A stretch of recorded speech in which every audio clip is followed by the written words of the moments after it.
The story begins on a battlefield with a young knight covered in blood smiling as he tries to catch his breath. Several death beams are blasted at him and his men all of a sudden, suggesting that the battle is definitely not over. The hero stands tall in the explosions, feeling proud that they even made it this far, but they're not done yet.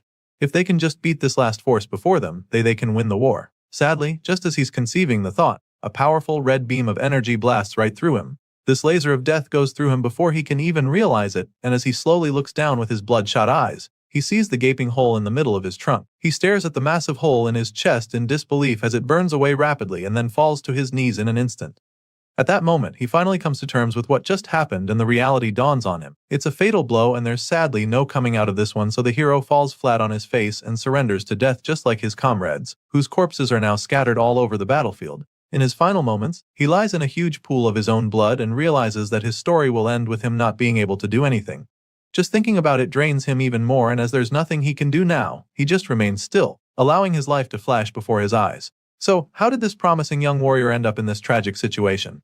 Well, it all started one day when an unknown threat suddenly appeared in their world and destroyed an entire continent. The one responsible for this calamity became known as the Liquidator, the archenemy of mankind.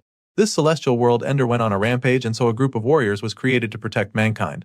This team of heroes included a man named Brian Miller, who survived a giant meteorite without a scratch, and he became known as the world-protecting shield. The second member of this team of guardians was a great sage said to possess power equal to an entire division, and she was known as Bella Albright, the great sage. The team also included Jacob Bloomfield, the divine archer, who took down a high-level dragon in a single shot. But these weren't the only heroes assembled to protect the world, because the strongest swordsman to ever come into existence was also on their team.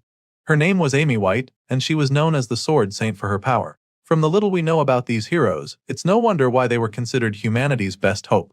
But they weren't the only ones fighting against the Liquidator, because there was another group, known as the Support Unit, which our protagonists belonged to. As you can imagine, they were put in this second team because there wasn't really anything extraordinary about them, and sadly, they were merely sacrificial pawns. The protagonist, Gray Lee, a regular foot soldier, rapidly bleeds out in the middle of the rubble. But all he can think about in his last moments is how the superhuman defenders of humanity are truly on another level. He watches them in awe as they continue to wage war on the Liquidator. Gray Lee knew that the graduates of the World Union Academy were amazing even before now, but he never knew that the difference between him and the elite soldiers would be so large. Well, apparently, it is because the four of them are still in the fight while he's lying in the dirt with a few missing organs in his chest. The situation makes him wonder if it even matters whether the support unit was there or not. The team of heroes appear to be doing just fine without them, which enrages him even more. Gray Lee grinds his teeth in anger, recalling how he and his teammates equally trained very hard, only to end up as collateral damage. Tears run down his face as the thoughts flood his mind, but there's nothing he can do now. Meanwhile, the heroes continue their onslaught, and Amy White unleashes a myriad of attacks that eventually do some damage to the Liquidator. The Celestial Force is actually surprised that they managed to hurt him, and he doesn't take it very well. So, he figures that it's time to stop messing around with them, and with this in mind, he creates 2 power balls of energy from his wings and unleashes 2 devastating surges of energy that absolutely decimate the heroes in the blink of an eye. The Guardians are butchered by the Liquidator's overwhelming blast, and upon seeing this, Gray's eyes widen in horror and disbelief. He just witnessed the archenemy of humanity wipe out the defenders of the Earth with a single blow, so it's not an easy thing to process. Even worse, the Liquidator said that he'd been playing around until now, so in that moment, the protagonist is convinced that there's absolutely no way they can win this war. To be honest, that should have been pretty obvious when this overpowered angel of death made his debut on Earth by destroying a whole continent. Anyway, the MC continues to weep as he awaits his demise, but then all of a sudden, he realizes that he shouldn't even still be alive right now. It's been a while since his heart got pierced, and for some reason he's still alive, so he looks down at his reflection in the blood, and that's when he hears the voice. The voice claims that he's finally found him and then tells Gray to come forth and wield great power. All of a sudden, the MC finds himself standing in the middle of a strange place and begins to wonder what's going on. He figures that this might be the afterlife, but feels that it's a bit barren if that's the case. The wide-eyed soldier looks around a bit, and that's when he spots a strange hooded being sitting cross-legged on what appears to be a throne. Gray looks over at the celestial being, asking who he is, so the alien-like figure simply assures him that he is not dead. The being tells him that his body's physical wounds have already healed, which sounds really impossible since he saw the fatal wound in his chest very clearly. Either way, he asks the alien if he was the one that healed him, but the big guy doesn't take credit for it. Instead, he informs Gray that he was healed by his own power. Surely none of this makes any sense to the foot soldier, and sadly, this celestial creature can't explain it to him either. Apparently, this alien is also unable to properly analyze Gray Lee's true power. However, what he can tell the MC for sure is that his power is stronger than what the Liquidator possesses, but that's only if he can control it properly. At this point, I'd start looking for the hidden cameras around if I were him, because this all sounds like one big prank. But I'm not the MC, so back to the story. Gray asks the hooded being if this means that they have a shot at winning this war. Sadly, the alien admits that he doesn't know the answer to that question and that he wouldn't have high hopes either. However, he also believes that they ought to get rid of the Liquidator together. As soon as he says this, Gray isn't given a single second to process it before the black alien punches another hole right through him. After doing this, he tells Gray that he can now leave, promising to lend the MC the power he possesses to help him. At this point, we see the magic circle with a clock glowing brightly in front of Gray's chest, so it's pretty clear that our boy has just got a major upgrade in the power department. He wakes up on the battlefield right after his encounter with the strange alien and immediately gets back on his feet. Gray picks up his sword and is shocked when he sees that it's now completely surrounded with a strange power. The blade crackles with lightning, like energy, so he wonders what it is, and the voice reveals that it's his own power manifesting. As for the alien's power, it cannot be seen with the naked eye, so he explains this to Gray. Our boy is excited about this new power, especially since he literally just cheated death, and since the Liquidator is still around, he decides to test out his new abilities on the ruthless Angel of Death. The evil alien suddenly senses something coming at him, and by the time he turns around, Gray is already on him. Our boy attacks with a brutal slash of his menacing sword, and the Liquidator almost seems horrified by his presence. The evil alien can't believe what is going on because he didn't think there was any powerful opponent left. He can sense the power within our boy, so he knows how dangerous Gray is. This is confirmed when the hero lands a hit that does some real damage, and this boosts his confidence a lot, so he charges in for another swing and even starts to get cocky, feeling that he is stronger than the Liquidator. However, the World Ender quickly reminds Gray why he should not be underestimated. Just like he did with the Guardians of Earth earlier, the Liquidator uses a single slash to split Gray in two. It happens so fast that he doesn't even feel it immediately, and by the time our boy looks down, he's horrified to see that his legs are no longer connected to his torso. The Liquidator uses this killer blow on him, but also commends Gray for being able to force him to throw everything he's got. Apparently, the Liquidator thinks that slicing the MC in half will be enough to kill him, so he turns around, preparing to fly away. But then, in a shocking twist, the same energy that engulfed the sword earlier flows out and expands, covering Gray's entire body and enabling him to heal in a split second. Then, the sword increases incredibly until it's so massive that even the Liquidator is bewildered. The evil alien already knows that Gray is about to land a devastating blow, so he quickly creates a shield to protect him, as he's no longer even sure that this opponent is even human. Our boy gets fused with the energy like a host and a symbiote, and with a murderous glow in his eyes, he takes a terrifying swing at the Liquidator. The alien manages to block this attack using his shield, but it doesn't take long for Gray to overwhelm him and destroy it with a mind-bending beam of energy. The blast sends the Liquidator flying, and even though he doesn't have any expression on his face, you can tell that he's starting to get really afraid of our boy. And so, with the battle taking a drastic turn, Gray Lee unleashes another haymaker, admitting that he also isn't sure if he's human anymore. Despite Gray Lee's ferocious strike, when the dust clears, he finds that the Liquidator is still very much in the fight. He's perplexed by this and doesn't even get how the alien is still alive after taking such a hit. As such, he admits that the Liquidator's strength is truly something out of this world. Now the two powerhouses stand face to face against each other, and mankind's archenemy is still trying to catch his breath. Sure, he's still in the fight, but after seeing what Gray can do, he's not even sure how to attack. On the other hand, the newest hero from Earth is feeling pretty confident that he can win. So, he looks at the Liquidator dead in his alien eyes and vows to crush him over and over until he's dead. You can tell that he's not even bluffing about this from the look in his eyes, and right after squaring up with the World Destroyer, he unleashes another devastating slash from his mighty sword. The Liquidator tries to dodge it, but he gets hit hard, and this time around, he even bleeds. He groans in agony, calling Gray Lee a monster, but even though he's suffering right now, he has no intention of giving up, and so once again, he decides to stop messing around and go all out against this human hero. The Liquidator heals himself and activates his secret weapon. His entire body begins to glow even more than before, and multiple sets of wings shoot out of his back. The alien also somehow manages to make everywhere go dark and tells the hero that his time is up. That's when Gray looks up in shock to see that the guy turned day into night. The World Ender continues to activate his killer move, and it's starting to look like the tables are about to turn again.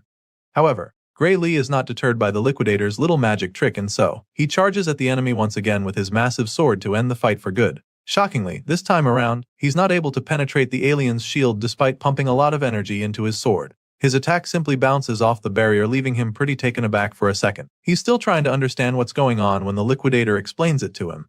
The World Ender tells him that all his attacks are futile because within this plane of true dusk, nothing is capable of harming him. At this point, the Liquidator is feeling invincible. He casually advises our boy to stop his useless resistance and take a look at the stars. Hearing this, our boy looks up at the sky in horror, and his pupils continue to dilate over and over as he stares at the bright light up there. The alien talks about how beautiful it is while Gray is just modified because he knows that the bright light isn't just for show. Sure enough, the powerful ray of death shoots down on him and a cataclysmic explosion follows immediately. After the blast, the dust and smoke slowly clear, revealing the gigantic crater in the ground. The hole is so big that you'd think an asteroid crashed there. Seeing this, the alien is convinced that the human warrior will not be able to revive himself this time around because he is most likely pulverized to dust already. That's what he thought though, but he quickly realized how wrong he was. All of a sudden, bolts of lightning start to appear in front of the crater. The energy rapidly builds up, leaving the Liquidator bewildered once again. He stares at the ball of energy as it enlarges and then, some kind of magic shield with a clock-like appearance pops up right in front of the alien. Upon seeing this, the Liquidator instantly recognizes it and then, the same voice that called out to Gray before, speaks up. The voice is impressed by the great amount of power that the Liquidator has gathered and suggests that it should be enough to take him back.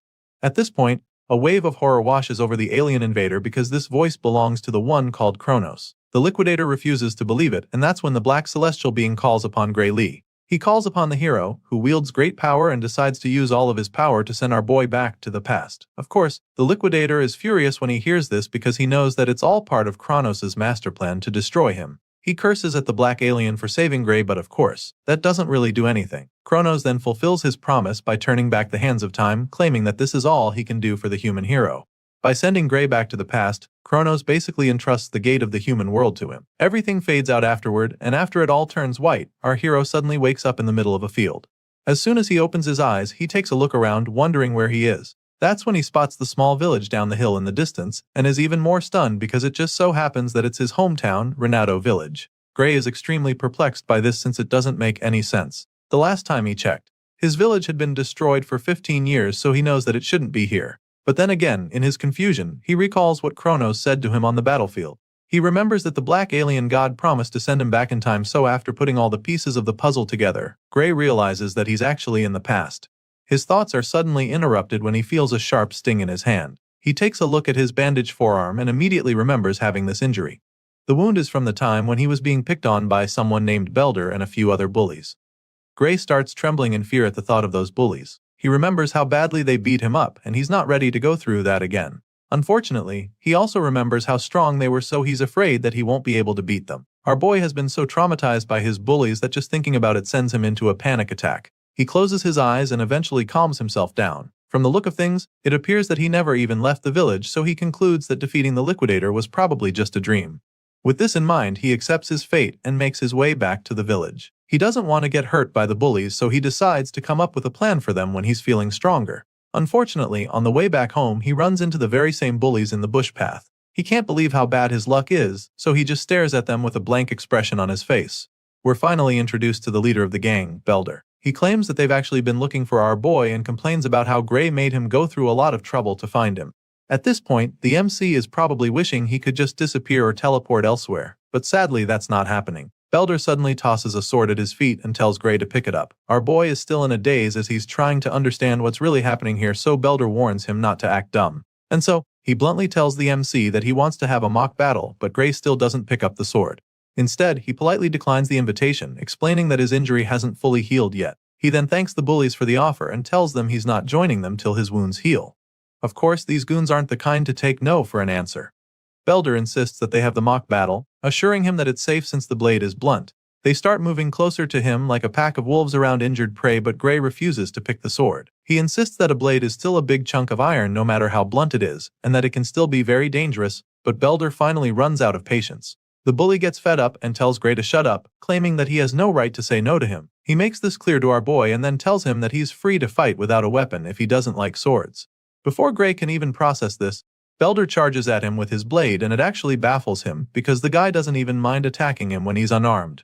What the hell happened to this being a mock battle? It's pretty clear now that there's no running from this, so Gray decides that it's time to get his head in the game. Before he was sent back, a former military doctor gave him a piece of advice. It turns out that the reason for Gray's lack of improvement in his swordsmanship was due to an injury he sustained as a child. Thinking about it now, the MC realizes that this might actually be where his life as a loser began. Belder speeds toward him like a runaway train, and just as he's about to land the hit, our boy somehow manages to dodge it by reflex. He's even shocked that he managed to evade a hit and begins to wonder if Belder's strikes were always this slow. Enraged by the first miss, Belder goes on for another swing, only for Gray to dodge it yet again. After avoiding getting hit for the third time in a row, our boy finally realizes that Belder isn't slow. The bully also starts getting frustrated by the fact that he can't even land a single hit, so he curses at Gray in annoyance. Unfortunately, his anger can't even help him now because he just misses yet again, and so our boy realizes that he's actually the one who's gotten faster. The other bullies are stunned when they see how fast the guy is all of a sudden. It's as if he's a completely different person now, so they all watch in amazement as he makes a fool out of Belder. After dodging everything the guy threw at him, our boy finally decides to pick up the sword. He may not have his old body anymore, but he still has the memories of the battles he has fought. Gray bends down to pick the sword and Belder takes the chance to charge at him from behind. Unfortunately for him, Gray casually deflects him with a single swing of his own sword. He sends the bully flying with this strike, and he's even surprised that one nonchalant strike was enough to throw his almighty bully off his feet. Right now, the guy is starting to look a lot like an amateur, so he's starting to think it wouldn't be fair for him to fight him. But then again, he remembers everything that Belder's gang put him through, so he decides that the ringleader doesn't even deserve his pity. After all, it's these same pieces of trash who tormented him because he couldn't fight. Thankfully, that's not the case anymore, so he's more than happy to flex his new skills. He uses another effortless swing to disarm Belder, and after seeing how easily the sword left his hand, he realizes that the bully is actually worse than an amateur. Gray suggests that Belder hasn't been trained on how to receive a blow from a sword.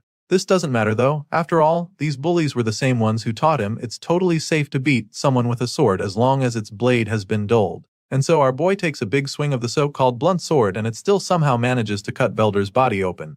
The guy's eyes widen in horror as the blood from his shoulder splashes all over his face. He's in utter disbelief, but what's more is the severe pain. He suffers so much that he's forced down to his knees. Belder shouts in pain while Gray Lee just freezes in shock because he's equally stunned by what just happened. The blade was supposed to be dulled, so he doesn't get how it still managed to cut the troublemaker. In his confusion, he takes another look at the blade to check if it's really the case, and he confirms that it is actually blunt. As such, Gray realizes that he might have even killed Belder with that slash if he had actually given him a sharp sword. Our boy panics for a second, knowing that he could have killed these kids, but then again, they're the same meatheads who made his life at the village miserable. So, he decides to beat Belder up with the flat surface of the blade instead. This way, he can keep the sword blunt while getting his revenge. He whacks the bully in the face with it, sending him to the ground once again. Belder is now terrified, so our boy hovers over him, wondering why he's screaming so much. He asks the gang leader what's wrong and reminds him that he's the one who said the blunt sword is safe. At this point, Belder just sits there, covering his bleeding nose as Gray walks over to him slowly. The terrified bully looks to the side and sees his goons just standing there, so he snaps at them, ordering that they attack our boy. It's quite funny that Belder would even think that his minions can beat Gray after the same guy just wiped the floor with him. As you can imagine, they're reluctant to even go near him, seeing how strong he's gotten all of a sudden, but they eventually agree to go at him together, thinking they can overpower him this way. The troublemakers charge at our boy at the same time, and Gray just feels sorry for them. He's surprised that they're dumb enough to come at him for another round after what he just did to their leader, but of course, he has no choice but to beat them up too. Belder furiously orders them to kill our boy, as they attack him from all alongs, and this just pisses the MC off. He was going to overlook their misbehavior this time around, but since they clearly all want a taste of his new skills, he decides to show them what he can do. A few moments later, Belder and his goons are all on their knees with swollen faces. They've been so badly beaten that there's steam coming off their bodies and looking at them now. Gray is baffled that these are the same guys he's been so scared of. He remembers that these guys are the ones from the Saria swordsmanship dojo, so he asks to confirm if that's the case, and Belder explains that he's kinda correct. Apparently, they felt like they had gotten strong enough, so they haven't been going to the dojo lately. It's pretty baffling for Gray when he hears them say this, because he can't believe that their current level can be considered strong enough. With this in mind, he figures that he shouldn't expect much from the dojo itself, seeing the kind of students it produced. However, he still believes that it might be useful to him, and so he asks them to introduce him to this dojo they attend. After all, he heard that it's by referral only and would like them to invite him. For some reason, Belder is not really excited to bring Gray in because he'll be too embarrassed if he told his master that he lost a sword fight. He suggests that our boy find someone else to invite him, but he's in no mood to be denied. So, since Belder doesn't want to complain, he decides that they resume their mock fight instead. Before he can even say anything after that, the bully agrees to introduce Gray and starts running toward the dojo, leaving his buddies behind even. Eventually, they're all back in the village, and that's when Belder finally asks Gray why he actually wants to go to the dojo. Apparently, this very dojo has a recommendation slot for the academy, and when our boy asks about it, Belder admits that he also heard something like that. As such, our boy explains that this is the reason he wants to go, by one of Belder's buddies feels that he's already strong enough without going to the academy. Sadly, Gray knows that his current state is not going to be enough to defeat the Liquidator. Even the world's strongest lineup was no match for the World Ender. He remembers the battle, how the Liquidator wiped out all of the Guardians with a single blast. Gray recalls how he couldn't even scratch the alien when he got serious despite using the power that Kronos talked about. Just thinking about it makes him really anxious because he doesn't even know how strong he has to be able to defeat the Liquidator. It bugs him a lot, but at the same time, it's not like he doesn't have any clues. He remembers being able to control the dark power even if it was just for a split second. What he focused on at that moment was the swordsmanship taught to him by the Sword Saint. Gray believes that the outcome of his battle with the Liquidator might have been different if he had spent more time training in the same conditions as the Sword Saint. The hero realizes that this must be the reason why Kronos sent him back to the past. Gray eventually gets to meet the dojo master, but not before she punishes Belder and the rest for getting their asses whooped at her trying to pick on a civilian with the techniques she taught them. This is Saria, the swordsmanship dojo instructor, and right now, she's really disappointed in her students. Belder tries to tell her that it was a mock battle and not them picking on Gray, but she silences him immediately by sending him across the room with a single strike of her sword. The others start trembling at this point, and Saria continues to scold him for making excuses. After all, if beating up an unarmed person is a mock battle, then what she just did to him can be called the same. And just like that, Saria kicks Belder and his gang out of her dojo for good. Of course, they don't even protest because things would get worse for them, so they just run for their lives. After sending them away, Saria apologizes to Gray for all the trouble her former students caused him, but he assures her that there's no need to worry about that, and she thanks him for letting it slide. Once that's out of the way, she goes straight to the point, asking if he wants to get recommended to the academy. When he affirms this, she explains that she needs to confirm his abilities before she can do that. Gray understands this perfectly, so he braces himself for the test to come. Saria tells him that he's free to have the first move and encourages him to come at him whenever he's ready. Sure enough, the hero charges at her in a flash with several powerful slashes that actually surprise the dojo master. She can tell that his swordsmanship is quite practical for his age, and it's as if he's been through countless battles before from the way he's moving. Saria tries to counter a follow-up strike, but Gray just slips under and goes in from the side with blazing speed, which makes her certain that Belder and the others are no match for him.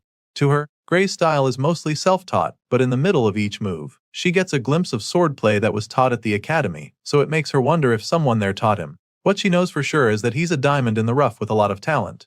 After a short but intense defending, Sarah decides that it's time to wrap things up, so she charges at him, hoping to overpower him with ease, but he deflects her strike, leaving her quite shocked. She finds it strange that he was able to counter her like that because she expected him to falter eventually. Unfortunately for her, that's not the case because Gray Lee is matching her every move. She just wanted to test his skills a little, but now, she's found herself fighting with everything she's got. Even worse, she realizes that she's actually so afraid of this kid right now. There's a terrifying glint in his eyes all of a sudden, and Saria doesn't know how to handle the overwhelming feeling she's having all of a sudden. Gray taps into that dark energy for a second, which allows him to force the dojo master back for the first time. Meanwhile, Saria refuses to back down. She thought she sensed something ominous just now, but she can't see it anymore, so she concludes that the kid just took a really wild swing to scare her. With this renewed confidence, she goes in for another round to end the sparring session for good. Just when she thinks she's about to land a hit, she's shocked to see that her sword has been slashed. Saria stares at the broken sword in horror and disbelief. The other half is lying on the other side of the dojo, and even our boy is overwhelmed by what just happened. What he just felt is the same sensation as back then on the battlefield when he can feel the dark energy coursing through him, and he's shocked because he didn't think that he has that power even now. While he's still trying to figure it out, she feels the dark energy overwhelm him all of a sudden. The sting is so painful that he falls to his knees like he just had a heart attack, and even Saria starts to get worried about him. With a worried look on her face, she asks him if he's alright, but he can't even answer since he's still fighting for his life. Apparently, his body failed to keep up with the dark power he exerted just now, and so now he's trying to recover. After a few seconds, the pain subsides and he's able to get back on his feet, so he tells her that he's okay. He could barely stand a few moments ago, so after that experience, he realizes that he shouldn't use this power carelessly. Unfamiliar with this situation, Gray wonders if it would be a good idea to tell Saria about his power. But after seeing the puzzled and judgmental look on her face, he decides that it's best not to bother. Even if he told her, she probably won't believe, and it's not like he can control the power to prove what he's saying, so there's no point telling her. With this in mind, he forces a nervous laugh and claims that he just got carried away, which leaves the dojo instructor speechless and baffled by him. Right now, she's still trying to wrap her head around how this kid managed to cut her sword with a dull wooden sword. It's logically impossible, and she doesn't even think he knows what a big deal it actually is. Just then, Saria starts staring at him suspiciously, and when he notices, he nervously asks if there's something wrong. She can tell that he's hiding something and doesn't want to talk about the wooden sword he cut in two in one blow, so she lets it slide and changes the topic back the academy recommendation he asked for. Gray confirms this once more, claiming that he hears she could give him one. In response, Saria admits that she actually could give him a recommendation to the kingdom's finest educational institution, the Royal Academy of Swordsmanship. However, she tells him that she cannot recommend that he go there. Her next statement comes like a blow below the belt to our boy as she tells him that he's not suited for that place. Gray starts beating himself up for it the moment she says this, thinking about how he always knew he wasn't strong enough yet.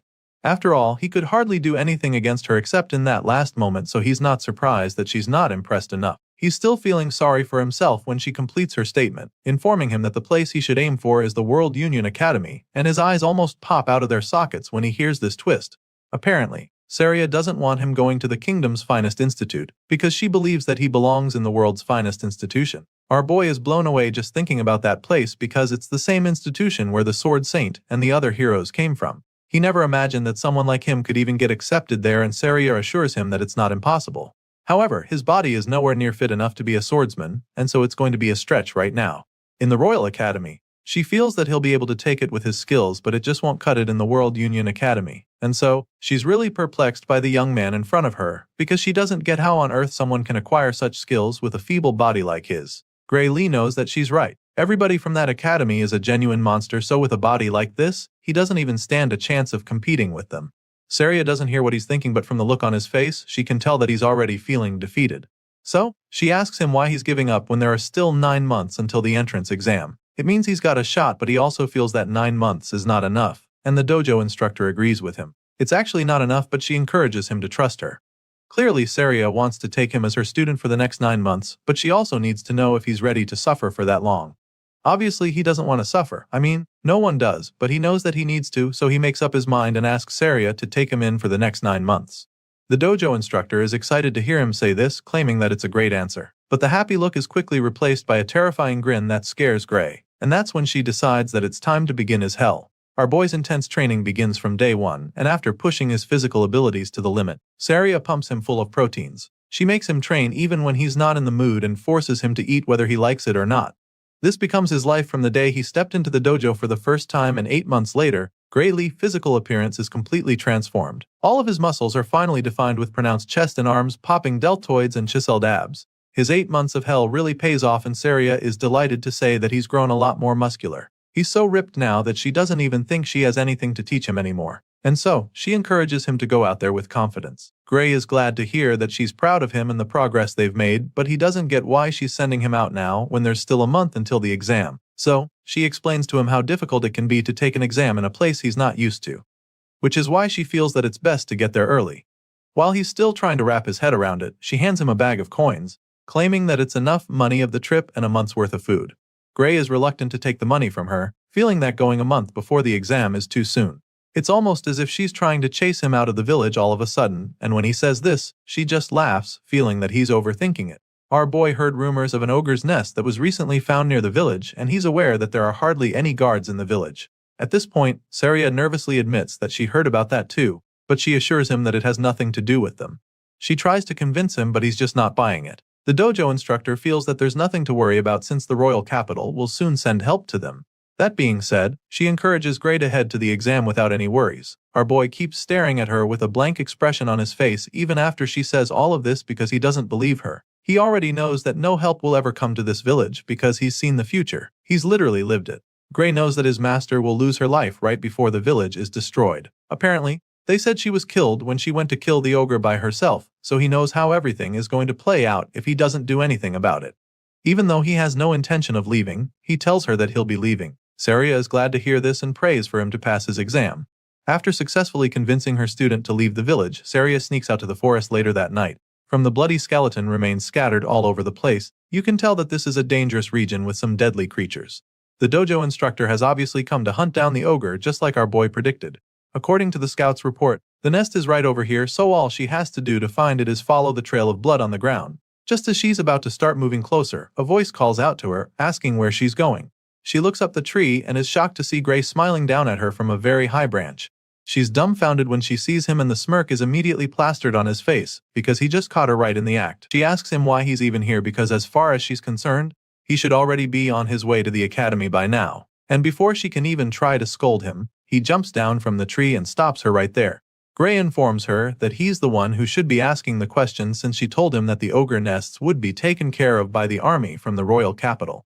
Of course, Saria quickly comes up with an excuse, claiming that the guys at the capital said they couldn't come because of some emergency over there. And for that reason, she decided to handle the ogre nests by herself. After all, she believes that she's more than capable of handling the situation by herself. Saria smirks after saying this, claiming that she knows the strength of the nest already thanks to the report from the scouts. She reveals that the boss of the nest is an elite ogre, and the nest itself holds around 40 to 50 monsters in total according to the reports she got. The dojo master admits that that number of minions will be pretty tricky, but still, she's confident that she can take them out all by herself. Upon hearing all she has to say, the gears in Gray's head begin to turn as he ponders on the strength of an elite ogre. On its own, the monster isn't actually that strong, but it turns out that the ogre's real strength lies in its intelligence and leadership. Considering the risk of getting surrounded, our boy concludes that it would be suicidal to even try to fight the monsters alone. He's lived through this very event before, so he knows how it plays out, which is why he's convinced that Saria will not make it out alive if he allows her to go on this mission alone. And if she dies, then the entire village will go on to be destroyed by the same monsters. And this is something he cannot let happen, not when he's been given a second chance to actually change things. The hero has seen that tragic future with his own eyes, and it's still a very fresh memory, which is why, after pondering for a moment, he suddenly asks his master to take him with her. Without even thinking about it, Saria shakes her head in refusal, insisting that she will be able to handle it by herself. Of course, Gray wouldn't want to blow his cover and tell her that he knows she's going to die because he's from the future. So, he takes another approach to try to change her mind, claiming that this could be his first chance to gain some real combat experience. After all, it's exactly what he needs to put his training to the test, so he makes his request once again, suggesting that Saria thinks he's just going to get in ready during the mission. Of course, his master doesn't see him as a liability in battle, and she's sure that he also knows that too. I mean, she can't even beat him in a mock battle anymore. That's how good he's become. However, she also makes it clear to him that nobody knows what might happen in a real fight, especially when it's a monster's nest that suddenly formed like the one they're faced with. For a dangerous job like this, the dojo master believes that it's best for him to wait until he has a bit more experience in real fights that are less risky. At this point, Gray is starting to feel pretty defeated because he really thought he was going to change her mind. Sadly, she insists on going alone, so he's forced to his last option. He suddenly tells her that he has an idea, and this gets her pretty curious immediately, and that's when he challenges her to a fight out of the blue. Apparently, this plan involves him knocking her out cold so he can deal with the ogre by himself. He informs Saria of his intentions as he points his sword at her face. The white-haired master just smiles as she tries to process what the hell he just told her. She stands still for a couple seconds, probably thinking he would rethink his decision, but Gray stands his ground and keeps the tip of his sword inches away from her face. At this point, it's pretty clear that she can't get him to go away, and she doesn't actually want to fight him, so she just shuts her eyes and surrenders. Saria agrees to take him along but makes him promise her that he'll come back alive no matter what. Upon hearing these words, our boy finally lowers his blade and then assures her that he definitely plans to come back from this mission. So he makes Saria promise him the same thing, pleading with her to not die in the ogre's nest, and of course, she's very confident that it's not going to happen. Once on the same page, the master and student follow the trail of blood leading to the ogre's nest and officially begin the hunt. Soon, they arrive close to a valley, and from afar, they notice that the terrain leaves no room for escape. If they go in, they can easily get trapped and slaughtered, but Saria is more concerned about the monsters in there. She claims that the minions have a lot of confidence building their best in this kind of location, so Gray quickly reminds her that they won't be able to escape either. He senses that his master might be getting a little cocky, so he also points out the fact that they're up against intelligent monsters and not just dumb beasts. As such, he suggests that it's better to be more cautious with their approach, and Saria agrees with him. The two hide behind a big rock and quietly scan the tent from afar. After looking around for a bit, they still can't pick out the boss anywhere, so Saria suggests that it's probably in one of the tents. As far as she's concerned, that's a good thing, because at least they can quickly take out some of the minions and reduce the number before the boss comes out. With this in mind, she tells Gray to take out the enemies one side while she attacks from the other side. At the moment, the monsters still have no idea that they're about to be ambushed, so they're still going about their business. Saria and Gray Lee take out their weapons and spring into action. The first monster to be unalived sees the white-haired swordmaster coming at him, but before he can react, she takes his head right off with a single slash.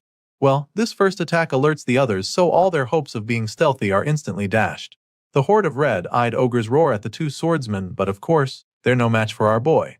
Without even tapping into his dark powers, Gray casually slices through the monsters with ease like a cold-hearted butcher. He dismembers the ogres with lightning-fast strikes, and his master also finds it's pretty easy to take out all the monsters on her side. And so, after only a few minutes, the nest is filled with bloody ogre corpses scattered around. The two wipe out the first wave with ease, and Saria is really impressed by Gray's skills. She's quite surprised by how good he is and begins to wonder if this is really his first time on a battlefield. The dojo instructor is so intrigued that she almost gets distracted while teasing him, but our boy is locked in right now, so he urges her to stay alert, revealing that this is just the start of the battle. Gray stares at the dead ogres lying around and starts to get this strange feeling. The first fight was way too easy, so he finds it weird that the monsters were so weak. It's baffling because he is sure that Saria would have been able to take them out just as easily even if she was alone. It doesn't make any sense because in the original story she was killed in this very nest. At this point, Gray realizes that something really horrifying must be inside that tent. He peeks into the dark tent as the thought crosses his mind, and that's when a terrifying pair of eyes glare at him from the darkness. Gray's eyes pop out in fear as chills run down his spine, and without even thinking about it, he shouts for them to get the hell out of there. Our boy tells his master that they have to leave immediately, urging her to run away with him, but the cocky sword master feels that he's exaggerating. She asks him what's wrong, feeling that there's no need to retreat, but after seeing the look of horror on his face, she doesn't think twice before running after him. Now, they're both running out of the nest as fast as their legs can carry them, but their efforts prove futile very quickly because all of a sudden, a figure appears to leap into the air right above them to intercept them. The green-skinned creature blocks their path, landing right in front of them, and our boy begins to panic even more. Saria, on the other hand, gets really excited because she thinks she's finally getting her chance to face the elite ogre. Unlike the weak minions they wiped out a while ago, this ogre is a lot larger with a big helm and a massive axe, big enough to chop down trees with a single swing. Rather than being terrified, the dojo master goes on and on about how honored she feels that the boss came to them itself. In a shocking twist, this giant ogre on steroids isn't even the boss, and Gray is the one who breaks the news to her. It turns out that the real boss is even far more powerful than the juggernaut standing in front of them. At this point, Saria turns around to see the army of orges charging at them with the real boss standing at the back, exerting an overwhelming surge of power from his body. For the first time, the white-haired swordmaster feels afraid, and before she can even process all her emotions, they're surrounded by a swarm of axe-wielding orges. Despite being trapped, she remains immobilized by the overwhelming power radiating from the boss. It's at this point that Gray reveals they're up against something far stronger than the elite ogre. What they have on their hands right now is an ogre general, and the nest they just attacked belongs to the ruthless green abomination. Saria finally snaps out of her daze and admits that an ogre general is not a monster they can handle on their own. It's now pretty clear why the entire village got wiped out, sadly. It looks like history is about to repeat itself because they're currently outnumbered and outgunned. Seeing how dire the situation is, Saria suggests that they just kill the brute in front of them and keep running. Without any hesitation, she desperately charges at the helmed ogre with her sword, hoping to quickly finish him off, but the guy is no pushover either. He blocks the first strikes, which surprises Saria, but she goes again and is able to land a hit on his shoulder. Sadly, her excitement quickly disappears as she watches the wound heal rapidly right before her eyes. As if this guy wasn't tough enough, he also has regenerative abilities. Seeing this, Saria decides that there's no use even fighting, but that's when Gray explains what's going on. Apparently, the ogre general's roar boosts the strength and recovery power of his soldiers. This is why the minions appear strangely more powerful than normal. Saria struggles to hold off the big guy, while our boy is baffled that he's not been able to defeat a single one of the ogres in this second wave. He lands hit after hit, but they just recover immediately. All of a sudden, he decides to leave his back to Saria, asking her to just buy him some time. Of course, that's not going to be easy at all since she's been struggling with only one ogre. She's really concerned when he says this, so she asks him what he's planning to do, and that's when he tells her that they have only one option left if they want to come out of this alive. And with that being said, Gray reveals his suicidal plan to go after the ogre general. Our boy knows that the source of their power is the elite boss of the nest, so he decides to go after it. He slashes his way through the sea of ogres, but they just keep coming back to try to flank him, which just annoys him even more. He has his sights locked on the target, so for now, he just needs to focus on wiping out all the enemies in front of him to clear the path. Sadly, that's exactly when he comes face to face with an ogre that shatters his sword with a big axe. Gray is dazed when this happens and spends a moment staring at the short piece that's left of his blade. It's clear now that his sword can't withstand fighting a strengthened ogre, which is a really bad sign since he intends to face the ogre general soon. He quickly gets his head back in the game and dodges a mighty strike just in time. And while he's still in the air, he takes out his spare sword. He's lucky to have one, but he knows that it's just a matter of time before this one gets broken too. As if she was reading his mind, Saria suddenly tosses her spare sword to him so he can have two.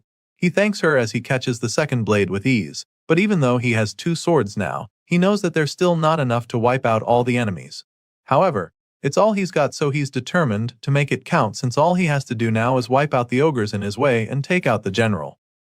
With this renewed sense of hope, our boy runs through the wave of orges standing in his way like a bolt of lightning.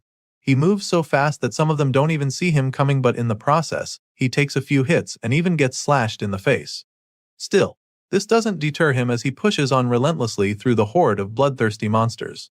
The general notices the hero getting close, so he lets out another powerful roar to strengthen his soldiers even more. This is a twist that our boy didn't see coming at all, because he didn't even think these ogres could get any stronger. Sadly, they're mutated in a flash and the fight becomes several times more difficult. He's no longer able to push through, and at this rate, it's only a matter of time before he and his swords are crushed. Gray realizes that the general saw right through his plan, which makes him admit that the boss is truly very intelligent. It's obvious now that the boss's high intellect isn't just for show. Our boy continues to struggle in the fight, and he almost gets squashed but quickly gets out of the way and regains his footing. He creates some distance between himself and the monsters and decides to change his approach. He doesn't have the time or the power to deal with these minions anymore, so he attempts to run past them without actually fighting them, but this plan is quickly thwarted when one of the ogres suddenly tackles him like an NFL linebacker. The hero suddenly finds himself immobilized as the monster refuses to let go, and as if that's not enough, an even bigger ogre comes around with a massive axe to split him in two. Thankfully, he's able to use his tackler as a shield to save himself from the first strike, but then, he's forced to defend himself against the sheer might of the subsequent blows. Gray uses his sword to block the attacks. Before he can even think of his next move, the beast follows up with another devastating blow that sends him flying. This time around, he takes a direct hit that leaves him coughing out blood, and by the time he looks at his hand, all he finds is another broken sword. Our boy is now down to his last sword, which is a very bad position for him. He's badly injured and exhausted, but still has to take on the horde along with the overpowered general pumping them with fresh energy every 5 minutes.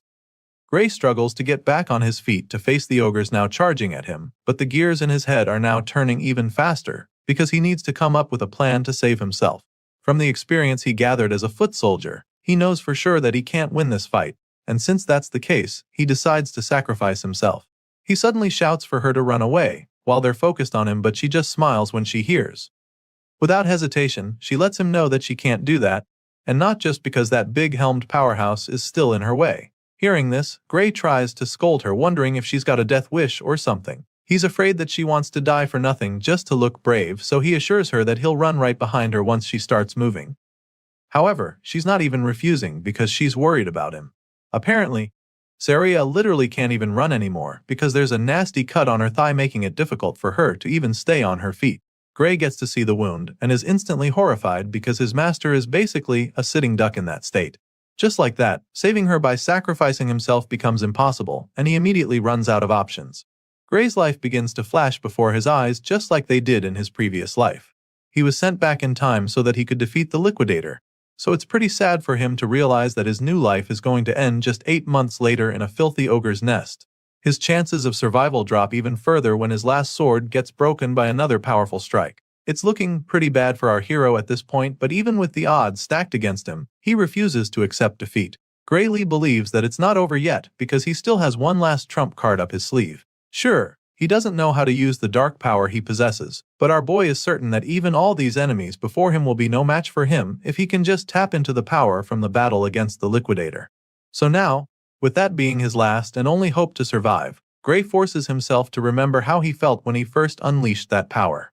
He doesn't have much time to do this though, since the red-eyed ogres are charging at him. Our hero closes his eyes to focus so he can remember the sensation from that time, and while doing this, he points his broken sword at the enemies, hopeful that the dark power would transform it into a deadly weapon in no time. Sure enough, our boy manages to activate the power in the nick of time. Just when he's about to be smashed by the monsters, his broken sword comes to life with the dark power, allowing him to destroy the ogres before him permanently. Saria is very shocked when she sees this, and she's already pretty worried, but before she can freak out, Gray turns to her with half of his face consumed by the dark energy. And then, he smiles at her, assuring her that everything is alright.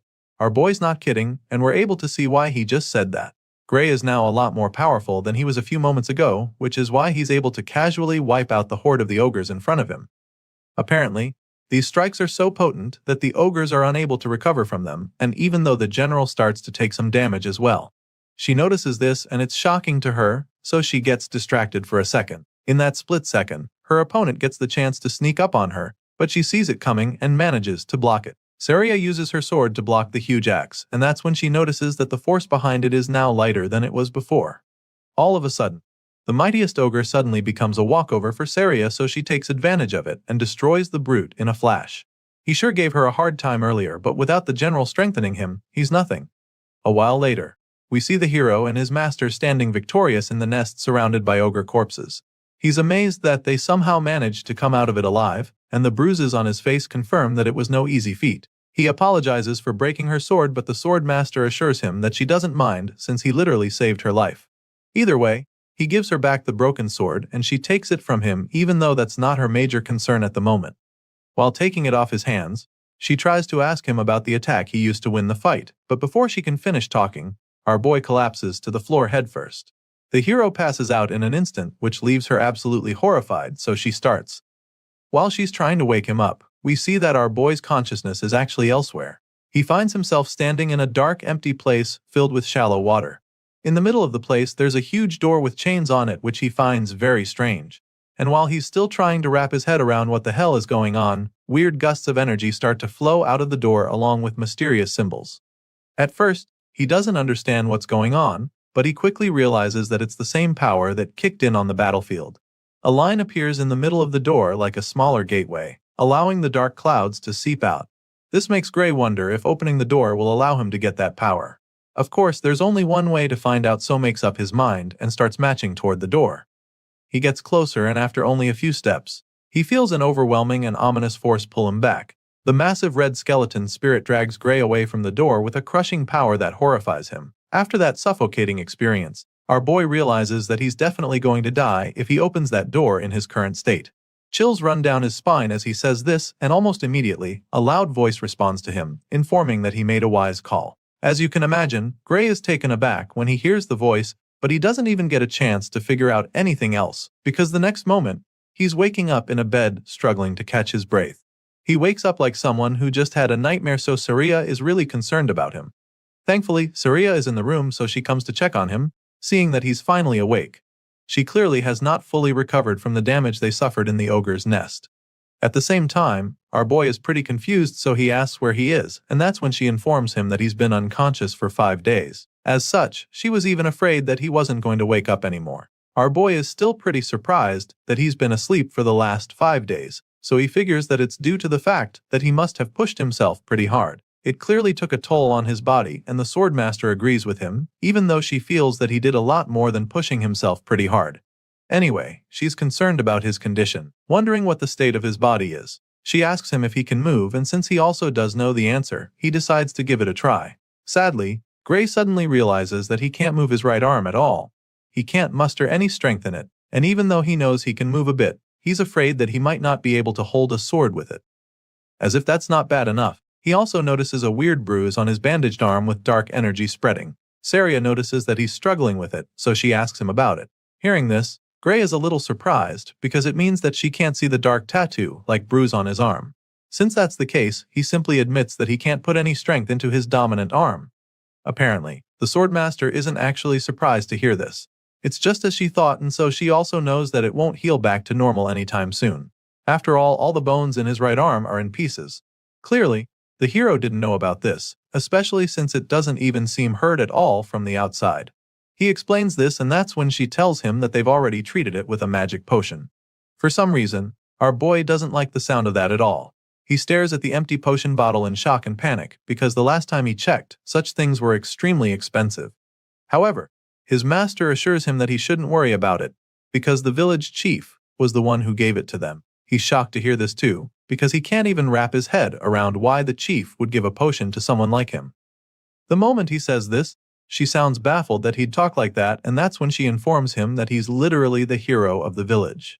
Of course, this doesn't even make any sense to him, so he just stares at her in bemusement. He's still processing what she just said when someone bursts into the room, asking for him. He recognizes the loud voice, so he immediately jolts up from the bed to greet the village chief. He nervously tries to start thanking the man for the magic potion, but the chief cuts him off, stating that they're the ones who should be thanking him. He helped them kill a freaking ogre general, the same monster that couldn't be scratched even after rally the forces from the surrounding town gathered to fight it. The chief is certain that the entire village would have been destroyed if Gray hadn't killed the monster, and he's not wrong. So once again, he thanks our boy for his help and places the potion bottle back in his hands. After all, if it wasn't for him and Saria, nothing would be here right now, not the village, not the people, and not even the potion itself. The hero tries to be all modest about it, suggesting that the chief is exaggerating, but the man claims that he all knows he's just stating things as they are. Upon hearing these words and after seeing the look in the man's eyes, Gray realizes that the chief is probably right. In the world before he was sent back in time, this village was supposed to have been destroyed by the ogre's attack. So, indeed, if it wasn't for him, they wouldn't be standing here right now. Seeing how puzzled Gray looks, the chief offers to explain in great detail to him what he's done if he still doesn't realize its significance.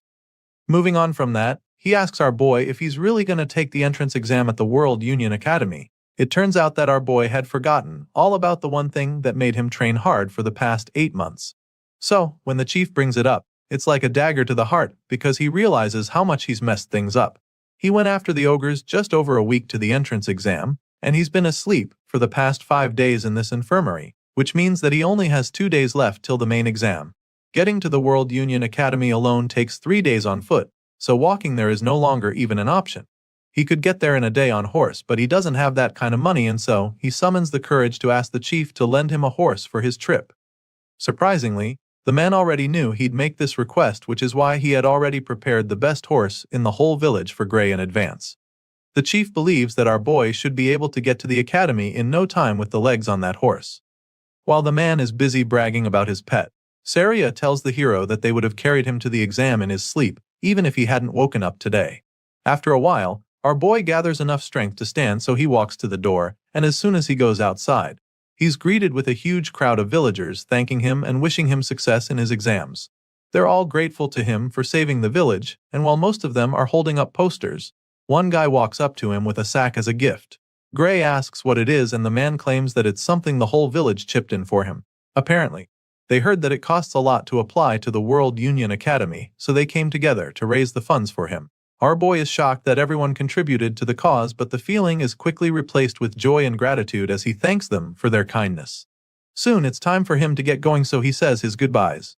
Saria is with him as he prepares to set off, and he admits that it's going to be really hard to come back here if he fails the exam after everything the village has done for him, but his master assures him that there's no need to worry about that. As far as she's concerned, not a single one of the other applicants in the World Union Academy could beat an ogre general. Sure, Gray knows she's probably right about that, but he still has concerns about his banged-up right arm. Hearing this, Saria simply asks if his left arm is good, which he confirms. Of course, it's not his dominant arm, so he's not sure about using it, but she insists that it's good enough to good him in.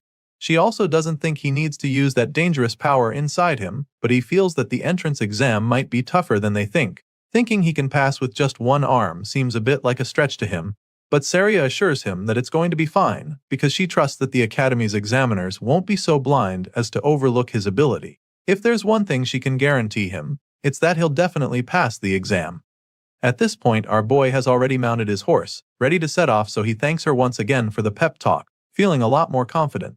Just like that, our hero sets off on his journey to begin the next chapter of his new life.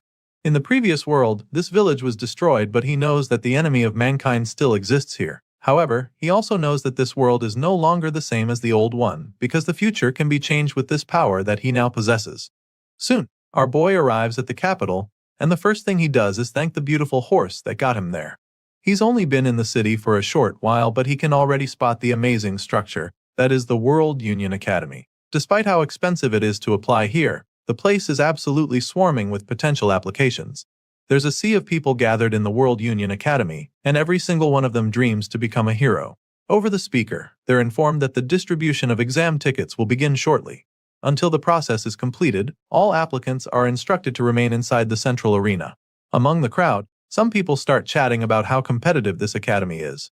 Apparently, out of the thousands gathered in this arena, only 20 of them will be accepted into the World Union Academy.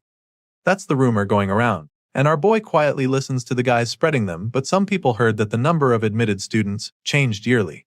Some years, they accept up to 50 candidates, and other years, only one person makes it. Just then, Professor Ariel is called upon to address the applicants, so the red-haired lady with a monocle appears on the platform. She gets straight to distributing the exam tickets to everyone in the arena, but she does it in a flash with the snap of her fingers. Just like that, the papers appear right in front of all the applicants.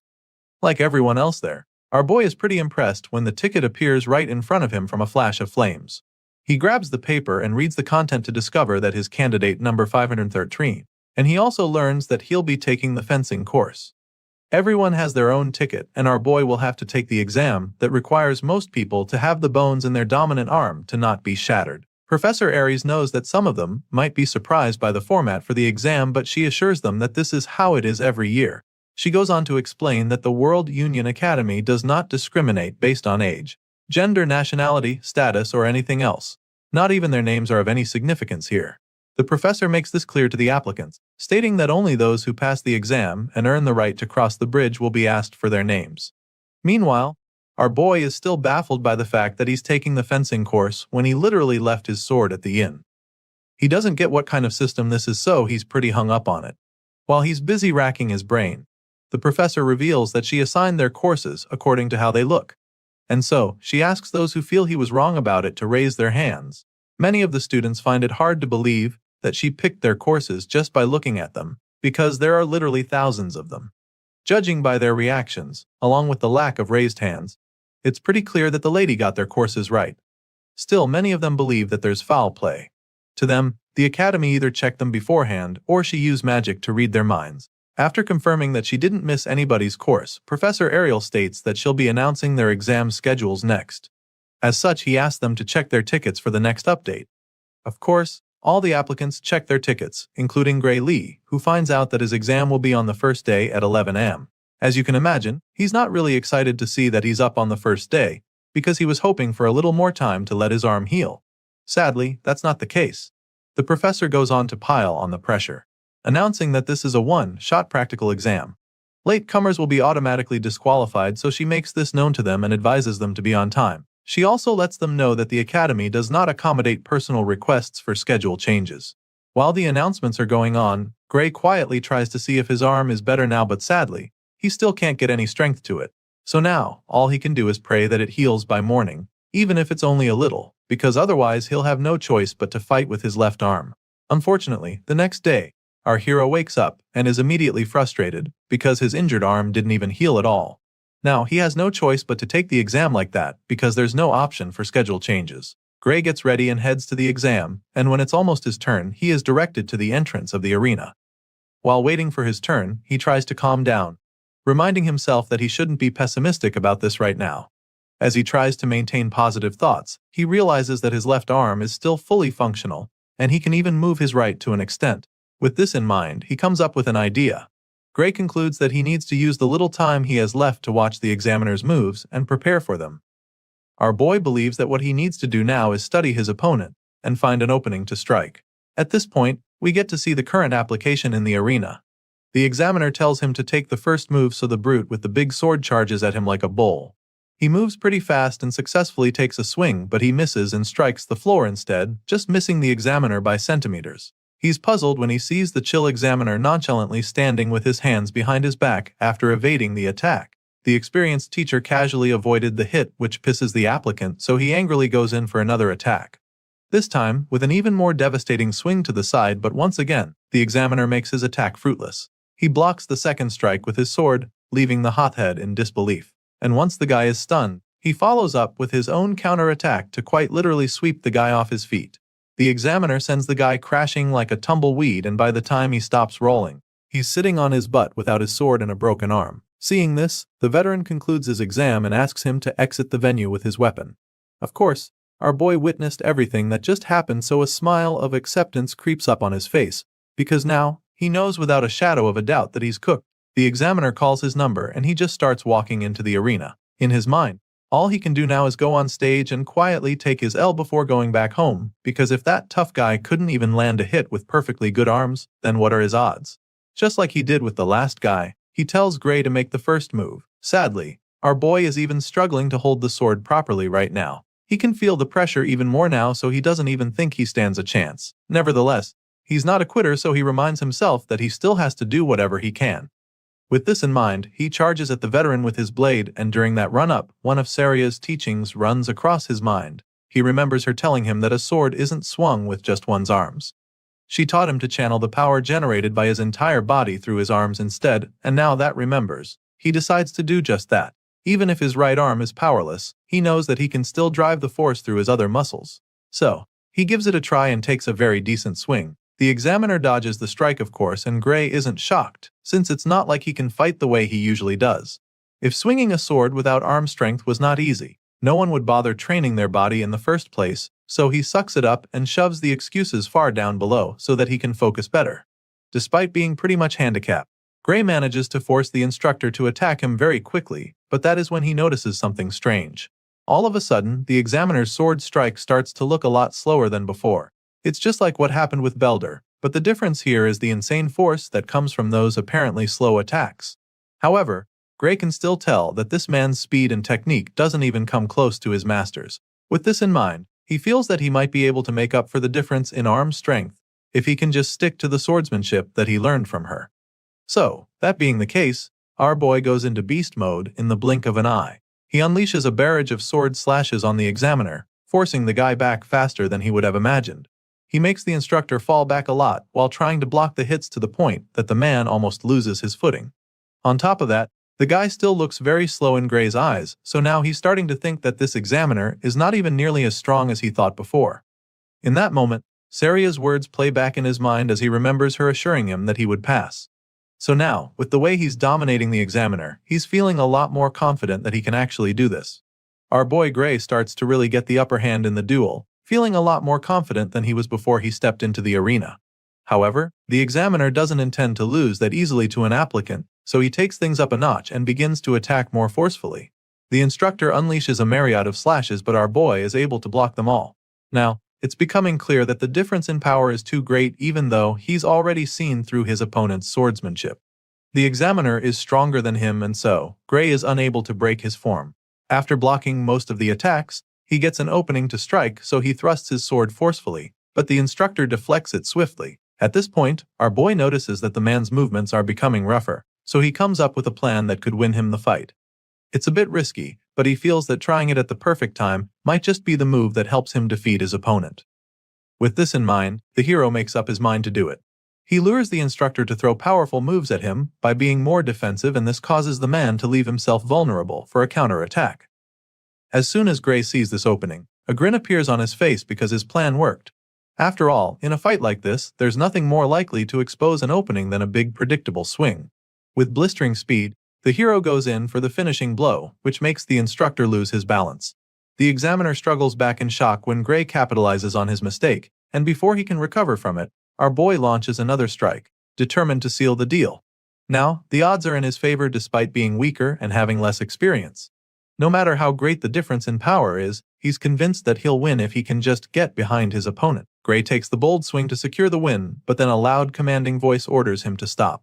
So, he halts his strike midway despite being pretty baffled. He looks up at the official, wondering if the match is over already because it seems a bit too early to stop now. Well, it turns out that the limit for the exam has been reached, and with the duel that was on display, the result will be a draw. Hearing this, our boy just stares at the official in shock. He was so close to winning, but he couldn't do it in time, so he sighs in defeat, feeling bad that he didn't make it. It's a crushing outcome for our boy who's trained so much to get to this point. But he knows that he can't protest or argue, because that would be pointless. So, he quietly makes his way out of the arena, believing that he's actually done his best.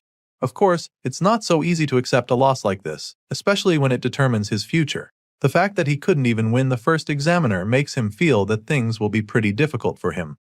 At the moment, his fate looks pretty bleak because his chances of getting into the academy this year are now 0 since he failed to beat his examiner. So, he decides to come back the following year to take the exam again since his arm would have healed by then. With this in mind, he simply thanks the examiners and the academy for even giving him the chance to apply. Fast forward to 1 week later, and it's time for the final round table meeting to decide the students that will be getting accepted into the finest institution in the world. The meeting is held in room 53, and once they're all seated, the chairman asks what they think of the candidates now that they've all completed the exam. The first examiner immediately admits that he's overwhelmed by how tough it is to pick out only a few students, while another one states that the current method of everyone observing together is rather inefficient. As such, he suggests that they divide the workload the following year. It sounds like a good idea at first, but then, another professor doesn't agree with him.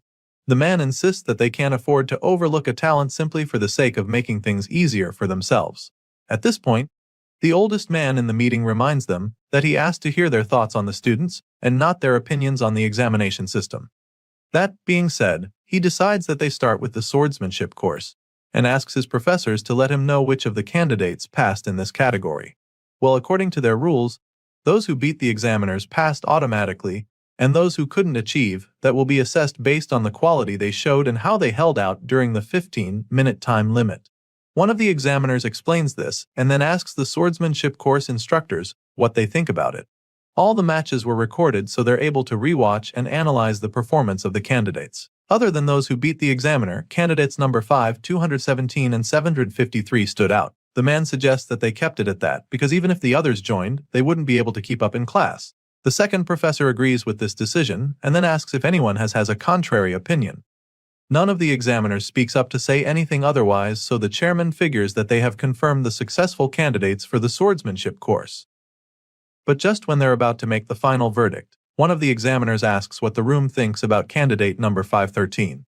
It's none other than Professor Ariel, and judging by the look on her face, she is pretty interested in that candidate.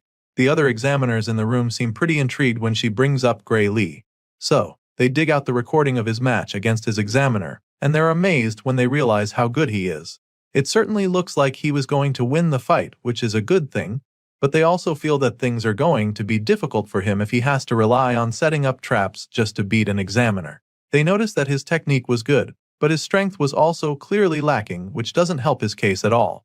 The second guy isn't too impressed about that, and even claims that Gray was outmatched from the start until the end of the fight. After a couple of them give their opinions, the chairman asks for a conclusion, so they decide that Gray Lee is no good and shouldn't be accepted into the academy. The red-haired lady just scoffs up on hearing their conclusion because she can't believe that not a single one of them noticed what she saw even after watching the footage again. Apparently, everyone has decided to be this blind. Professor Ariel concludes that having everyone observe together is really a waste. The next day, all the aspirants return to the academy for the results, and our boy is one of them. He holds his ticket in hand, waiting for the examiners to announce the successful candidates for the swordsmanship course. At the moment, 6 candidates have passed, and as soon as this is announced, Gray becomes even more anxious. Candidate number 5 is called upon and his ticket goes up in flames immediately. Next, candidate number 217 is called, the number 432 and 615 along with numbers 753 and 925. As soon as their numbers are called, their tickets go up in flames as well, leaving all the others pretty amazed. Sadly, only those whose numbers were called will be attending the World Union Academy for the swordsmanship course, and when our boy hears this announcement, his heart sinks to his belly in a flash. He probably saw it coming after the way his exam went, but he's still dazed when it is actually confirmed that he wasn't selected. The successful candidates are asked to cross the bridge and complete their enrollment procedure by the end of the day. Of course, those who passed the exam are really stoked about it, and their buddies are equally happy for them. On the other hand, there are many other candidates who are still brooding over their situation. While others are celebrating, Gray just stares at his ticket in disappointment, feeling that he failed after all. It's a horrible feeling for sure, especially after everything he went through to get to this place, but even though it looks like he'll be going home, there is one last category, known as the Divine Eye Special Admission. As you can imagine, our boy isn't really interested when he hears the announcement. He probably doesn't even know what that is, but then all of a sudden, he hears this number being called. Of course, this is a big shock, but what's even more surprising is the way his ticket suddenly starts glowing with a bright blue light. It shines even brighter than those who had the flames earlier, so he's just as confused as all the other candidates, staring at him in awe. They're all baffled by the display on show, and after staring at the glowing card for a few seconds, the hero finally starts to realize that he actually passed. While most applicants are perplexed like our boy, some others in the crowd are pretty familiar with this Divine Eye special admission thing because the Academy has actually done it before.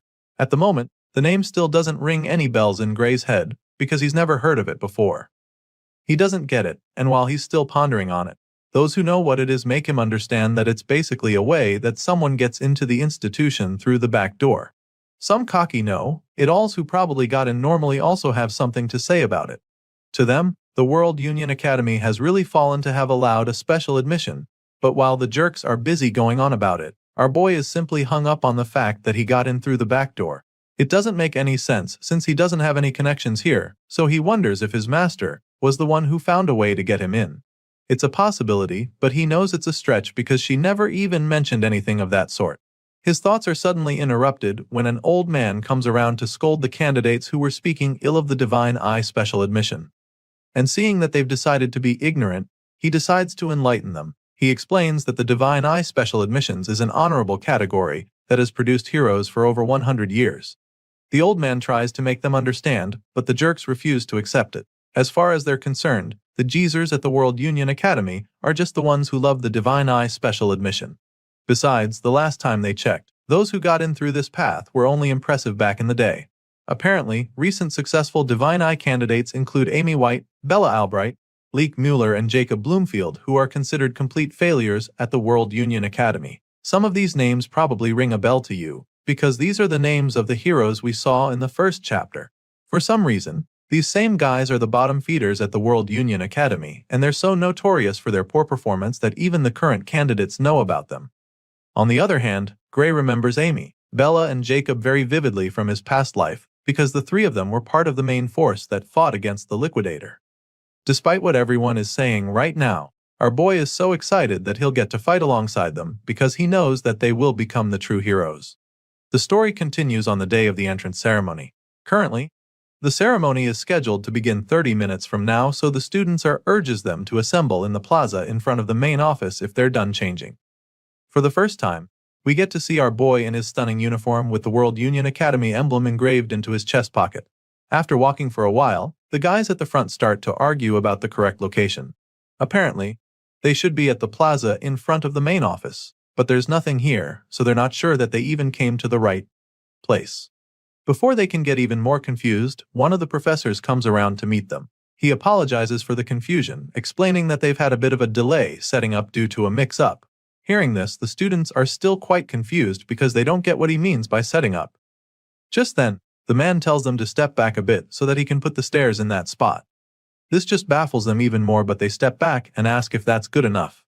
Thankfully, it's just perfect, so the white-haired professor begins to do his thing. The students watch in confusion as the man goes down to start writing something on the floor. They're still pondering on what he could be doing when a giant massive circle appears on the ground.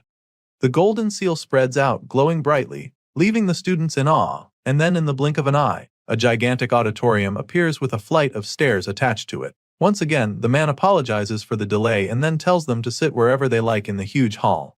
Of course, they're still pretty dazed by what just happened because they can't even comprehend how he managed to teleport something this massive.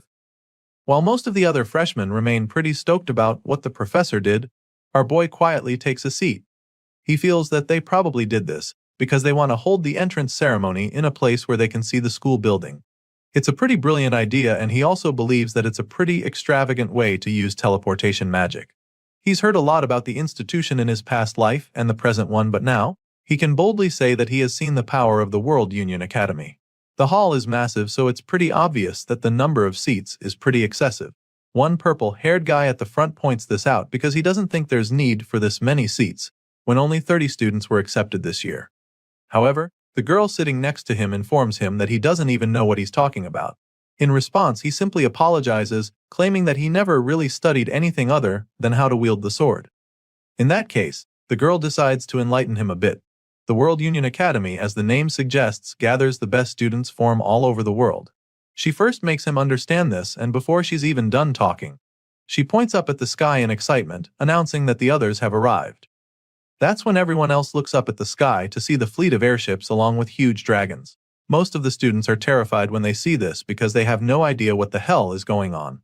But our boy seems to know exactly what's happening. Looking up at the sky, he immediately identifies the magic airship, Strato Queen. He had boarded it once when he was part of the Liquidator Subjugation Squad. They say it's one of the largest airships in the world, so he's surprised that they're bringing it out just for an entrance ceremony. Well, apparently, that's just the kind of thing the World Union Academy does. Just then, the white-haired professor from earlier notices that everyone has arrived, so he decides that it's time to officially begin the entrance ceremony. A while later, just after the headmaster's speech, we catch up with our boy who currently looks bored to death. He's so close to falling asleep, and after the last couple minutes, he confirms that even the World Union Academy's entrance ceremony isn't much different from a normal one. Well, he is bored now, but that's about to change very quickly because the next item on the agenda is the greetings from the top students of each course. Gray's eyes almost pop out of his head when he sees Leonhardt, the top student of the swordsmanship course, coming forward to answer the call. At this point, our boy is a lot more interested in the entrance ceremony, and he's not the only one because all the other freshmen are staring at Leonhardt. It makes a lot of sense that they dread him this much since he was the one who defeated the examiner in an instant during the entrance exam. The guy climbs the platform and greets the professors there very politely. Apparently, this guy is so good that some say he's as good as the teacher when it comes to swordsmanship. It's a pretty bold statement, but I guess that's just how good this white-haired talent named Leonhard Appius is. At this point, the hero is really intrigued, but his thoughts are interrupted when Leonhardt suddenly asks the professors if he is allowed to speak freely. They confirm that he is free to talk, so he thanks them and prepares to give his own little speech. He starts by stating that he has just one complaint he'd like to make to the academy. But before revealing what it is, he turns to address his fellow students. Well, that's what he says at first, but then he throws a jab at our boy, claiming that he's only talking to the students who were admitted the proper way.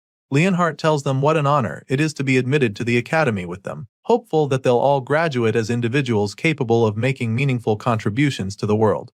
That being said, he urges his classmates to work hard together, claiming that he looks forward to the days when they can aim high together as students of the prestigious World Union Academy. After giving this little speech, he returns to subtly attacking our hero by suggesting that there's someone among them who doesn't deserve to be there. He makes this bold statement and then turns to the Divine Eye Professor Ariel, asking her to confirm if he's correct or not. The red-haired professor's expression instantly changes from a look of pride to shock. She's utterly taken aback by the allegations, so she tries to correct him, insisting that all the students here have passed the rigorous exam. Even though they may not be as strong as he is, she makes it clear to him that it's not a wise idea to exclude the other students. After clearing this air on that, she bluntly asks him why the hell he's even asking her something like that. At this point, the persistent top student hits back at her, stating that he wasn't talking about those who have been admitted by passing their exams properly. And then, he looks Professor Ariel dead in the eye and tells her that he's talking about the student she let in through the back door with her Divine Eye special admission. The red-haired lady just smiles when he calls her out like this, but he doesn't even stop there, because the next thing he does is to loudly demand that the one who was specially admitted reveal himself. This dude even has the balls to demand that Gray return his uniform and leave the academy right away. Everyone seated in the hall is taken aback by his audacity. They gasp in shock, but none of them dares to challenge Leonhardt. At the same time, nobody steps up to support him. Meanwhile, the target in question is still on his seat.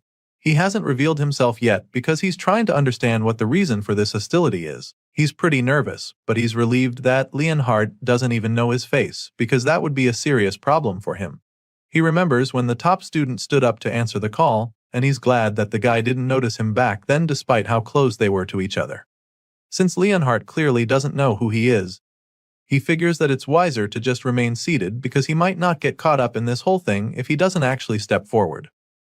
When the special admissions student refuses to come forward, Professor Ariel finally chimes in with an unbothered look on her face. She suggests that this year's students are quite lively after seeing how bold the guy standing before her is. She makes this statement, hoping to lighten the mood, but the persistent top student just snaps at her. He makes her understand that he's very serious about what he just said, and then demands that she stop admitting students through the back door. He's about to say some more disrespectful stuff when Professor Ariel finally gets fed up. She cuts him off by appearing behind him and then prepares to show him exactly why she's a professor at the academy. Ariel asks Leonhardt if he thinks that he's stronger than the student she chose through the Divine Eye special admissions. The question catches him off guard at first because he's not completely sure. But he's already made a lot of noise and backing off now would just make him look stupid, so he musters the courage to state that he is. He's furious that she'd even ask him a question like that and wonders if she thinks that he's not as strong as the mystery student. With this response, Professor Ariel smiles even more because she knows what things are about to get interesting. She likes his attitude and proposes that they make a bet so he can put his money where his mouth is.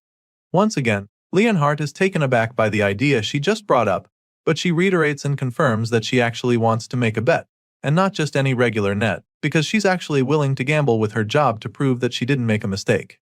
Of course, this bet means that Gray Lee's special admission will also be at stake, so our boy becomes pretty worried because this definitely wasn't part of his plans. Gray begins to panic because he doesn't even know what kind of bet this daring lady is talking about right now. Off the top of his head, Leonhardt figures that the professor probably wants to make him fight the special admissions student, but she claims that she would never do such a boorish thing. After all, she believes that Leonhardt would end up dead if our boy goes all out against him. She literally tells him that he's no match for the special admissions student, and then assures him that she wouldn't intentionally make them fight because as an educator, she must not put the lives of her students at risk. Of course, the only person she's worried about is Leonhardt, so she makes this clear to him, which of course causes him to become absolutely livid. The veins in his head start bulging out as his blood begins to boil, and then he asks the lady if she's actually trying to provoke him. In response, Professor Ariel bluntly tells him that she meant every word of what she just said. As such, she suggests that they make their bet about monsters since it would be safer that way. Rather than making them fight and risk hurting each other, it's safer to see which of them is better at killing monsters. Professor Ariel makes the proposal and still manages to piss the top student off by teasing him about how he's better at fighting monsters than humans. Despite being really mad, he admits that she is truly well informed and then asks her what their bet will be exactly. Now that they're on the same page, Professor Ariel reveals that the conditions for the bet are very simple. All they have to do is kill the monsters that she picks as targets. Each round, the target monster will get stronger, and whoever fails to defeat their monster first loses the bet. That being said, the red-haired lady reveals that she will retire from her position as a professor if her candidate loses the bet. And of course, this also means that the special students will be expelled. Of course, our boy feels very uncomfortable listening to the lady gamble with his future, but then again, she's the one who got him into the academy in the first place. As for Leonhardt, she informs him that he'll have to do whatever she says if he loses the bet instead. The blondie is a little reluctant to accept these terms, because it could very well be a trap, so when the professor asks if they've got a deal, he asks her to tell him what the target monsters will be first. The guy assures her that he's confident he can handle any opponent, but also he's smart enough to try not to be caught up in some weird setup. The professor can't argue with that, so on the spot, she suggests that the first target would be an ogre general. She casually proposes it and then asks Leonhardt if that will be too easy for him, even though she knows that it won't be. Meanwhile, all the students around gasp in shock when they hear this because they also know how dangerous an ogre general is. At the same time, our boy starts to get a little suspicious because he doesn't get why she specifically chose that monster as the first target out of all the creatures she could have thought of. Apparently, the cocky top student also knows how formidable an ogre general is, so he immediately protests, feeling that it's unfair of her to choose it. After all, they only consider creatures that one can kill by themselves monsters, and as far as he knows, an ogre general can't be killed by one person. At this point, the professor assures him that she's not asking him to go kill the beast right away. She doesn't expect him to be strong enough for that, so she sets a time frame to be the entire year. In other words, she's giving him till the end of the year to kill a general ogre. However, Leonhardt insists that it's not a fair challenge. As far as he's concerned, if someone could single-handedly take down a disaster-level monster within just a year of training, then no one would even be suffering. That being said, he demands that she choose a more realistic target, but then all of a sudden, an idea hits him. Leonhardt suddenly accuses the professor of deliberately picking a monster that no one can defeat so that she can end the bet with no clear winner. And so, he makes it clear to her that he will not agree to that. Hearing this, the lady just scoffs, feeling sorry for him. And that's when she adds one final condition, stating that Leonhardt will be declared the winner of the bet if it ends as a draw for any reason. The top student is stunned when she says this because he sure as hell didn't expect that twist. With the terms on the table now, if our boy fails to defeat the ogre general, Professor Ariel will automatically be fired and all special admission students will be expelled. Now, she's confident that there's no way Leonhardt will refuse her offer. The blondie stares at her with a confused look laced all over his face. He calls her crazy for even proposing something that could very much end badly for her. To him, It's like the outcome of this bet has already been decided, so the red-haired lady takes it that he no longer has any objections. Well, before going ahead with the bet, he wants to confirm that the Ogre General will not be weakened in any way, and she assures him that the monster will be at full capacity. Once that's out of the way, he conjures up a contract for Leonhard to sign if he doesn't have any problems with the details of the bet. The top student scans the page quickly and signs the paper to accept the deal. And then, the professor casually walks away like she's already won, so he asks her if she really thinks that her candidate can win. Well, I guess they'll all find out soon enough. As you can imagine, the rest of the professors are stunned by what they just witnessed. Some wonder what's gotten into Ariel, while others feel that she wants to use the bet as an excuse to retire. They think that this is most likely the case since everyone knows that she's well past her prime now. Meanwhile, our boy can't help but feel anxious now that the bet is official. He suddenly remembers when she set the time frame for the bet to be till the end of the year, which makes him realize that the whole contract was a done deal from the start. Apparently, the clever old lady had Leonhard wrapped round her finger from the beginning. There was no way she was going to let him refuse. A while later, we see that our boy is about to take his first class on the basics of magic. The professor taking the class knows that some of them might be surprised to be receiving lectures on the first day, so he makes them understand that not a single day can be wasted as students of the academy. That being said, the professor begins the class by starting with the most basic of basics, which is how to utilize magic. He makes them understand that an invisible energy called ether lies within their bodies, which they can manipulate through the magic circuits in their bodies. Hearing this, Gray is relieved to know that he'll be able to keep up with the magic classes for now. Thanks to his time at the boot camp, he's already familiar with the basic concepts. Sadly, his peace of mind quickly vanishes when he realizes that he somehow ended up in the same class as Leonhard. Now, all he can do is pray that the guy doesn't find out that he's a Divine Eyes special admission student. As the class goes on, our boy quickly gets distracted and the professor catches him instantly. He scolds Gray for being absent, minded only 5 minutes into the class, and this is pretty much where things are about to get tougher for our boy. Gray is shocked that the man could notice him being distracted with a single glance because he's seated so far back. Either way, he apologizes, hoping to move past this quickly and not draw any more attention to himself, but the professor has other plans for him. The man is so pissed that he calls Gray to come down and demonstrate the basics of magic to the class since he's so confident. Desperate to get out of this, he reminds the man that they're in the swordsmanship course and don't really need to be able to use magic. Regardless, the man insists that those with the sword still need to know the basics of magic to coordinate with a mage. The way the man is talking right now reminds him of his time at the boot camp, so he suddenly starts to wonder if they're going to practice the same spell as back then. So, he asks the man if the spell he has in mind is the Ether Bullet, and this intrigues the professor because he didn't think the freshman would know about that. Thankfully, our boy can also use this spell, so he confidently reveals this when the man asks. His time at the hellish boot camp wasn't a waste after all. Sadly, the professor suddenly gets the bright idea to demonstrate the spell to the class using a match. And guess who he matches up against our boy? That's right, Leonhard, the last person Gray was praying to cross paths with. The top student has no idea who our boy is right now, so he underestimates him a lot and suggests that it would be unfair to fight him since he's been trained in swordsmanship and magic before even starting school. However, the professor insists that there's no risk of anyone dying since they're only going to be using the Ether Bullet spell.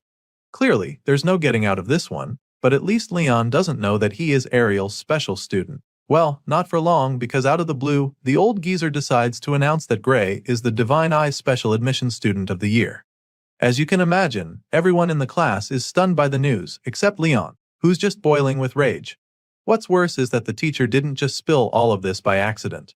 The cruel man knew how Leon would react, so he spilled the tea since he already doesn't like Gray. Now that the top student knows who his opponent is, he decides to take the match a lot more seriously, under the guise of wanting to properly show our boy the ropes. With a murderous glint in his eyes, he calls Gray to come right down to the front of the class for their match-up. At this point, our boy just laughs nervously, because his cover has been completely blown. Soon, the two young men are standing across from each other while the professor gives them instructions. At the moment, our boy is pretty worried because he's almost certain that he won't come out of this unscathed, especially when he only spent a few days learning magic at the boot camp.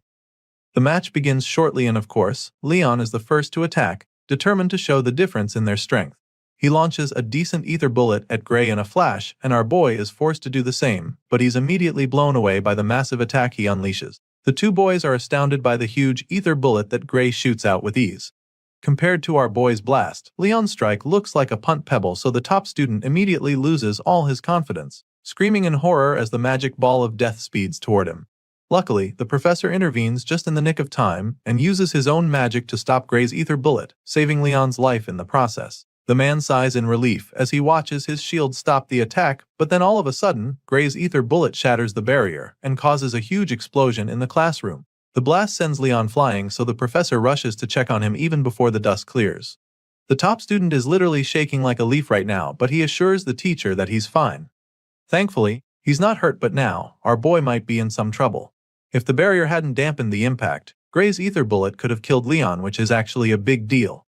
Apparently, even among the professors at the academy, no one can cast an ether bullet that strong, so now, the man is very curious about this young man named Gray. He calls out to the hero, sternly asking him what the hell he just did, but right now, our boy is still trying to figure out the same thing. Thinking back to the exchange, he can't believe that they even used the same spell because Leon's ether bullet was so feeble compared to his. It makes him wonder if the ether bullet taught to those in the subjugation squad is different from what they teach at the academy. With this in mind, he curiously asks the professor if he accidentally used the wrong spell by any chance, but the man assures him that it was definitely an ether bullet. However, he makes Gray understand that the quality of his own was very different and informs him that it was by no means normal ether, but actually super, compressed ether. As you can imagine, our boy hasn't ever heard of that before, so he expresses his confusion. The man confesses that it's a power that even the professors have trouble producing. So it's mind-boggling that Gray managed to produce and reform it into a spell in a split moment. The professor goes ahead to state that there isn't a single person in the academy who can replicate what Gray just did. Just like the professor, the students are still blown away by the power they just witnessed. Whispers fill the hall as they all talk about how incredible the whole thing is. Some even feel that Gray should have been enrolled in the magic course from the start instead of specially admitting him. Despite everything the professor just explained, our boy can't help but feel that something is wrong somewhere. All the spells learned by the subjugation squad at the boot camp look just like what he unleashed a few moments ago.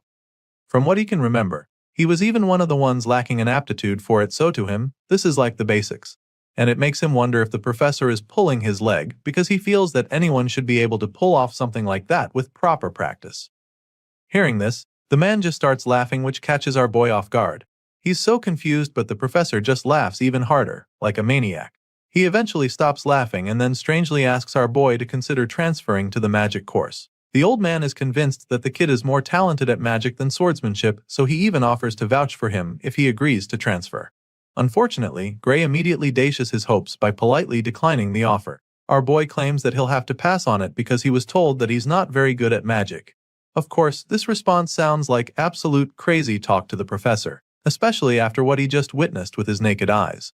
He doesn't even get how Gray can sag something like that when he understands the ether compression technique well enough to produce super compressed ether at such a young age. As far as he's concerned, the boy is an unparalleled prodigy, even by the academy standards. In his mind, whoever said that Gray isn't good at magic is a fool because the person clearly had no idea what they were talking about. And so, he once again asks our boy if he's sure that he doesn't want to transfer to the magic course.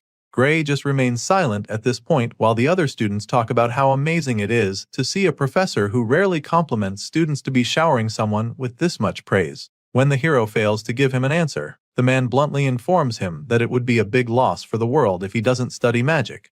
The man is so invested that he would even call Gray's refusal a crime against magic. For some reason, our boy laughs upon hearing this despite the deathly serious look on the professor's face. Just then, he suddenly remembers hearing something about the ether compression technique during his time at the boot camp.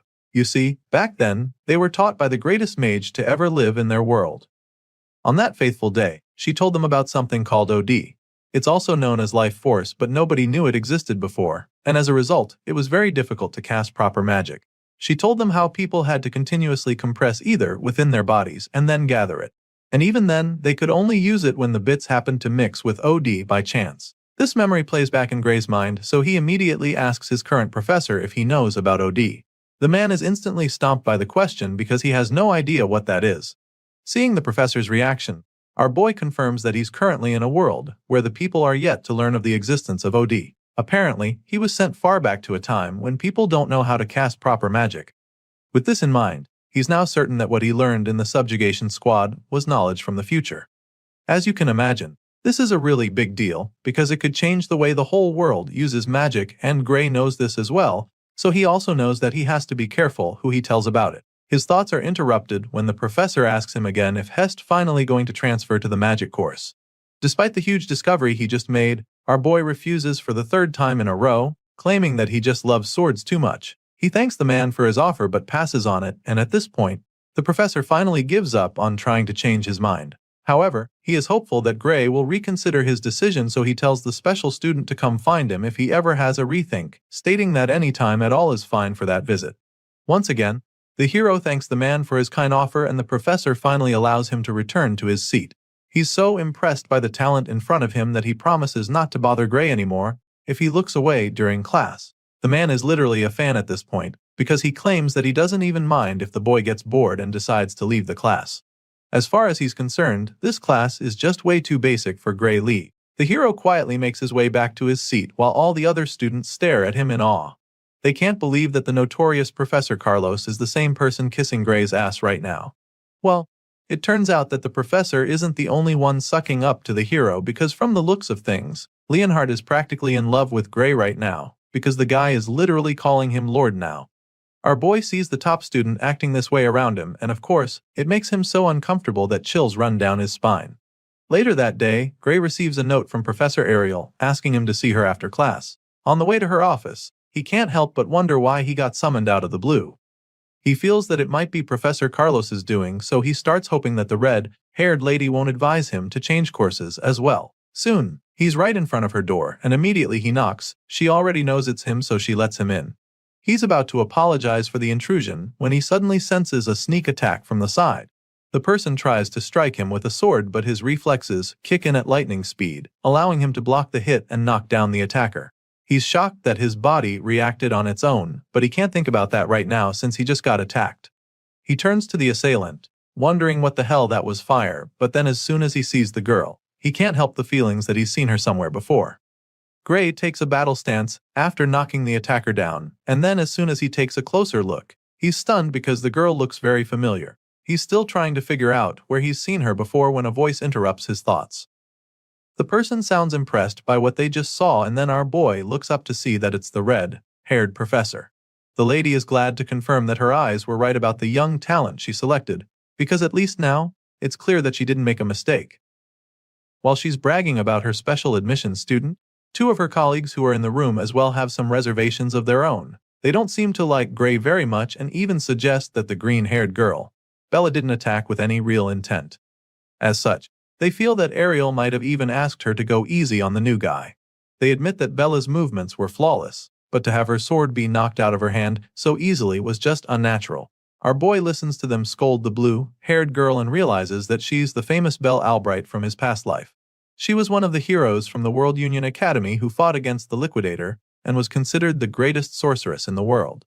Of course, Professor Ariel is not pleased to hear her colleagues talking to Bella that way, so she snaps at them. The red-haired lady suggests that the both of them consider quitting as professors since they can't even tell if the girl was holding back or not.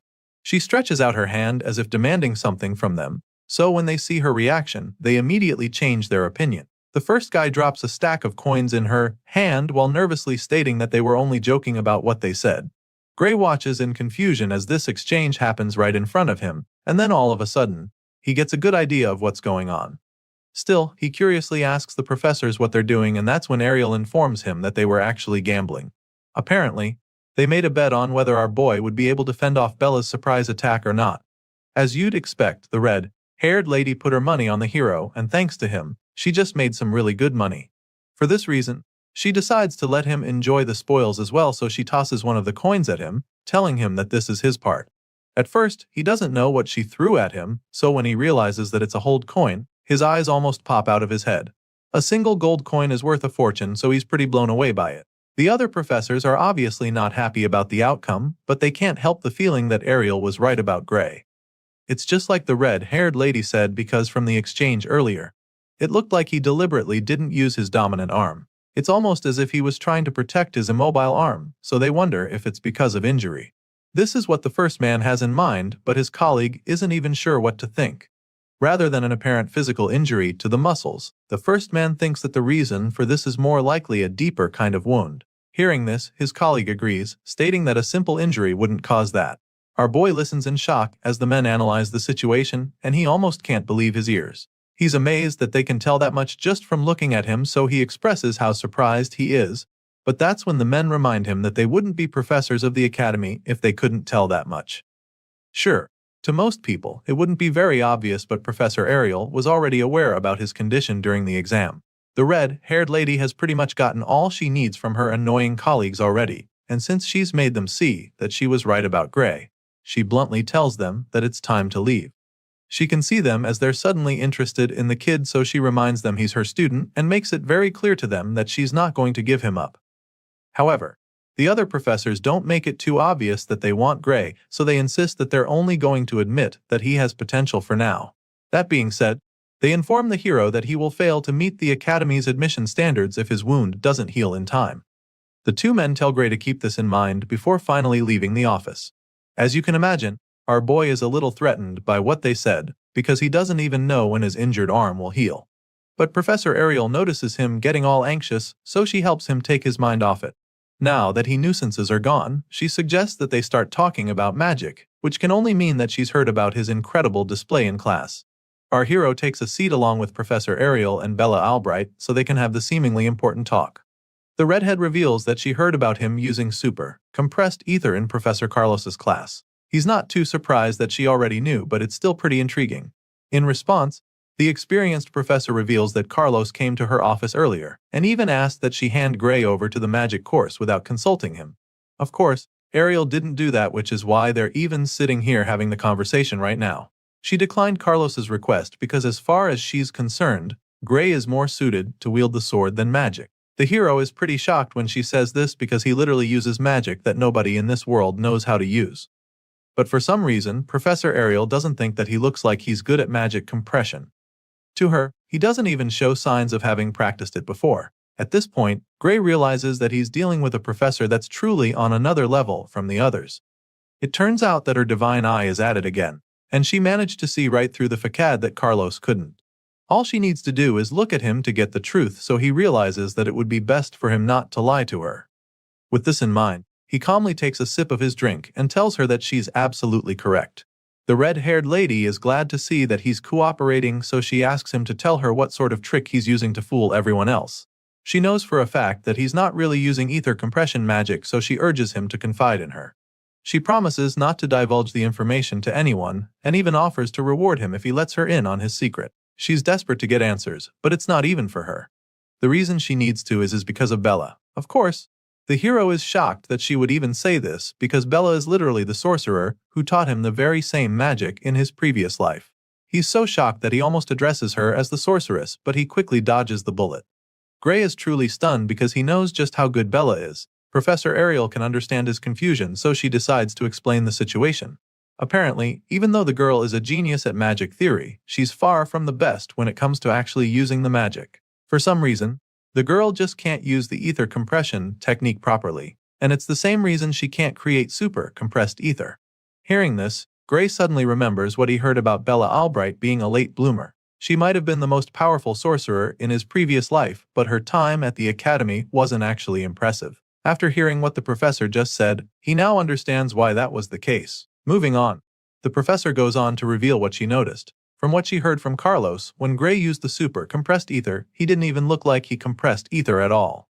And so, if there's a way to use super compressed ether without actually compressing ether, then it means Bella won't have to be sent to Professor Bradley. As soon as Gray hears this name, the gears in his head start turning.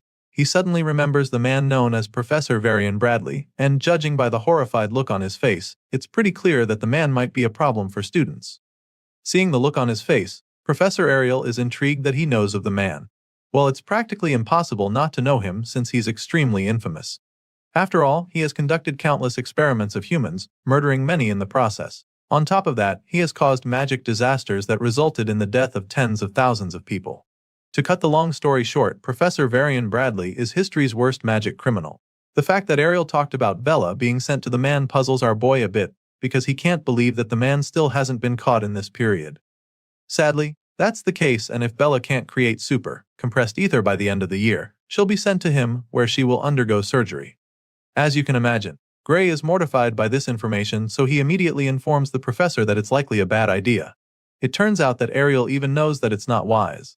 Even though the surgery is under the pretense of enhancing her magic abilities, it's actually human experimentation, and she is fully aware. Professor Ariel knows about his shady ways already, but his activities haven't been made public yet. But then again, rumor has it that he's the reason some people have died, while others were left broken. It's dangerous and scary to the blue-haired girl, but she doesn't have much of a choice because she will be expelled by the end of the year if she can't use super, compressed ether. Of course, Professor Ariel doesn't like the situation, and she'd even prefer that Bella quit the academy to having that man mess with her body. Now, our boy is really tempted to tell them the truth. However, the magic he knows is knowledge that does not even exist at this time. As such, telling them might end up changing the course of history, but then again, seeing how terrified Bella is right now, he suddenly remembers what happened during the battle against the Liquidator. He remembers how the alien invader overpowered them and defeated humanity's last hope with ease. With this in mind, he immediately decides to help the blue-haired girl, because as far as he's concerned, that hellhole people call the future is much better off changed. Gray makes up his mind and promises to teach her how to use super, compressed ether. The scene shifts, and the next thing we see is that our boy is already training Bella in the arena. He quickly concludes his lecture with her, admitting that he just gave her all the knowledge he has about magic. Just as they agreed, he reminds them not to tell anyone that he taught her this.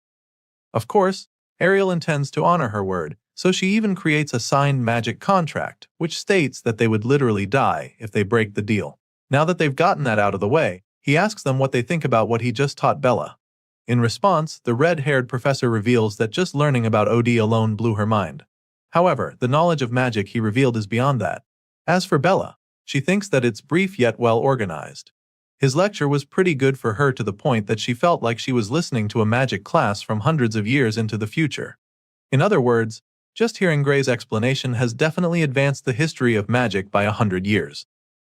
Of course, our boy doesn't tell her that he just remixed the lecture she gave him 10 years from now. The red-haired lady admits that she couldn't even judge properly, so she's not even sure what Gray said is true. In response, Bella suggests that there's a good chance the theory is correct. After all, nothing he said contradicts the current theory of magic. But then again, the quickest way to find out is to test it. So, she writes down a spell and shows it to him, feeling that it should work if everything he said is true. She proceeds to demonstrate what she believes is her full strength according to that theory. But this leaves our boy pretty anxious, because the last time he checked, Bella's full strength is said to be capable of burning down an entire city.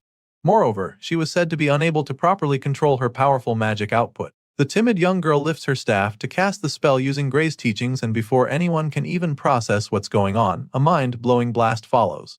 Our boy tries to stop her from using her power, but she unleashes the terrifying blast of flames in the blink of an eye.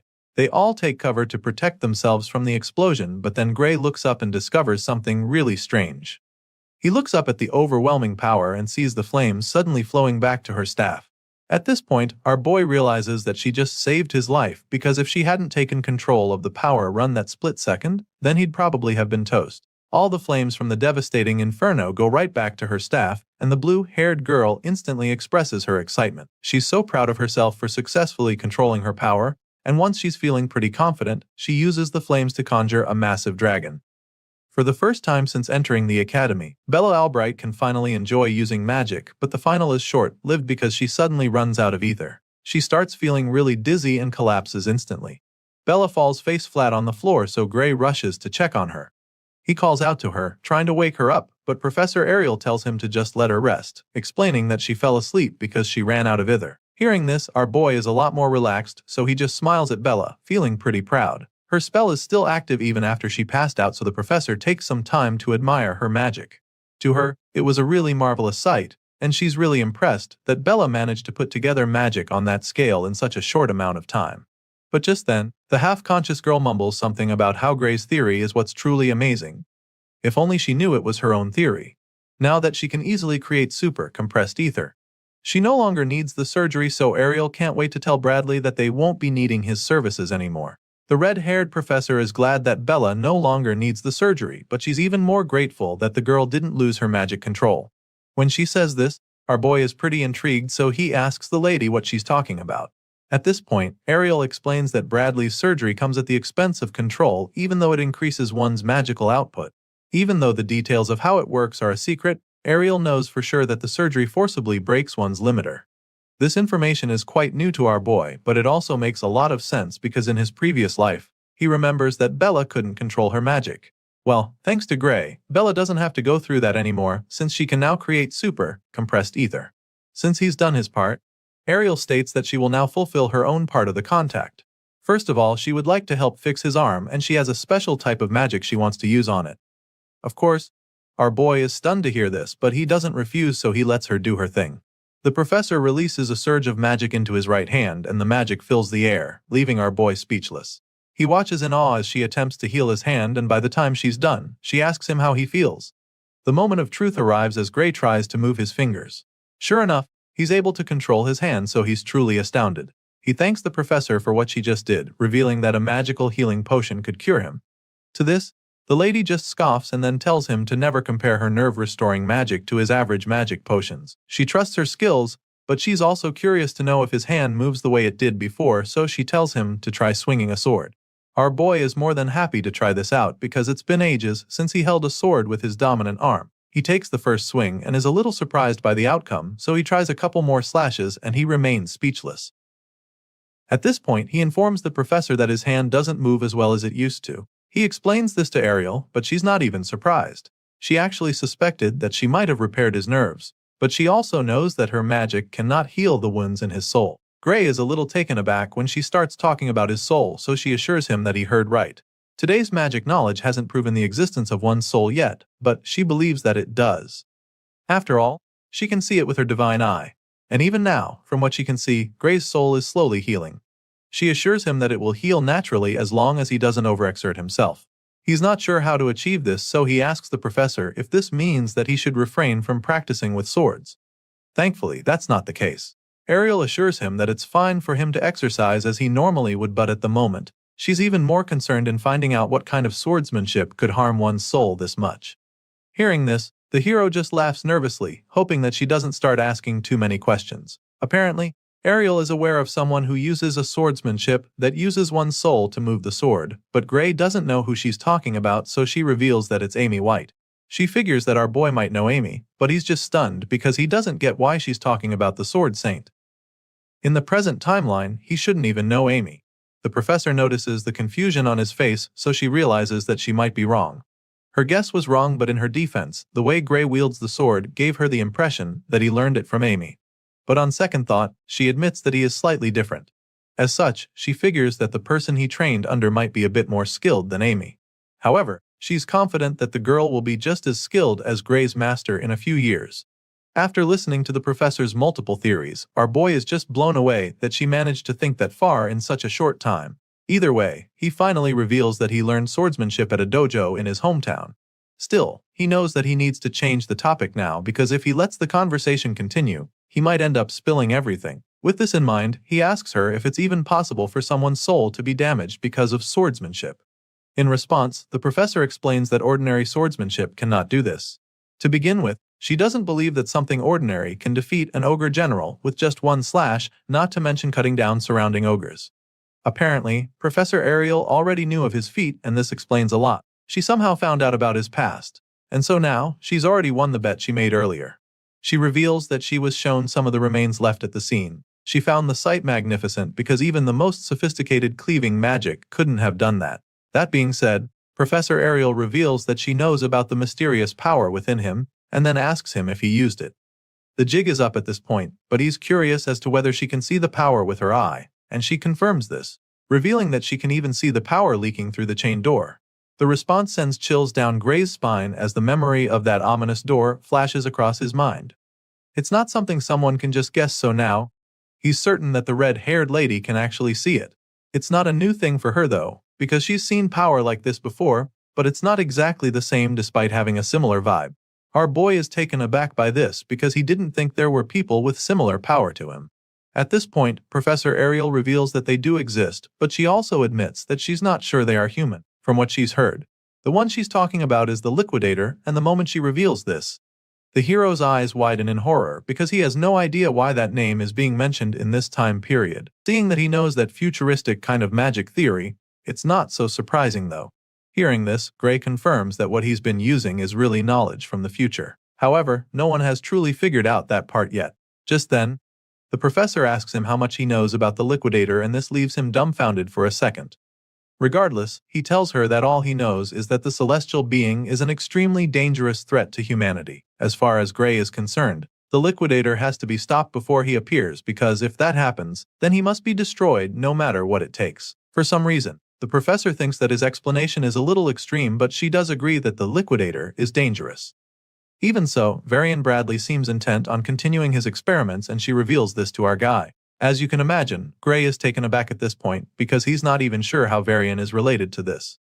Apparently, the professor is convinced that there's a connection. As far as the lady is concerned, the Liquidator is the very being that the man is trying to summon. This definitely comes as a shock to the MC because the last time he checked, the Liquidator was supposed to be an alien. He's blown away by the fact that the Liquidator was actually created by a man because no one had ever mentioned anything like that. But then again, the Academy in the last timeline acted as if they knew exactly where the Liquidator would appear. He remembers the war and how they had predicted the location of the battlefield. Memories of their fleet heading over there flash across his mind, and so now, it starts to make a lot of sense. It's a truly shocking discovery, but it's now looking very likely that the Academy was involved in summoning the World Enders all along. Now that Gray knows what's really going on, he strongly suggests that Varian's dangerous experiment be stopped immediately. Professor Ariel agrees with him, of course, but the look on her face suggests that it's not going to be an easy task. The red-haired lady also wishes for the experiment to be stopped, but there's a major obstacle in the way. Unfortunately, the person running the project is a professor just like her, so she doesn't have the authority to shut him or his experiments down. Sure, she doesn't have the power, so she already pushed the higher-ups to cancel Varian, but they refuse to listen to her. Hearing this, Gray immediately demands to know who exactly these higher-ups are because he can't understand why anyone would sit back and watch someone start an apocalypse under their noses. He's definitely ready to go meet the authorities, but the professor sadly reveals that she is not allowed to reveal their identity to him either. She wishes she could, but she doesn't even have the authority to do. The bottom line is that no one can force the experiment to stop unless the orders come from above. As you can imagine, Gray is disappointed that he couldn't even get a name from her. And now, it's looking like the Academy's leadership is more tangled than he thought initially. The situation is looking pretty bleak, but then all of a sudden, an idea pops up in his mind. It is already clear that the higher-ups don't want to stop Varian, but if the man in question is a criminal, that should change things. This is our boy's train of thought right now, because he remembers that the man in question killed tens of thousands with his illegal experiments in the previous world. If that was the case back then, it shouldn't be much different now. The MC knows where the mad scientist's lab is, so he feels that they should take action right away. With this in mind, he informs the professor that he knows where Varian is conducting his illegal experiments and proposes that they try to catch him red-handed. After all, that's the best way to prove that he needs to be shut down. Sadly, before he even finishes stating this idea, the professor explains that this won't work either. As you can imagine, Gray is so confused when he hears this, so he asks her why they can't bust the mad scientist. Apparently, entering an academy professor's research facility without permission is a very serious crime on its own over here. That being said, the red-haired lady makes him understand that they'll be the ones getting locked up if they are unable to produce hard evidence after breaking into the lab. And so, she straight up asks Gray if he's trying to say that he already has proof of Varian's crime already. Sadly, our boy doesn't have any concrete evidence at the moment. He's working with the events that occurred in his previous life, so he can't say for sure that it's the same now. So, he doesn't say anything, confirming that he's got nothing on the shady professor. At this point, Professor Ariel suggests that they shelve this whole issue for the time being. This entire conversation just makes our boy understand that the professor's hands are tied, even though she knows that Varian and his experiments are dangerous. There's really nothing he can do at this point, so he assures her that he understands the situation. Now that they've got that out of the way, the lady suggests that they pay more attention to the more important matters at hand, which are his powers. She knows that he probably wants to learn how to be able to control it, so she offers to help him with that. Gray is blown away when she says this because he didn't even know that she could do that. Seeing the excitement in his eyes, she informs him that there's actually a professor in the academy who is very good at dealing with unknown forces. The man goes by the name Heathcote Longfellow, and Professor Ariel reveals this to Gray. Our boy is blown away by this because he's actually heard of the man before. It turns out that Heathcote Longfellow is the one who trained the Sword Saint, so it's a pretty big deal to be tutored by a man like that. Professor Ariel can tell that he's stoked about it, and she's not even surprised because she had a feeling that news would catch his interest. That being said, she offers to arrange for him to start private training with the man the following day. Of course, our boy doesn't have any issues with this, so he begs her to see to it. The very reason Gray came to the academy was so that he could master this mysterious power inside of him, but he definitely didn't expect to find a lead this quickly. The scene shifts and the next thing we see is a very intense training session between the powerful professor. Our boy is already receiving private lessons from the one and only Heathcote Longfellow, so it's a really big deal for him. At first glance, you'd think these two are in the middle of a tough sparring session based on the strained looks on their faces, but we suddenly get to see the full picture and learn that they're actually running at insane speeds through the woods. As you can imagine, our boy doesn't get why they're doing this, but he doesn't complain and just follows the professor's lead. Surprisingly, the man is somehow able to sense that Gray's mind is wandering. This is not something that he's ready to entertain, so he tells Gray to pick up the pace since he's clearly not focused enough if he has room for stray thoughts. He demands that our boy keeps running until his body is at the absolute limit. Heathcote Longfellow insists that our boy keep running and only stop once he's burned away every drop of physical strength inside him. Because only then will his soul's power awaken. The professor informs him that they will not touch the sword as long as the MC still has even a scrap of stamina left in him. In other words, Gray will have to be on the brink of death before his new tutor will be satisfied. For most people, this might just be a deal breaker, but our boy knows what he came here for, so he's not going to shy away. After all, if this is the training that the legendary Heathcote Longfellow chose for him, then it must surely have a meaning. But then again, he can't shake the feeling that while he's here running laps, Varian is already carrying out his experiments to summon the Arbiter. He really wants to focus solely on the training as the professor demanded, but Gray is not even sure if this is what he should really be doing right now. Well, despite having these doubts at the start, our boy keeps going back every day, and after a week, he reports back to Professor Ariel. He goes to see her in her office then, and she asks him how it's been going with Heathcote. Of course, our boy takes the opportunity to say what's been going on.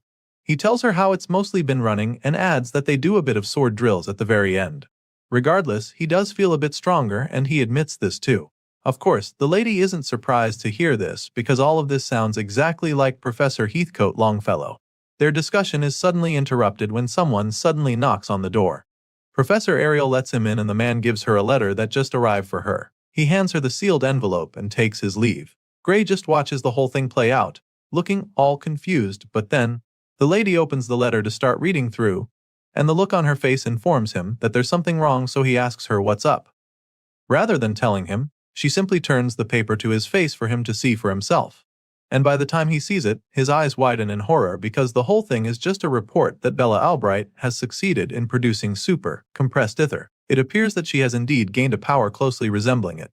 However, upon examination, it's clear that she has not actually compressed it. As a result, her new ability cannot be recognized as super compressed either. Therefore, the contract remains valid, and the operation will proceed as scheduled. This whole letter was sent by Varian Bradley, and after reading it, Gray is absolutely furious. As far as he's concerned, this is insanity, and the professor agrees with him.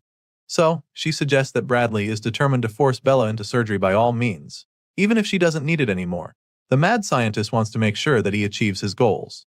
Hearing this, our boy is pretty worried about Bella and wonders if she can refuse to partake in the experiment. Well, the contract is airtight, and the red-haired lady explains this to Gray. It turns out that the only way Bella can get out of doing the surgery is if Bradley himself voids it. That being said, Bella's only choices are expulsion or the operation. In other words, if she refuses, she'll be kicked out of the academy. Of course, this is horrifying news for our boy, so he expresses his displeasure, slammed his fist on the table. Seeing that this is the way things are going, Professor Ariel tells Gray that she needs his help, and then all of a sudden, she asks him to tell her where Bradley's lab is. Apparently, the letter he just sent to her was some kind of trigger that is enough to change her mind. Remember, when she said that they can't enter another professor's lab? Well, now the lady is suddenly fine with busting the mad scientist because if they are blue to expose him as a criminal, then his contract will be null and void. As soon as Gray hears this, the worried look on his face is suddenly replaced with a smirk. Sure, he's excited about this, but he's also curious as to why she suddenly changed her mind. After all, she was the same person who just said that it would be too dangerous to go after him without proof. Hearing this, she simply tells him that they're just going to have to find the evidence they need.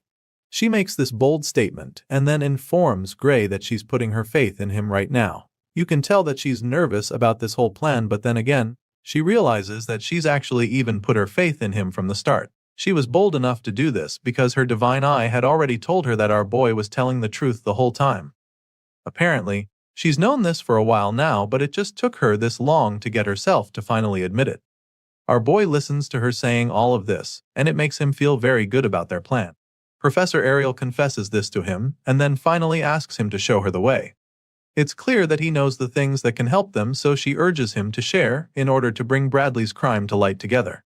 And judging by the look on our boy's face, it's pretty clear that he's all in. Now that they're definitely on the same page, our boy finally reveals that the evil professor's laboratory is located in the mountains near the village of Torul. As you can imagine, the red-haired lady is already familiar with this place.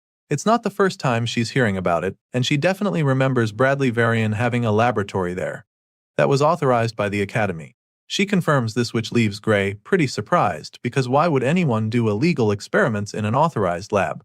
Well, the professor doesn't think he should even be surprised, because as far as she's concerned, there's no better place to conduct illegal experiments if not there. I mean, no one will bat an eyelid even if he stays there for too long, since it's a place that's been reserved for him and his research.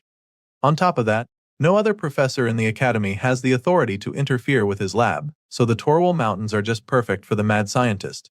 Now though, that's about to change because Ariel is determined to get evidence of his crimes, since they won't be charged with breaking into his lab that way.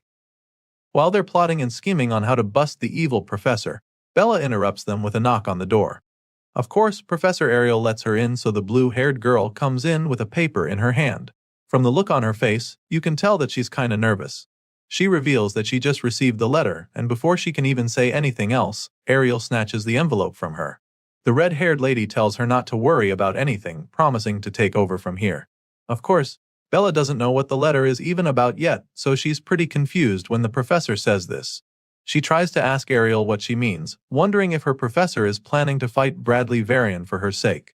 Going after the mad scientist is already risky enough, but Ariel seems to be doing this all by herself, which makes it even more scary to Bella. Ariel senses how worried her blue-haired student is right now, and she just finds it amusing. She simply scoffs in response before informing the worried girl that she alone is more than enough to handle the task. As you can imagine, this definitely gets Bella very anxious, especially since it's all happening because of her. She is pretty terrified now, and even our boy is starting to get concerned, so before the professor can leave the room, he calls out to her, begging her to wait before telling her that he's going with her. As soon as he says this, Bella doesn't even think twice before announcing that she will go too. The girl is determined to help out since all of this is happening because of her. It's her problem after all, so she insists on following them. As you'd expect, Professor Ariel is not comfortable with this sudden change of plans, so before the students can even say anything else, she stops them right in their tracks. And then, she reminds them that the person they're talking about is not some ordinary man. He's an academy professor, and not only that, he's also a lunatic who has repeatedly conducted dangerous human experiments. Professor Ariel points out all of this just in case the two ambitious students have forgotten so soon. There's no telling what Bradley Varian will do to them if he catches them poking their noses in his business. He's just that dangerous and erratic, so the red-haired professor bluntly makes it clear to them that she cannot let the both of them go to such a place. Ariel makes these points to discourage them from following her to the Torwal Mountains, but sadly, her efforts backfire. For some reason, rather than seeing reason with her, Gray feels that everything she said suggests that they come with her. Since even she knows what a monster Bradley Varian is, it just makes even more sense for her to take them along. Going alone is too dangerous even for her as far as Gray is concerned. In his mind, he should definitely be able to be of some help to her if he uses the same power he used to take down the ogre general. Besides, if Professor Ariel disappears, then our boy will get expelled automatically because he's a Divine Eye admission student. She's the very reason he's still in the academy, so if anything happens to her, then his chances of actually finishing to become a hero will be gone. Gray makes all of these valid points and then concludes by begging the professor to at least let them decide their fate. Her actions affect them tremendously, so he believes that they should also have a say in it. At this point, Gray and Bella go quiet and wait anxiously as the professor contemplates everything they just said. She's definitely not planning to be so rigid, so she quietly considers all our boy has said, and after a brief moment of silence, she gives in. I mean, with everything they just said, It seems like they'd just still come even if she told them not to. And so, there's really no point stopping them. That being said, the professor agrees to let them go with her, but under one condition. Hearing this, our boy eagerly waits to hear the terms, and then the lady tells them that they are to prioritize their own safety first no matter what happens. She reveals this non-negotiable condition to them and sternly asks them if they understand completely. Of course, they are pretty fine with the terms, so they loudly confirm that they understand. If that's what it will take for them to be involved on this important mission, they don't mind the terms. Sure enough, after that deal they made, Professor Ariel takes them along and the scene shifts. For a lab that's supposed to be a secret, the building is pretty massive. Anyway, the trio arrives after the moon comes up, and while they're hiding in the bushes, Bella keeps trying to wrap her head around the fact that the man is really doing his illegal experiments in this place. It's probably strange to her as well, but that's what it is. Professor Ariel confirms that this is really the place and reminds her of the objective. Now that they've arrived, the next course of action is to look for evidence of Varian's illegal experiments. Just to be 100% sure, she asks Gray to confirm everything she just said, and our boy assures her that they're on the same page. He definitely remembers this place from his past life, and he doesn't have a single doubt in his mind. Seeing how confident he is, Bella decides that she doesn't have any reason not to trust him. She's all for taking down the mad scientist, but she's still not sure that they can actually gather any evidence without getting in any trouble. That's her major concern now that they're here and she's seen the kind of place they're breaking into. Ariel can sense that the blue-haired girl is worried, so she attempts to calm her down. As far as she knows, Varian should be at the Magic Society's conference right now, so she's pretty convinced that he's not here at the moment. Still, the fact that the mad scientist isn't around doesn't necessarily mean that sneaking in will be a walk in the park or anything like that. She has a strong feeling that the entrance is rigged with all sorts of traps, so going in through the front is not really an option anymore. With that fact established, she concludes that they'll have to bust in through the side wall. Such a move has its own consequences as well, so Bella is pretty worried still. At this point, it's kinda obvious that Miss Blue Hair over here doesn't really have the stomach for a mission like this. She's been on edge since they arrived and worried about everything, so the professor reminds her that they came here to break into an academy-authorized lab. That in itself is already a crime, so whatever approach they take is still likely going to land them in trouble, especially if they're not able to find any concrete evidence. Either way, the professor tells her that she doesn't have to go if she doesn't want to. After all, she was the one who insisted on coming, so if she's no longer feeling up for it, she can always go back. Ariel is still very open to going on this mission by herself, so she wouldn't mind if they change their minds. She makes this very clear to Bella, but it just motivates the timid girl to stand strong. She claims that she's still going, but a part of her still doesn't get if all of this is worth it. As far as she knows, Professor Ariel is doing this for someone like her, so she doesn't think they should be going this far. However, Ariel simply informs her that that is where she's got it wrong, because stopping Varian's experiments is for the sake of the entire world. Right now, Bella doesn't understand the gravity of letting the mad scientist get his way, so Gray explains that countless people will die if they don't stop Varian. He says this but quickly corrects himself, claiming that the whole world will be sacrificed if they don't stop the evil professor. Of course, Bella doesn't understand what they're talking about, so she expresses her confusion. She was already worried before, but after hearing all this, she's probably gonna have a panic attack. The professor can foresee this already, and that's not what they need on this kind of mission right now, so she tells Bella that Gray is probably just exaggerating. Nevertheless, she agrees with what he said about how the mad scientist needs to be stopped at all cost. She knows that the girl might still be bothered, so she keeps telling Bella not to worry, assuring her that they're here for her and will literally put their lives on the line for her. Ariel says these words with a reassuring smile etched on her face, hoping to calm the timid student. Once they're able to get all the doubts and worries out of the way, the professor finally gives the signal for them to move out. The three of them blast off with blistering force toward the lab, determined to find the evidence they need to take down Varian. Ariel casts an insanely powerful spell mid-air and instantly unleashes a devastating blast that blows a hole in the side wall of the facility. So much for being stealthy. The blast is truly incredible as it leads to a mind-blowing explosion that almost sends them flying. The force from the blast is so much that Gray barely manages to avoid being thrown off his feet. Of course, he also didn't expect a blast of that magnitude, so he finds it amusing. Ariel just had to do something way over the top. Anyway, now that they've got an opening, they make their way to the freshly opened hole in the wall. It's a miracle the facility is still standing after taking such a devastating blast, but I guess that's a good thing. Gray Lee takes the lead since he's the one who knows the way, but as soon as he steps into the lab, his eyes widen in horror. Our boy is instantly met with a very shocking surprise. Remember, this lab was supposed to be filled with enough evidence to enable them shut down Varian's illegal experiments. Well, what our boy finds is even more horrifying than what he imagined. It's literally a huge prison with several cells lined up one after the other. Inside these cages, there are human beings bound in chains, and those of them who are not already corpses look like they're on the brink of death. Most of the bodies are covered in blood scattered all over inside the cells. Clearly, they're now 100% sure that Varian is an evil piece of trash. This is proof that he's been carrying out inhumane research, and it wasn't even that hard to find. Looks like there's no need to make an effort searching for the evidence they came for. There's literally so many dismembered corpses in the cells that it's sickening, and Bella is probably doing her best not to freak out right now. The professor is speechless at first, but then she's finally able to organize her thoughts. For her, just a glance is enough to see 14 forbidden spells that have been used on these poor victims. Using such spells is undeniably a criminal offense, which just shows how terrible Varian is.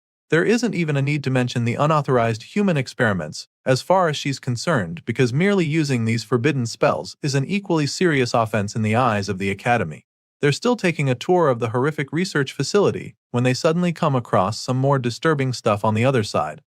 Of course, they all go to investigate, and that's when they get a better view of this ominous-looking magic circle on the floor. It's surrounded with lit candles, which is even more creepy. At first glance, it looks like some sort of altar, so after getting close to it, they're a little confused. They've obviously seen more than enough proof that the scumbag professor is up to no good, so Bella asks what they should do now, because their original plan was to leave with evidence. However, she doesn't think it's right to leave just like that, because they also need to rescue the people who are trapped in the cells. At least the ones who are still alive. Gray is the first to respond to her, reminding her that they shouldn't stay here for too long. He's afraid that Varian might return and find them there if they're not careful, but before he can even finish explaining this, he's suddenly cut off. Our boy is interrupted by an ominous voice in the shadows, and that's definitely not a good sign. As you've probably guessed already, this voice belongs to the one and only Bradley Varian, who sounds really amused by the presence of unexpected visitors. They were just talking about him, so he tauntingly asks if they were calling for him. The evil professor slowly walks out from the darkness, and his colleague is the first to confront him. With a confident smirk on her face, Ariel asks him what happened to his conference. After all, that's where he's supposed to be right now.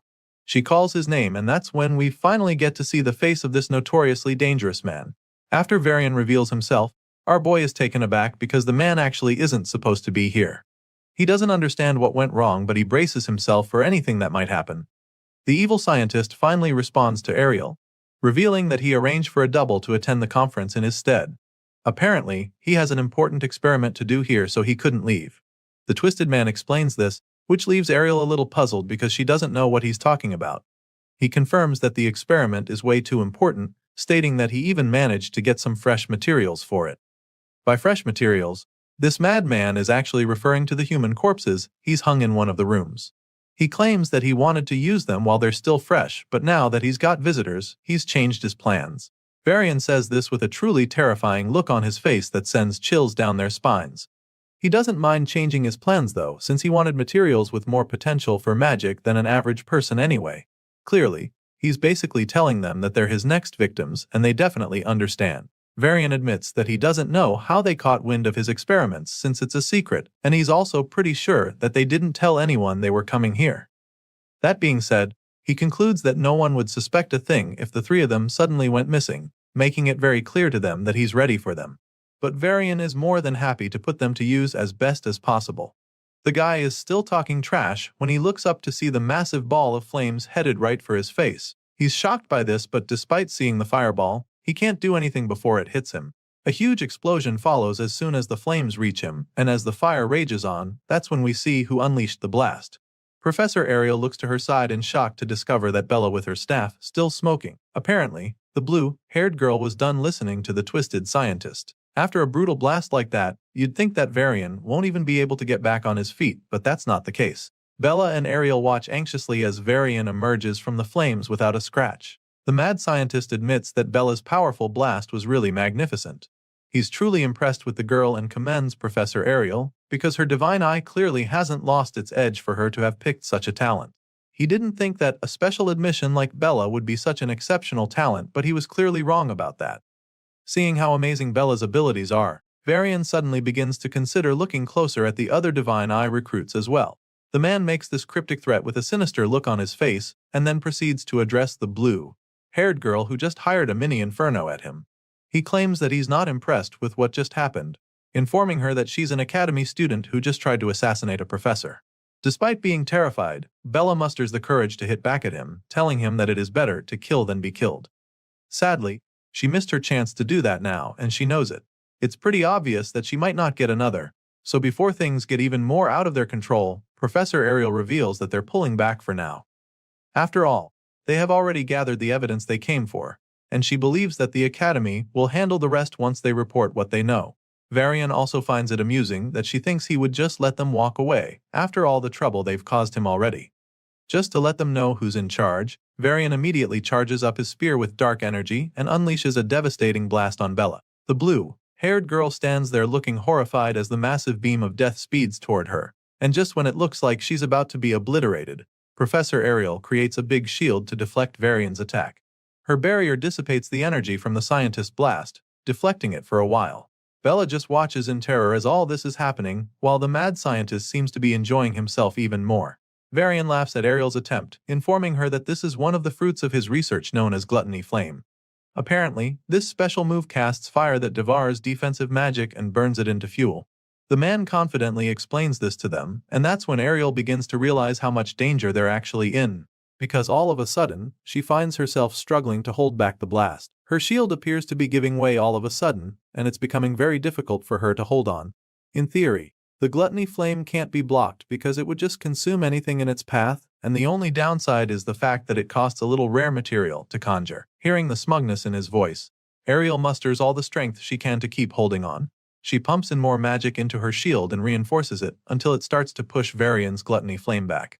As soon as she gets a bit of control, she conjures a glowing floating box that looks like some kind of treasure chest. She passes the spell memory pouch to Bella and tells her to take it to Gray, claiming that Heathcote would know what to do once he sees it. Bella receives the small box in her hands and realizes that Professor Ariel is starting to struggle again. So, she uses her staff to create another protective dome around them, hoping to keep Varian's attack at bay, but as Ariel is not exactly in support of this, she asks Bella what the hell she thinks she's down and urges her to get out of the lab as fast as she can, but the blue-haired girl isn't exactly keen on leaving her behind. She informs her professor that her barrier is already breaking and offers to help out. She asks Ariel to let her handle this, but the red-haired professor doesn't have any intention of doing that. She reminds Bella of the deal they made before coming here. She made them promise to put their lives first if something goes wrong, so she wants the girl to keep that promise. Varian's magic is clearly unnatural, so she tries to make the girl understand that defense spells won't stop it. That being said, she promises to buy the students some more time so that they can escape, but before she can even finish talking, her barrier shatters into 1,000 tiny pieces like glass. Her eyes widen in horror as the reality dawns on her, but Bella assures her that everything is going to be fine. The only thing standing between them and Varian's ravenous dark spell of death is Bella's protective dome, so Ariel is absolutely terrified. The professor is so stunned by their current situation that she doesn't even run anymore. She stands right there staring at the flames of death smashing against Bella's barrier. On the other hand, the blue-haired girl just has the feeling that Varian's spell isn't even that strong. As far as she's concerned, it just needs a slightly different kind of defense magic. Seeing this, Varian yells in frustration. The man can't believe his eyes. It should be impossible for anything to hold back his spell, because he's the only one who knows the counter-magic theory for Gluttony Flame. And so, the mad scientist begins to wonder how the hell she knows the formula to make his attacks useless. In response, the blue-haired girl simply reveals that she managed to crack his code so easily because someone recently taught her a new theory. Using that theory, using the spell to counter him is just that easy. Hearing this, the evil scientist just grits his teeth in rage as he begins to rack his brain. He's so confused by the fact that someone taught her the spell, so he loses his shit and furiously demands that she give him a name immediately. The man is so desperate to find out who the traitor is that he promises to give a clean death if she gives him the name. For some reason, he thinks that's supposed to make her want to tell him anything. Anyway, seeing that he's so curious to find out who taught her, she decides to piss him off even more by telling him that the person's identity is a secret. She doesn't give him a name, but she lets him know that the person who taught her is a student from the swordsmanship course. In that moment, She begins to recall when Gray revealed the theory to her and how confident she was that the formula would work even though it contradicts the current theory of magic. As you can imagine, the evil scientist is even more enraged when he realizes that the girl doesn't want to answer him seriously. It's obvious that she's messing with him and he doesn't take it lightly. All of a sudden, Varian reveals a huge red stone and threatens to burn her alive with it for pissing him off. Varian shatters the rock with a single punch and several skeleton ghost heads start flying toward Bella. This dark spell continues to get even more powerful when it gets to her barrier, and it's starting to look really scary, so Gray asks her if she's okay. Surprisingly, she's still completely fine. It's like she's not even breaking a sweat to hold back the evil scientist's attacks. As far as she's concerned, her barrier can definitely withstand this force, but it comes at a cost. Apparently, her mana reserves won't last the longer. She holds up the shield and Varian is very much aware of this. With the extra magic she's using to keep the barrier up, the man estimates that she's got just over a minute left with how low her mana reserves probably are now. It's just a matter of time before the shield gives way, so Bella urges Professor Ariel to attack now. She's got her hands full and can't hold for much longer, so the redhead swings until action. She activates her divine eye to assess the situation, and it only takes her a second to see that the flames from Varian's attack are thin at a particular spot. This is the weak spot she can take advantage of, and she doesn't waste another second, since she can also project mana outside the barrier. Professor Ariel goes to the edge of the dome to cast her spell and shoots out mana at that point to exploit the weak spot in Varian's attack. Her mana seeps out of the dome and moves through the flames, headed right for the evil scientist, but just when it looks like her attack is about to get to Varian, they get weaker and weaker until they finally disappear. Seeing this, Varian just laughs at her for trying to counterattack because she can't even reach him, let alone actually do any damage. At this point, Ariel begins to panic because it's clear now that hurting the guy will be a lot harder than she thought, and so she immediately starts brainstorming. You see, Professor Ariel's offensive magic is one of the weakest among the staff, and when you factor in the properties of the gluttony flame, then it's very likely that her spells are being absorbed until there's nothing left. In other words, Ariel can't get to Varian, and as if that's not bad enough, it looks like Bella is about to collapse. She struggles to keep up the barrier, but eventually gets drained completely, so she tells the others to brace themselves. Upon hearing this, Professor Ariel begins to regret her decision. She knew that something like this could happen, which was why she told Bella to run away earlier. Sadly, it's too late for that now, and they have no choice but to face the evil scientist head-on. Just when it looks like they're about to be sitting ducks, Gray steps forward, telling the ladies to leave this fight to him. The hero takes out his sword, ready to take Varian all by himself, and this definitely leaves his professor very shocked. Bella is equally taken aback by his sudden display of bravery, and she can only wonder what he's planning to do now. You see, the blue-haired girl is especially confused because she knows that his sword can't reach Varian from where they are. She tries to explain this to him, hoping to prevent him from making a dangerous move, but he just tells her not to worry, sounding absolutely certain that he'd be able to get to the enemy. With Bella failing to convince Gray otherwise, the professor gives it a try as well, asking the hero if he's sure about what he wants to do because she knows that it could kill him if he uses that power again. On the off chance that he survives it, his healing arm might never even recover, so it's an insane risk he's about to take. Despite her attempts to change his mind, the hero just cracks a little smile and tells her that dying alone is much better than all three of them losing their lives here. Gray makes it clear to them that he's not going to change his mind and proceeds to charge up his sword. As soon as he does this, Varian sees the bright light off the blade from the other side, and before he can even realize what is going on, our boy gets to him. The hero reaches him in the blink of an eye, and Varian is shocked to see the young swordsman flying toward him with a sword. Unfortunately, it's too late to even save himself now because Gray swiftly uses a single powerful slash to take the evil scientist's head clean off. Gray decapitates the mad scientist in a flash with a vicious slash that splatters blood all over the walls, and as you can imagine, the ladies behind him are absolutely shocked by what just happened. Eventually, Varian's headless corpse falls to the ground, and that's when even Professor Ariel realizes the gravity of what just happened. Her eyes widened in awe, claiming that it's her first time seeing the real one with her own eyes. Sure, she knew that Gray was special already, but after seeing the kid take the tyrant down with so much ease, she's absolutely staggered.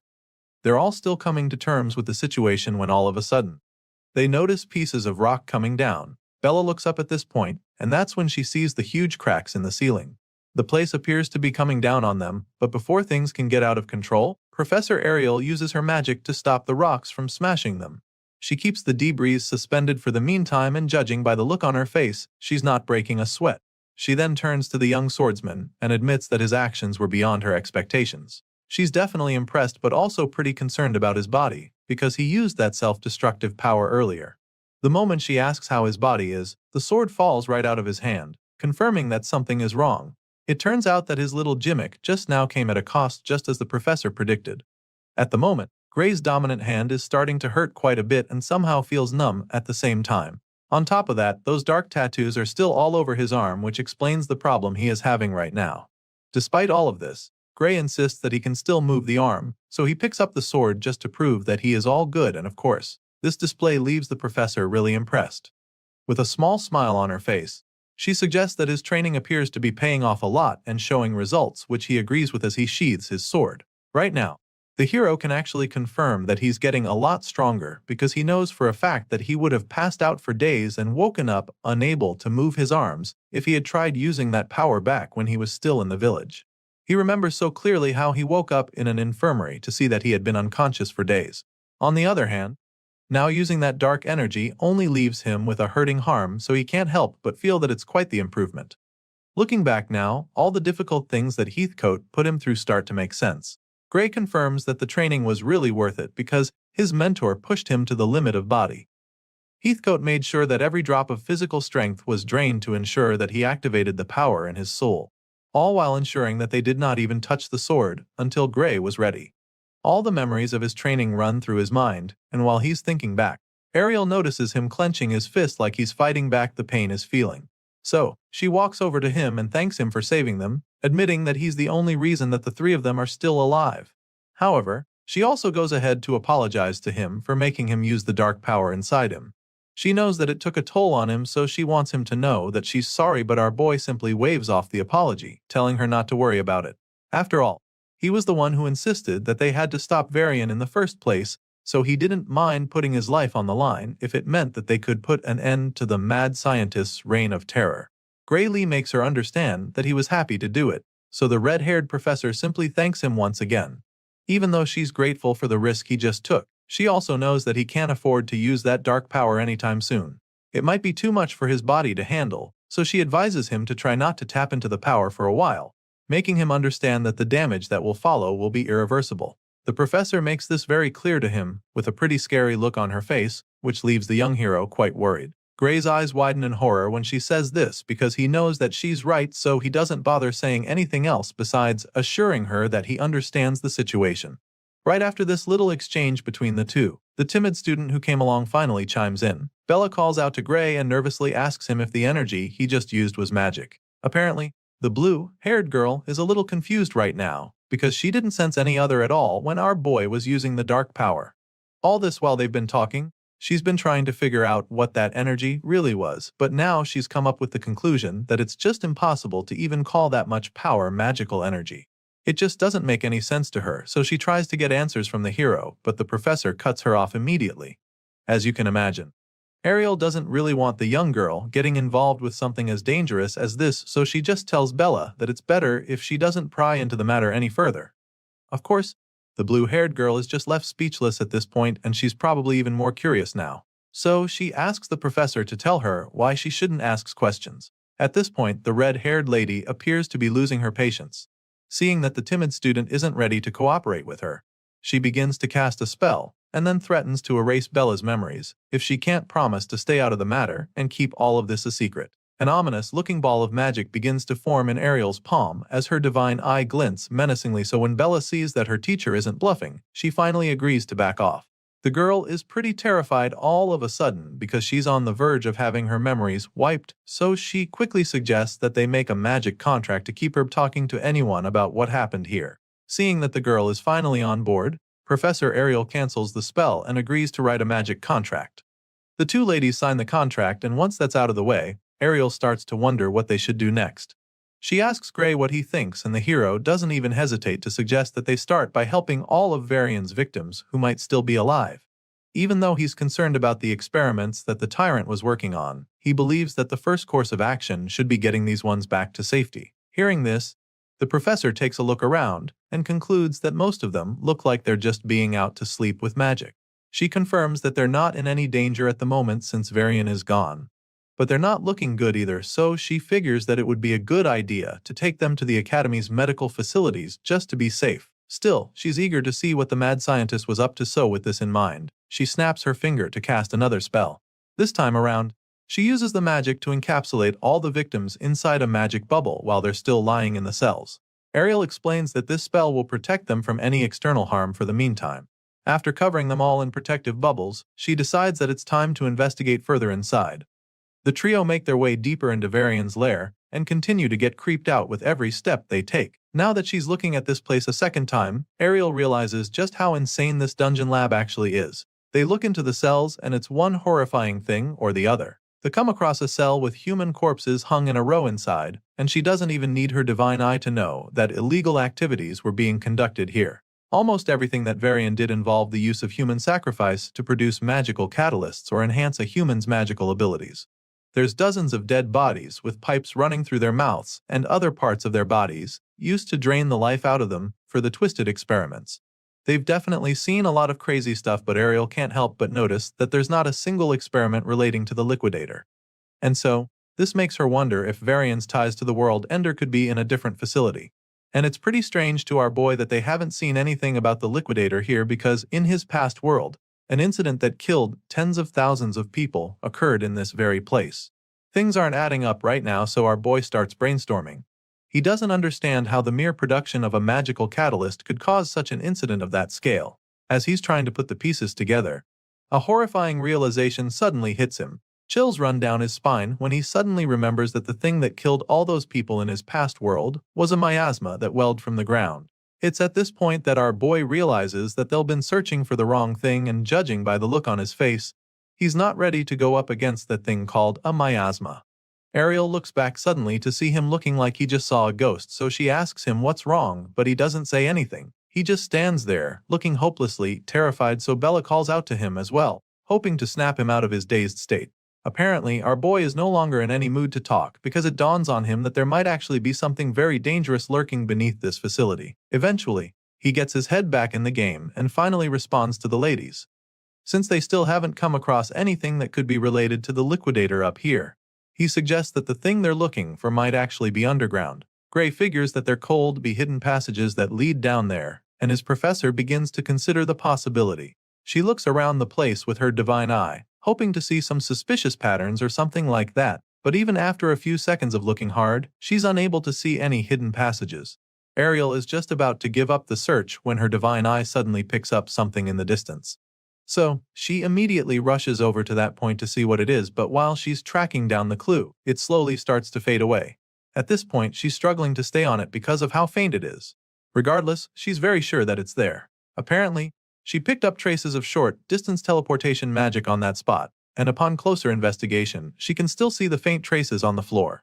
Ariel believes that the underground area Gray was talking about is probably a space that can only be accessed with teleportation magic, and based on the traces, the professor figures that the teleportation distance is around 300 meters. Even though she just confirmed his hunch, Gray can't shake the anxiety he's feeling.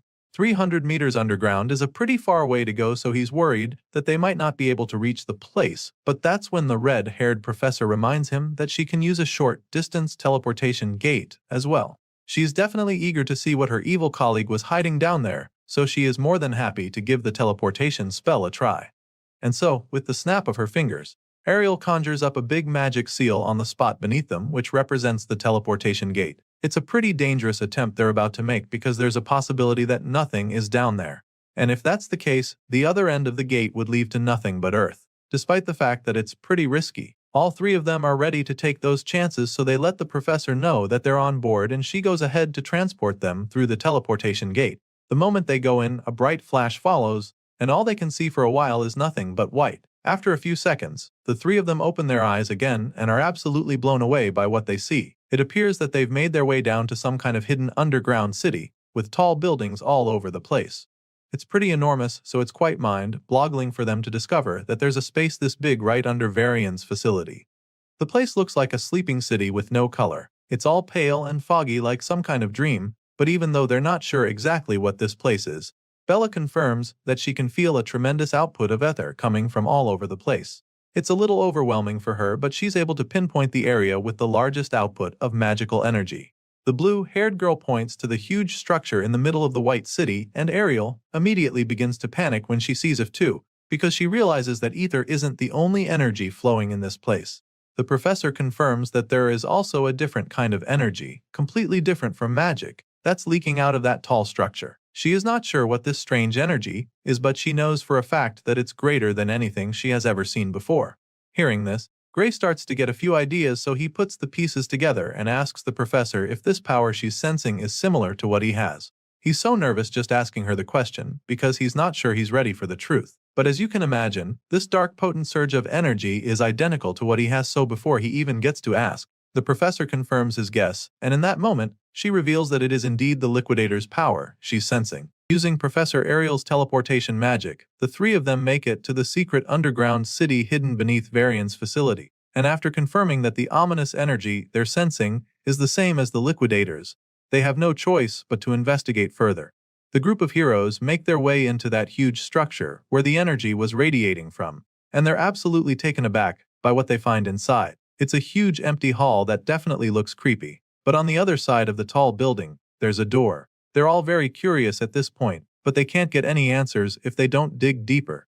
While the students are still trying to process what exactly is going on, the red-haired lady takes the initiative and starts walking across to the other side. From the looks of things, she is extremely certain that this place is where the energy is coming from.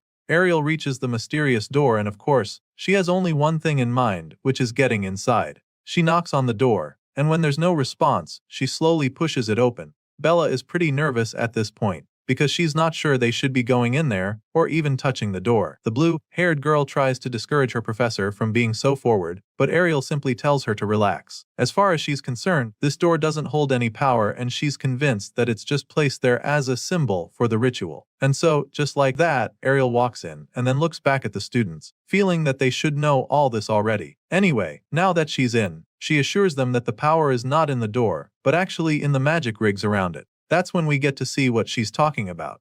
Inside the room she just entered, there are several glowing rigs lined up in a circle, and she walks right into the middle of it. The moment she does this, the rigs begin to explode in a huge surge of energy, and of course, Gray gets really worried. He shields his eyes as he struggles to see what's happening in front of him, and asks the professor if she's trying to summon the liquidator. The shockwaves from the magic rigs are so powerful that they almost send the two students flying like pieces of paper. Bella is particularly having a hard time staying on her feet. It's all really scary to her, and she feels that this kind of magic is too dangerous for them to handle, so she concludes that they have to shut it down right away, regardless of what Ariel says. The blue-haired girl isn't even done saying this when the professor stops her. Ariel warns them not to rush into the circle and then explains the situation to them.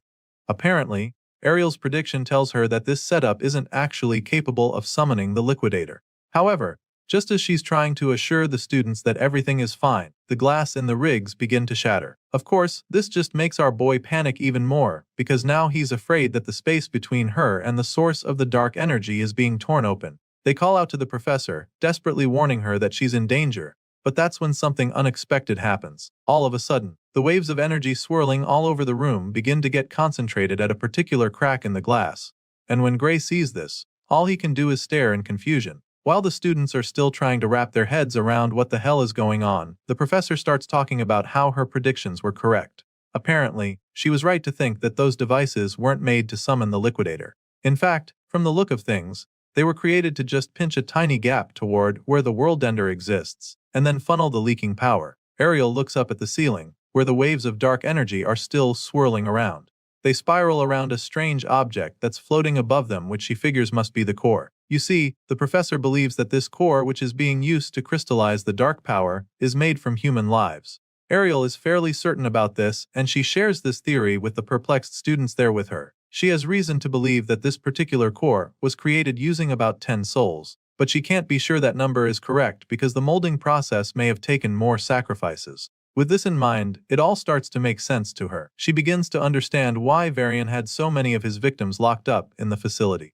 She's convinced that the majority of the people they saw upstairs were taken to be raw material for this very purpose. The evil scientist wasn't using his victims for any ordinary human sacrifice, but for something much more sinister. Hearing this, Bella still can't wrap her head around why anyone would do such a thing. She doesn't get why he would go that far just to gather power, and it just makes her wonder what such dark energy is even being used for. She expresses her confusion, but the professor is just surprised that the blue-haired girl still hasn't figured it out, and so she decides to break it all down to Bella. Ariel reminds the girl about the ominous black flame that Varian used against them during their fight. At first, this still doesn't explain anything, but then the professor reminds Bella of the crystal that Varian used to boost the power of the flames when he got mad.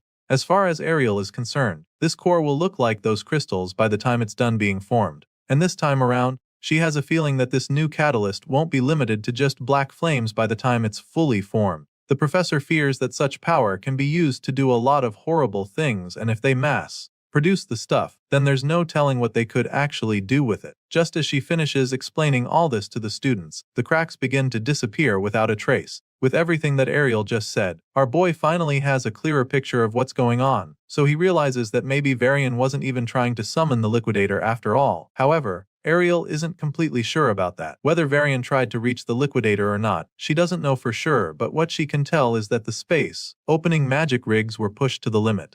Seeing this, she figures that maybe what they set up was all that they could manage, and then goes on to keep inspecting the mysterious contraption. While the professor is busy examining the whole thing, Bella just takes a look around and easily concludes that this apparatus is insanely valuable. It all looks so futuristic, and the components are things that she has never come across before. The blue-haired girl is pretty blown away by this underground lab because she's never seen spatial warp magic that is this precise and high output. As you can imagine, the professor confirms her assertions, boldly stating that making one of these setups would literally cost a nation's budget. That's definitely a bold statement, but the truth of the matter is that Ariel isn't even trying to exaggerate, which is why she's shook by the fact that there are practically 8 of the magic rigs in this secret laboratory. It's a mind-blowingly expensive project for sure, so there's only one organization that comes to her mind. Hearing this, Bella takes a quick guess, wondering if her professor is thinking about the Discar Empire, but Ariel explains that those aren't even the suspects she has in mind. Sure, everyone knows that the Discar Empire is the biggest country in their world,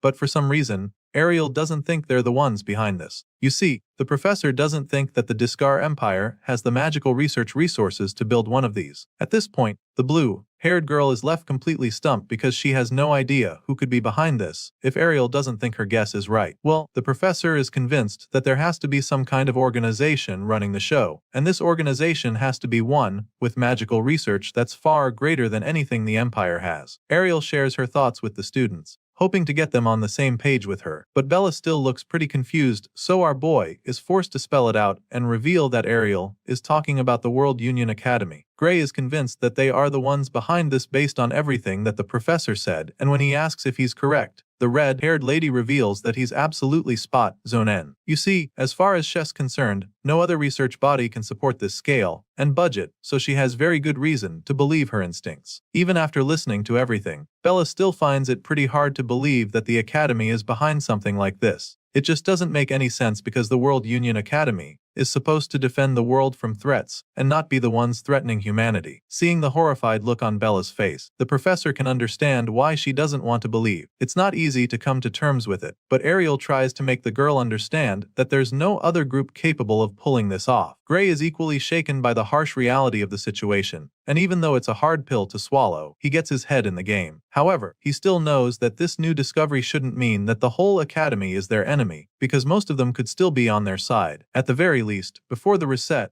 the Academy's top forces were the ones on the front lines during the battle against the Liquidator. Even beyond the subjugation sausage, they kept protecting civilians right until the very end. And so, after seeing that future, Gray can't just believe that everyone in the Academy is an enemy to humanity. Thankfully, the professor agrees with him completely, admitting that most of the Academy probably acts for humanity and wouldn't allow experiments that waste lives. However, she is also aware that the Academy has countless researchers, and she makes this known to our boy. The Academy has countless facilities as well, and hardly anyone in this world truly knows the whole picture. Besides, they still don't even know for sure who is behind Varian. All they know is that the person or persons has some serious backing. Ariel knows for a fact that her twisted colleague couldn't have arranged all of this with his authority alone, which means that he must have had some people in the Academy who were working with him. Hearing this, Bella becomes really nervous because it's starting to become pretty obvious that they can't fully trust the Academy either. She anxiously asks the professor if this is the case, and so Ariel goes on to reveal how she's been watching the academy from the inside for decades, and in that time, she's come to learn that it's not an organization that one can trust blindly. Even if she's not aware of any other details, this, she can tell the younger ones for sure. Ariel claims that most of the people inside must actually think that they're doing what's best for humanity, including the ones behind this experiment. As far as she's concerned, the ones responsible for all this have probably convinced themselves that it was for the greater good. The bottom line here is that the truth has been buried in the dark amongst many of the people in the academy. With everything the professor just explained, it's pretty clear that they can't sit around anymore, so Gray eagerly asks her if she has any idea how they could find the mastermind behind. Ariel looks around the place, trying to come up with something, but she notices that there are no communication devices in this secret facility. Not even the marker's magic residue is left in the rigs, so it's almost like nobody was ever here. The cover-up is so thorough that finding anything would be very difficult. She's still trying to explain the situation to the students when a huge explosion rocks right behind them. Unfortunately, that's just the first of several other booms that they hear all over the facility. Gray begins to panic, wondering what the hell is going on, and that's when Ariel suggests that some sort of evidence erasing mechanism was set up as well. While the students are busy freaking out, Ariel calmly analyzes the situation. Apparently, the ones responsible for this didn't blow the place up the moment Varian died, which she finds a tad suspicious. It makes her wonder if they were planning to lure the ones snooping around deeper inside before detonating the place. Of course, Bella definitely wants to leave right away before they get buried by the debris, so she calls out to the professor, reminding her that this is not the time for hypotheticals. Bella feels that they need to get out immediately, but Ariel casually tells her to calm down, stating that these are just magical explosives. As far as she's concerned, the World Union Academy's professors aren't weak enough to be killed by something like this, and so, she activates her divine eye and begins to cast a protective spell to show the students exactly why she's not panicking. The red-haired lady crouches down to cast the spell, creating a glowing magic seal on the ground beneath them. Despite her calmness, the students are still pretty troubled by the situation, so they just stand behind her, waiting to see what she does. At this point, the entire place is coming down right on top of them, and Ariel sternly warns them not to step out of the magic circle she just created. She pumps in some more magic into the spell, and the rigs begin to glow with the same bright light from her magic circle. They keep getting brighter and brighter, until all we can see is a white flash of light. As soon as this light appears, everything goes blank, and the next thing we see is the trio reappearing back on the surface. Apparently, Professor Ariel was able to teleport them back to safety just in time, before the whole place could come down on top of them. Not just that, she also managed to save all of Varian's victims too. Remember those magic glowing bubbles she covered them in? Well, she was able to teleport the captives too despite being far away, and she's pretty glad to see that everyone made it out safely. Belle still hasn't gotten over the feeling of fear that consumed her a few seconds ago. The poor girl is still shivering, because she definitely thought she was going to die when everything got out of control. Even though Ariel saved them in the end, Gray can't help but feel a little worried because that was way too close for comfort. Hearing this, Ariel simply explains why her spell took so long to actually work. You see, they had more baggage than she expected, so it slowed down the teleportation process. Still, the red-haired lady is pretty glad, because it was definitely worth it. That's when she shows the kids the baggage she was referring to. Lying a few meters away is a pile of magic rigs, the same magic rigs that they found in that secret underground facility. It turns out that the professor managed to save them before they could be destroyed by the explosions. And now, she can't wait to show them to the academy, because they'll finally be able to create some awareness. The academy will no longer be able to ignore them anymore when they see the rigs as far as Ariel is concerned. The scene shifts, and the story continues with the trio going back to the World Union Academy where they present their findings. They're summoned and informed that the survivors they rescued are being treated in the academy's medical wing. The World Union Academy headmaster, Orodrom Alexandro, also thanks them deeply for stopping Varian's illegal experiments.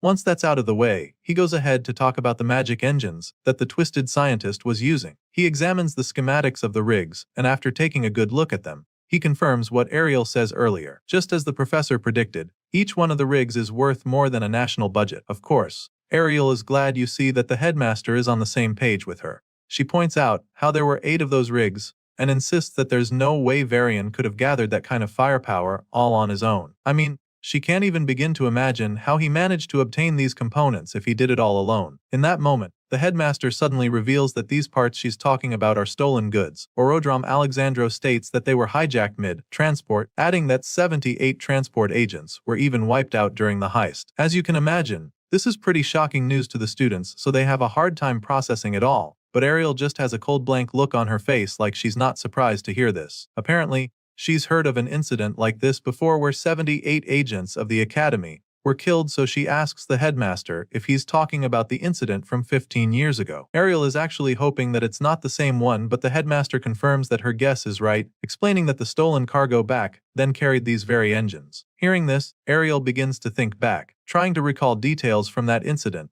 and before she can even say what she remembers, Orodrom Alexandro states that the one responsible for the heist back then was the Blood Drinker. He can tell that she's familiar with the name, and she's not the only one who knows about it. You see, our boy Gray has also heard of the Blood Drinker, because it just happens to be the biggest crime organs in their world. Even Bella is familiar with the group, calling them the parasites of the world that always crawl back no matter how many times people crush them. As you can imagine, it's pretty surprising to see the shy girl sounding so ferocious all of a sudden, so Gray sneaks a glance at her, wondering what's gotten into her, and that's when he sees her looking absolutely livid. Apparently, the reason Bella hates the group so much is because they killed her parents. She reveals this with a murderous glint in her eyes, and the headmaster goes ahead to confirm everything they've said. Orodrom admits that the Blood Drinker is one very stubborn group, because they will always resurface, no matter how many times they're exterminated. The main reason for this is that no one knows where they hide or who their leader is. It's a group that remains impossible to eliminate for good, which makes them such a big problem. Some say that they are even responsible for 70% of all crime-related deaths in this world. The headmaster seems to know so much about how bad these criminals are, and they're so ruthless that it wouldn't even surprise him if some of their people were already inside the academy. They're truly a powerful force to be reckoned with, but Orodrom feels that the worst part is the fact that there's no way to tell the members of the Blood Drinker apart from actual people of the academy. And on top of that, the academy wouldn't act even if there was a way to fish the intruders out. The headmaster explains all of this, and of course, Gray doesn't like what he hears. He asks the old man to explain what he meant by that last part, saying that the academy wouldn't act even if there are criminals hiding amongst them.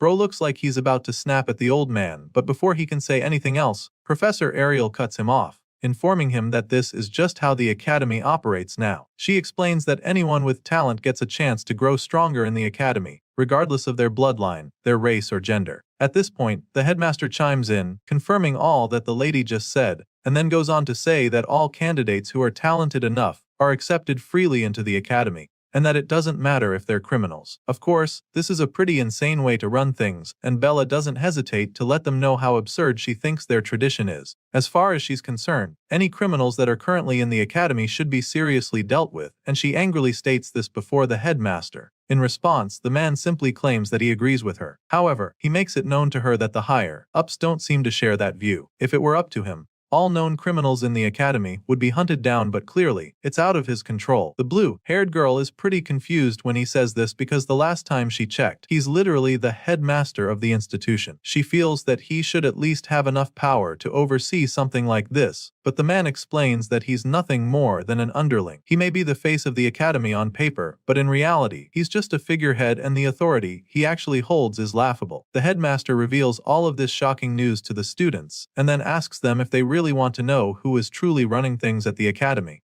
Of course, the intense looks on their faces are enough of a response for him to know that they want the answer. However, he also explains to them that they'll have to grow stronger if they want to know. As far as the academy is concerned, the more power one has, the deeper they will be allowed into the academy, and the more secrets they'll uncover. The headmaster admits that he can't call any names, but he informs the students that they have an upperclassman who has enough influence to shape the academy's entire direction. Apparently, this extremely influential senior is so powerful that he was the one who came up with that crazy policy of accepting criminals into the academy. Hearing this, Gray immediately begins to put it all together and concludes that maybe they could be able to change the traditions of the academy if they somehow managed to become stronger than this mysterious and powerful senior. And of course, the professor confirms this, admitting that strength is everything around here. At this point, both Bella and Gray clench their fists forcefully, almost as if they make the strong resolve to become as strong as they possibly can. While explaining this to the students, the headmaster can't help but ponder over something. It's a thought that he still finds pretty amusing. You see, Orodrom Alexandro knows for a fact that Professor Ariel wouldn't have been able to stand a chance against Varian at all, especially not on her own. So the fact that they were able to take down the extremely powerful mad scientist makes the headmaster conclude that one of these students did it. With this in mind, he just feels even more impressed, thinking that Ariel's divine eye must be sharper than ever for her to have been able to notice these two amazing talents. Just thinking about this, a small smile creeps up on his face, especially because he can't wait to see what kind of monster she creates by the time she's done training them. Later that day, we catch up with our boy, who's taking a walk along the hallway. All of a sudden, he notices the black tattoos spreading down all the way to his wrists again, which just makes him recall everything that the headmaster said earlier. He's finally starting to understand that indeed power is what rules the academy, which means that whether they want to take down the liquidator or uncover what's going on behind the scenes, they'll need to focus on getting stronger first. That's the only way they'll actually be able to influence anything that happens in the academy. The hero is deep in thought, probably trying to come up with a plan when all of a sudden, he senses something strange. He turns to look, and that's when he sees someone charging at him with a powerful drop kick. He sees the strike coming at the very last second, so he doesn't have enough time to react or even dodge the attack. All he can do is use his arms to shield his face. He ranks the kick like a pro and somehow even manages to stay on his feet after sliding a couple meters back. After a few seconds, he slowly peeks his head up to see who just attacked him, and that's when the guy scoffs, admitting that Gray is actually tougher than he expected. At this point, our boy snaps at the guy, wondering what the hell is wrong with him. He asks the guy what his deal is, so the crazy-eyed stranger snaps right back at him. The guy accused Gray of walking around like he owns the place and then calls him a special admission reject. As far as this troublemaker is concerned, someone like Gray doesn't belong in this hallway, and he makes this very clear to the hero. And so, the moment Gray hears this, he realizes that this goon is another one of those bigots who hate the special admission students. He's already gotten used to the hate, but this is the first time someone is actually kicking him the hallway because of it. And so, Gray concludes that this person might actually be after something more, so he reaches for his blade and asks the troublemaker if he is trying to pick a fight right now. Well, it turns out that this crazy-eyed student would actually love to go toe-to-toe with our boy, but that's not his priority right now. Apparently, he's not exactly interested in fighting Gray right now, because it seems that reject number 2 just showed up. At this point, the hero looks back to see what the bigot is talking about, and it turns out to be the red-haired professor strutting down the hallway toward them. Clearly, this troublemaker isn't exactly keen on getting in trouble with a professor of the academy, so when he sees Ariel walking over, he casually walks away, promising to finish this later.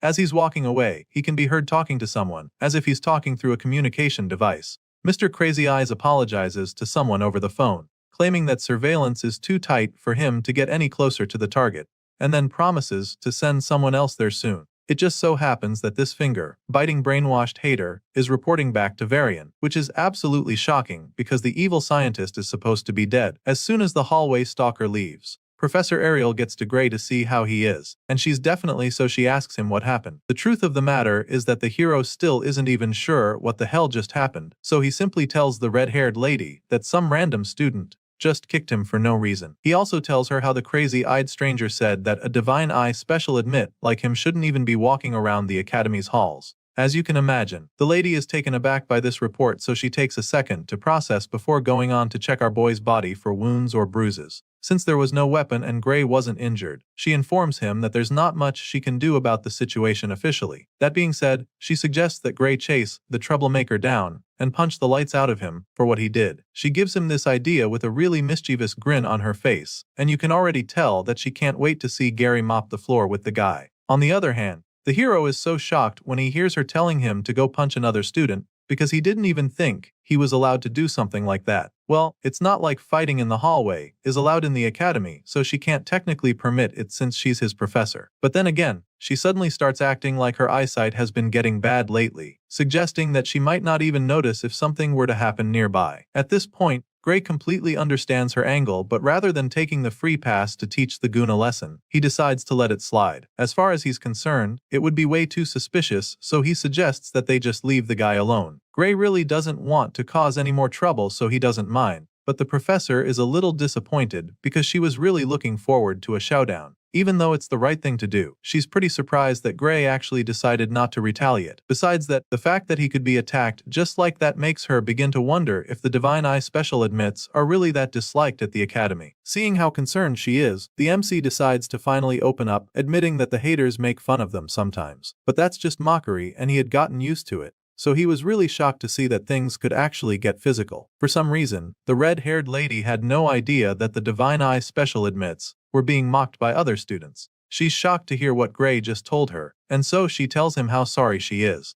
Ariel feels really bad about it and starts wishing she has a bit more authority around here. At this point, Gray notices that she's getting upset, so he immediately tries to make her feel better, assuring her that she doesn't have to worry about it. I mean, she's already done a lot for him with the limited authority she has in the institution. Heck, if it wasn't for her, he wouldn't even be in the academy right now. Besides that, he's also very confident that Bella and the others will eventually prove that the Divine Eye program wasn't a mistake. After all, it's no news that Professor Ariel has a good eye for picking out extremely talented students. Even if he hadn't seen it in this lifetime, he definitely saw it firsthand in the previous world when she single-handedly picked out some of the strongest heroes in the world who eventually became the guardians of humanity. This remark leaves the professor stunned for a second because she's never heard Gray say it to her. She's truly flattered by the compliment that her cheeks turn pink all of a sudden as she thanks him for his kind words. Despite being really touched by Gray's confidence in the others, she also tells him not to act like it's someone else's problem,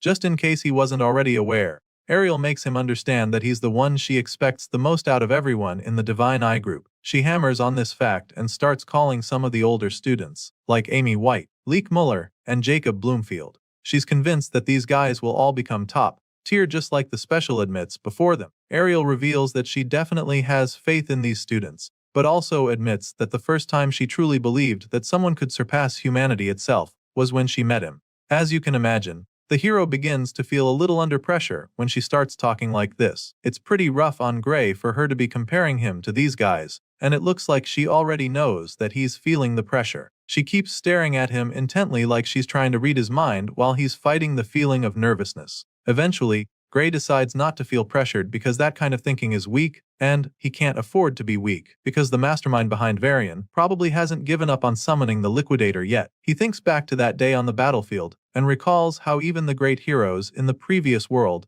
couldn't even land a scratch on the Worldender. Gray came back to this timeline for one reason, and that is to make sure that he defeats the Liquidator. Before being sent back, he was literally told that the fate of the world rests in his hands, and knowing that such a responsibility is on his shoulders, he definitely cannot afford to feel overwhelmed or be weak. The story continues a few days later in a swordsmanship class. Today, the students will be engaging in a live combat practice, and after announcing this, the professor asks them to pair up according to the list on the board. Of course, our boy Gray is present for this class, and he's really looking forward to the practical training. It's just an exercise, but he's taking it very seriously because he wants to make a statement. He feels that he needs to be very sharp today because screwing this up will mean that everyone starts badmouthing all the Divine Eye recruits again. At the very least, he needs to show that he can keep up with the regular students. That's exactly what he's got on his mind, but then he realizes how difficult that's going to be when he looks up at the board to see that he's been matched up against the one and only Leonhard Apius. At first, he doesn't even believe it because that's just as bad it would be for him. Well, there's no mix-up, and so Gray confirms that he'll be facing off with the top student of the Swordsman course. Basically, Leonhard Appius is the strongest first-year student, so it's usually a long day for anyone who's not on his side. The teacher claims that he matched the students of similar skill levels as best as he could, and so she urges them not to hold back. The nonchalant professor even goes on to tell them that they're expected to take this practical as a real fight. Of course, Gray doesn't believe that this matchup was made considering students of similar skills levels. It doesn't make any sense to him how he would end up fighting the top student in the entire course when he barely got in as a special admit, as if facing the strongest freshman isn't already tough enough. The same guy in question happens to be a member of the Haters Club who despise the Divine Eye students. Knowing this, Gray figures that Leonhardt is probably itching to beat him bloody after the last incident. Our boy is still thinking about the mess he's in when all of a sudden, he feels a hand tap him on the shoulder from behind. Chills run down his spine when he hears the familiar voice, and then he turns around with a horrified look in his eyes. Sure enough, it's the blonde killing machine disguised as a student. Leonhardt's got a really wide grin etched on his face, talking about how glad he is to find out that they're going to be partners for this practical. Truly, the guy actually rates our boy. He's genuinely happy that he gets the chance to spar with Lord Gray. Bro feels that becoming top of the class was definitely worth it, because now he has the opportunity to show what he's really made of. Leonhardt believes that he has trained harder than anyone alive, so now he can't wait for the infamous Lord Gray to witness his true swordsmanship. On the other hand, the MC looks absolutely terrified. Gray probably wishes he could just disappear right now because he is definitely not ready to go up against this guy. He was already nervous about the match up, but after seeing the extremely big smile on Leonhardt's face, Our boy confirms that he's cooked. He's so sure that this blondie is loving the fact that he finally gets the chance to beat him up legally. Well, he's looking forward to it, and our boy sadly doesn't have a choice. A few moments later, all the students arrive at the arena when the practical training is supposed to take place. Apparently, this isn't going to be some turn-by-turn stuff, as all those paired up against each other will be sparring at the same time. Once they're all in place, the process asks if they're ready, and a few seconds later, he signals the start of the practical training. All the students start clashing swords immediately, and of course, Leonhardt APS is the most eager of the bunch. The blondie grabs his sword and practically flies toward Gray with a menacing glint in his eyes. He goes in with the first strike and Gray blocks it with his sword as well. Just as our boy predicted, Leonhardt is very powerful. So much so that he's having a hard time holding back the guy's sword. The blondie pushes down hard, determined to overpower the MC, but Gray holds on until they're forced to break away from each other. Leonhardt is clearly enjoying the challenge, so he goes in with another powerful slash of his sword, but the hero deflects this strike as well. He hasn't even recovered from the last one when Leonhardt follows up with yet another devastating strike. This time around, the flaming blast comes way too quickly for Gray to block it, so just when it looks like he's about to get his head split in two, he swiftly gets out of the way. He dodges the slash barely and decides to finally go for the offense. He gets an opening, so he takes the chance to swing his sword as well, but despite throwing a lot into the downward slash, Leonhardt easily blocks it. The blondie blocks the powerful strike, but for some reason, there's a smile on his face. At this point, it's clear that the guy is having a lot of fun. He's not even breaking a sweat, which just means that our boy is going to have to do a lot more to actually stand a chance. With a big smile on his face, Leonhardt commends Gray for being pretty strong. He's impressed and admits that he still doesn't get how the hero didn't make it into the academy through regular admission. The whole time, Gray just remains silent because he is currently channeling all his energy and focus into the fight. He holds back all of the blondie's attacks and continues to deflect all the strikes. At this point, the two skilled swordsmen are practically canceling each other out, which Gray finds pretty surprising. Bro thought that he'd get wrecked instantly, but he's shocked to see that he's actually holding his own. Still, he can't get ahead of himself here or lose any focus now, because he knows that he won't be able to match Leonhardt's raw power, even if he uses both arms. Gray can clearly see that the guy's swordsmanship is insane, so he can't afford to get carried away at any point. Leonhardt's form is a proper textbook-style swordsmanship, but he's perfected it to a terrifying degree, which makes him an absolute force to be reckoned with when he's holding a sword. With the experience our boy garnered in his past life and his master's training, he can still see that his opponent is a monster, especially since he's only lived one lifetime. Gray's clash with the blondie is so incredible that all the other students even stop their duels to watch the greatness before them. They're blown away by the fact that Gray is actually keeping up with Leonhardt. It's truly insane, and some of them can't even believe their eyes. They're not the only ones having fun though, because the blondie appears to be having the time of his life. Leonhardt claims that he could do this all day, but that's not the same story for Gray, who's already struggling to stay in the fight. Our boy can feel himself losing energy all of a sudden. His stamina can't keep up with the blonde beast, and if it wasn't for Professor Heathcote's training, he knows that he would have been down already. Despite being pretty tired, he forces himself to keep swinging, but what he can't wrap his head around is how Leonhardt isn't even breathing hard. It doesn't take long for Gray to see that he is about to run out of energy completely, so he decides that he needs to end the match immediately. He remembers the professor telling them to treat this as a real fight, and this gives him an idea. So, just when it looks like Leonhardt is about to punish him with a killing blow, he slips under the strike and delivers a vicious strike to the blondie's Achilles tendon before he can do anything about it. Some might call it a dirty move, but right now, our boy is doing what he needs to. Gray slips under and dodges his opponent's brutal slash just in the nick of time. He lands a hit on the guy's leg, and at this point, Leonhardt's eyes widen in horror. He's shocked to see that Gray is actually taking this fight seriously, and now that it's clear that the freshman is no longer messing around, he decides to be even more brutal, because as far as he's concerned, he simply cannot afford to lose this fight. Right now, the MC appears to be treating this fight like it's an actual life or death battle, and so he uses a desperate move to level things up. The two skilled warriors draw their swords at the very last second, which pretty much leads to stalemate. By the end of the fight, it's a draw because even though Gray is on his feet with his sword at Leonhardt's throat, the senior equally has the tip of his blade inches away from Gray's neck. At this point, the both of them finally settle the match, with Gray stating that it's a draw. He gives the blondie a hand to help him up, feeling pretty relieved that the duel is now over. Gray helps Leonhardt back on his feet, but the senior doesn't really agree with the apparent result. The blondie admits that all he could do was swing his sword at the very end of their duel. He says this with a look of defeat laced all over his face because he knows that Gray truly had the upper hand toward the end. While he struggled to stay on his feet, and swing his sword, the freshman could have pierced straight through his heart if he wanted to.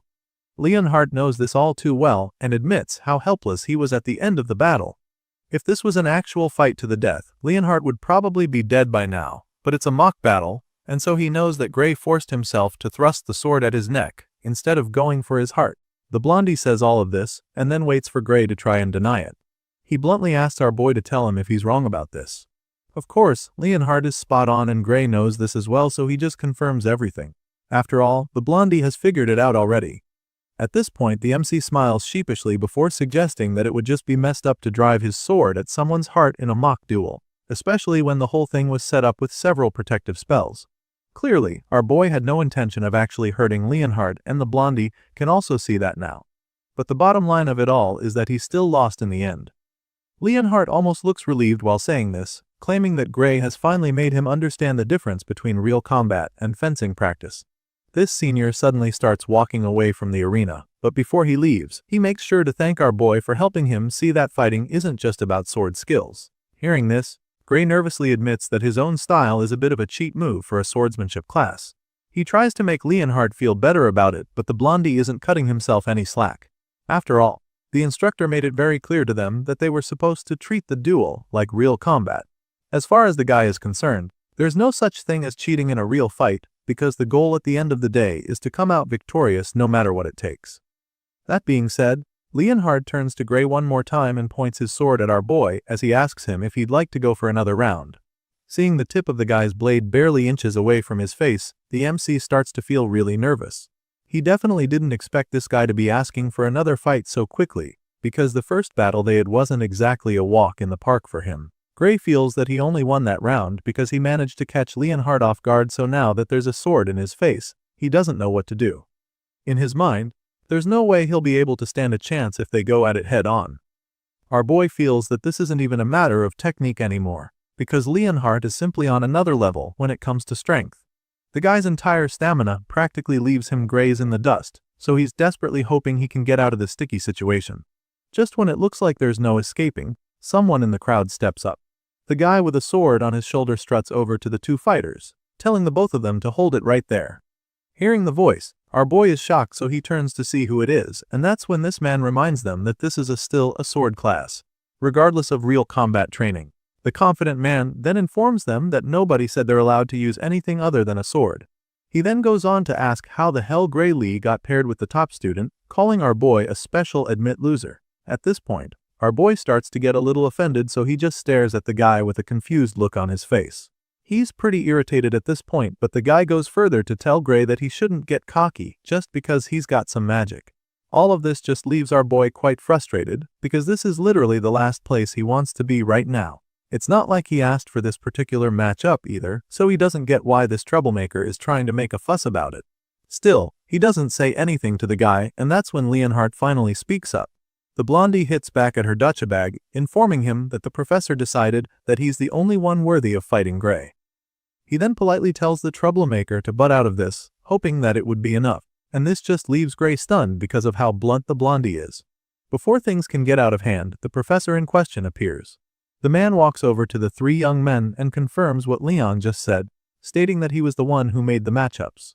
The professor further explains that he paired students with similar overall strengths, and after stating this, he concludes by informing all three of them that Gray is the only one who can take on Leon. The professor makes this very clear to the troublemaker, and gives him permission to try the freshman out himself if he is not satisfied with the decision. And just like that, he gives the annoying student the opportunity to be Leon's opponent, but only on the condition that he's able to defeat Gray. Sure enough, the cocky senior is very confident that he'll be able to take down our boy, so he happily accepts the challenge. Bro is so sure that the freshman will be no match for him, so he starts bragging about how he beat the examiner to get to this stage. That being said, he feels insulted that they would lump him in with those who barely scrapped a pass in a tie. He hates the fact that they would put him in the same category with someone who couldn't pass at all, and so he's determined to prove a point. Hearing this, Leonhardt starts pondering on the matter.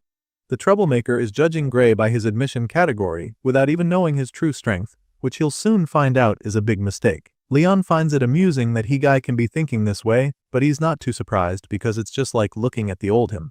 That's exactly how he used to think regarding the hero. But then again, He honestly feels that this whole thing is a good chance for the young hero. As far as he's concerned, our boy's power deserves recognition. But more importantly, he's very pissed that this guy just interrupted his time with Gray. All of a sudden, Leon's face starts to get really scary. The guy starts boiling in rage and a murderous look gets plastered on his face. The troublemaker sees this but doesn't think much of it at first, but then, after a couple seconds, he starts to panic because now, he can see just how pissed Leon is. He has no idea why the blondie is so furious and it's kinda messing with him already. Meanwhile, the professor tells them that they are free to use their swords if they don't feel like working with the real combat rule. The man lays down the rule and then asks Gray if that's okay with him. Hearing this, our boy just starts to feel the pressure, so he doesn't even have any clue how strong his opponent actually is. But if he got into the academy through regular exams, this won't be easy.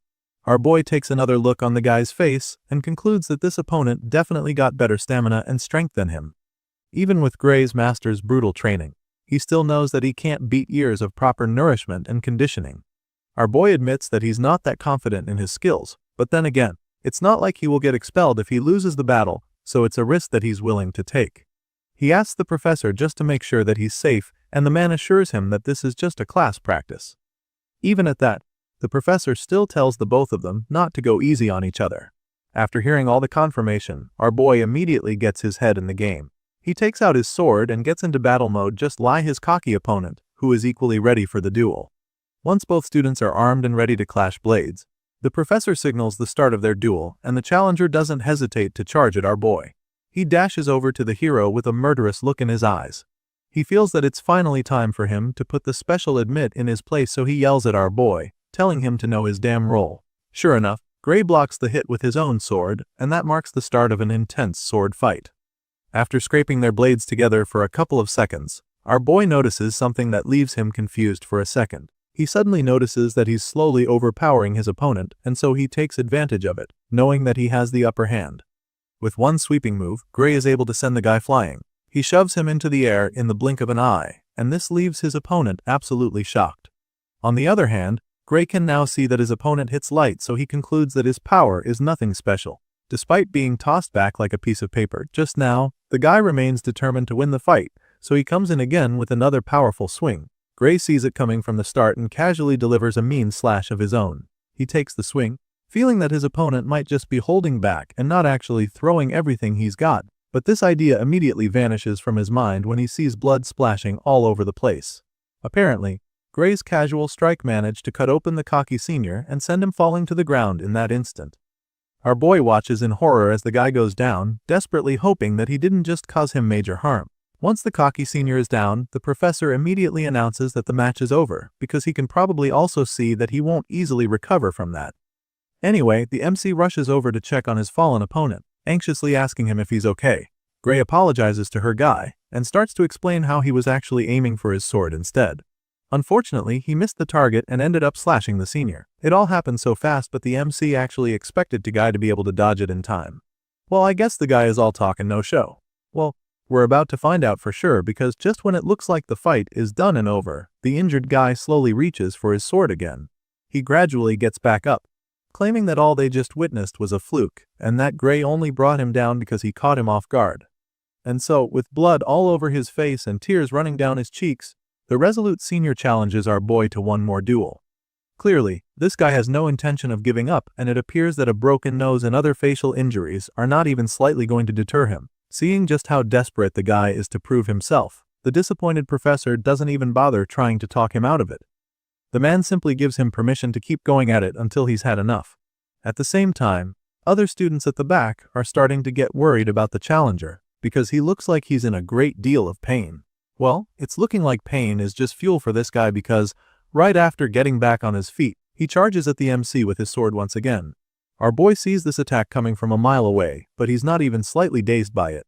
He already knows that he can take anything that this guy throws at him, so he just stands there, bracing himself for another round of clashing swords.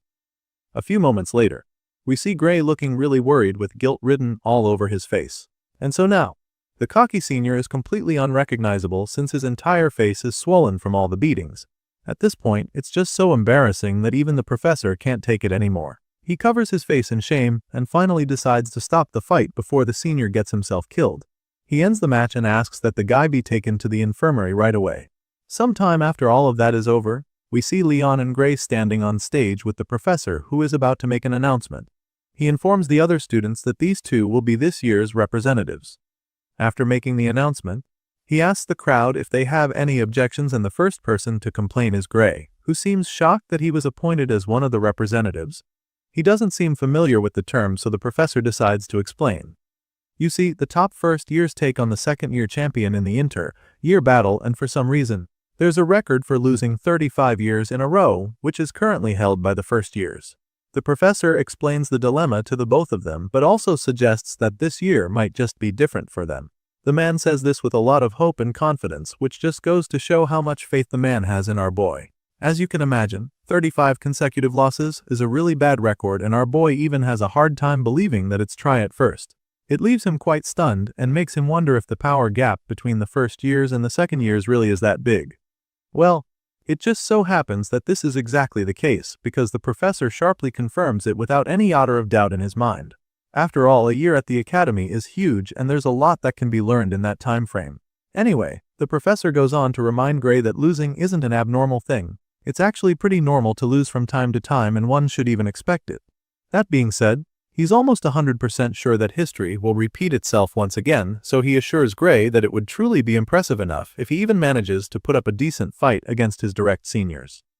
But more importantly, if he somehow wins, the professor tells him that it would go down in the academy's history as a miracle, since just being chosen to fight as a freshman is already considered an honor. The man pats our boy on the shoulder as he explains all of this, and then tells him that he shouldn't stress too much, before finally ending the class for the day.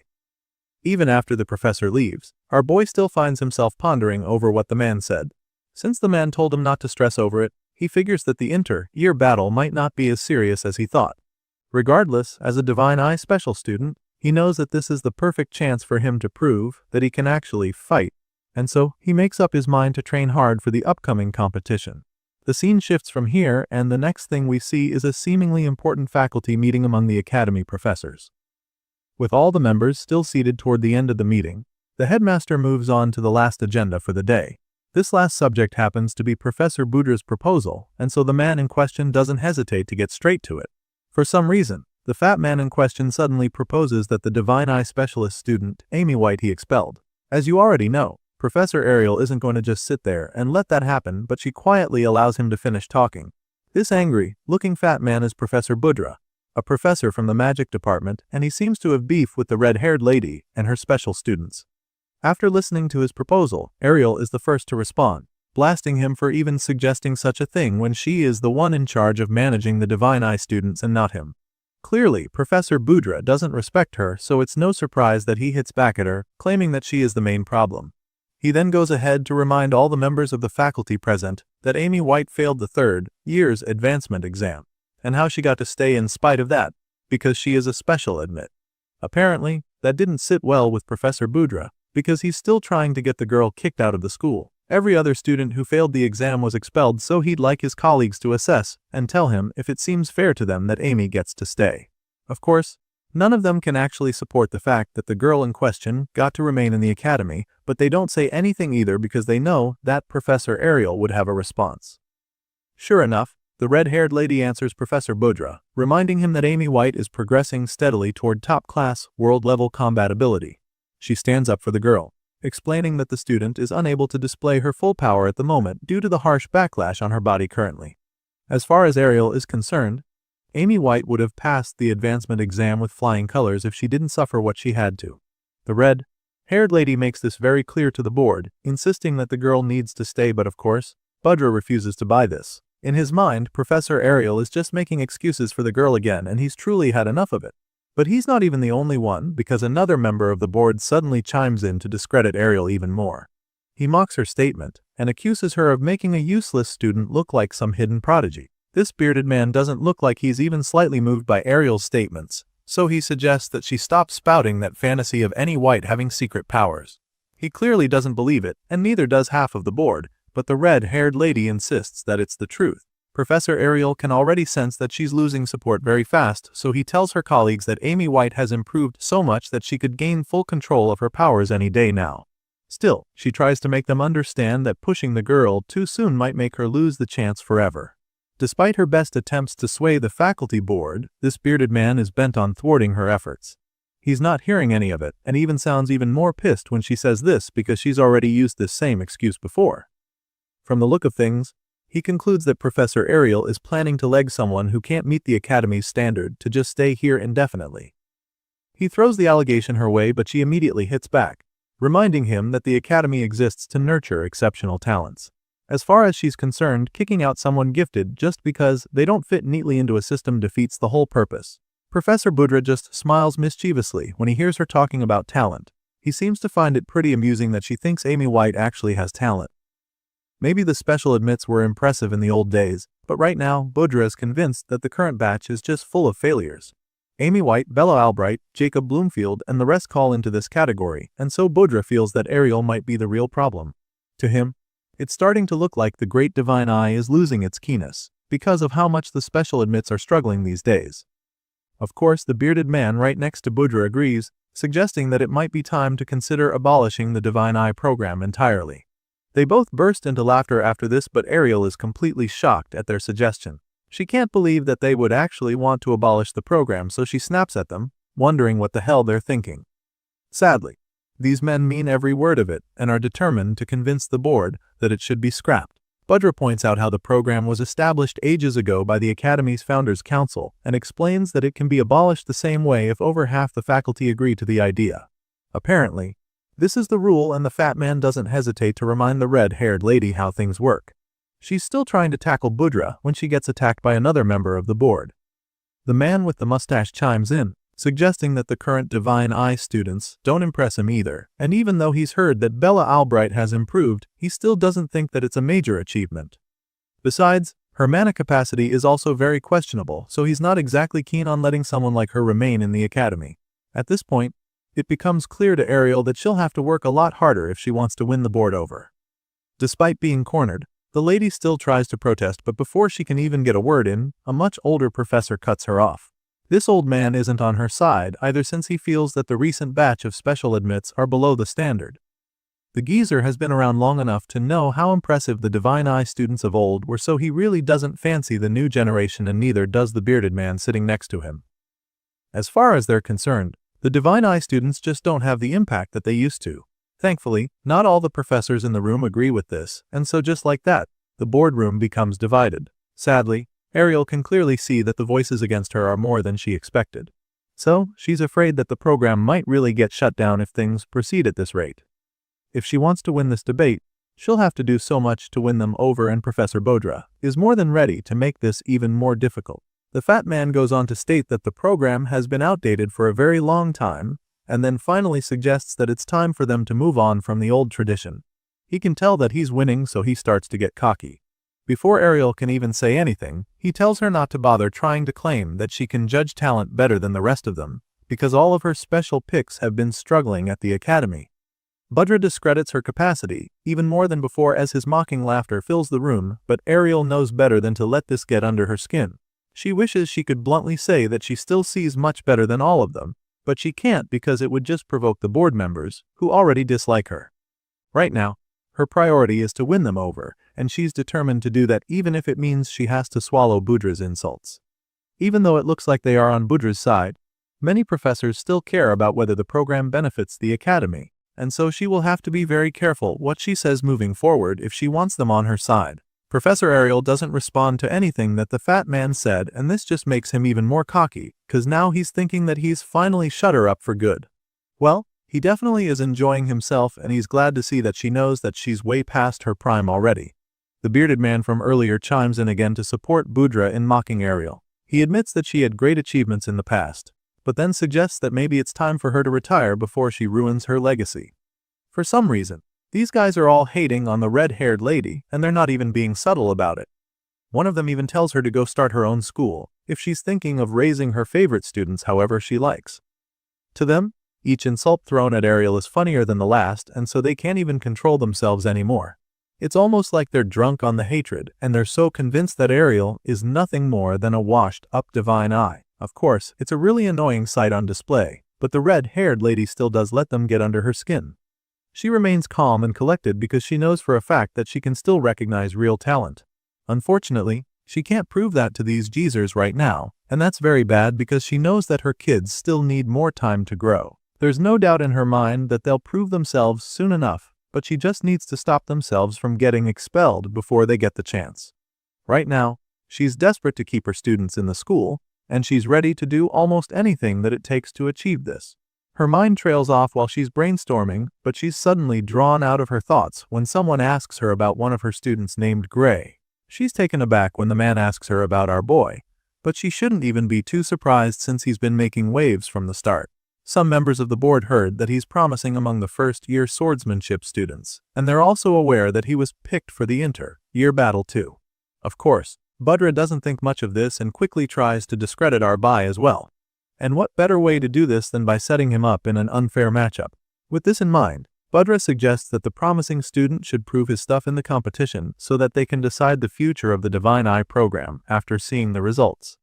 Of course, this is a really big gamble, and even though Ariel has faith in our boy, her colleague isn't supportive of taking such a risk. He gestures for her to reject the idea, so she does, explaining that Gray's powers are not suited for mock battles. If it were a real kill or be killed situation, she'd be more confident, but when she tries to explain this, the bearded man just gets furious because he thinks that she's making excuses again.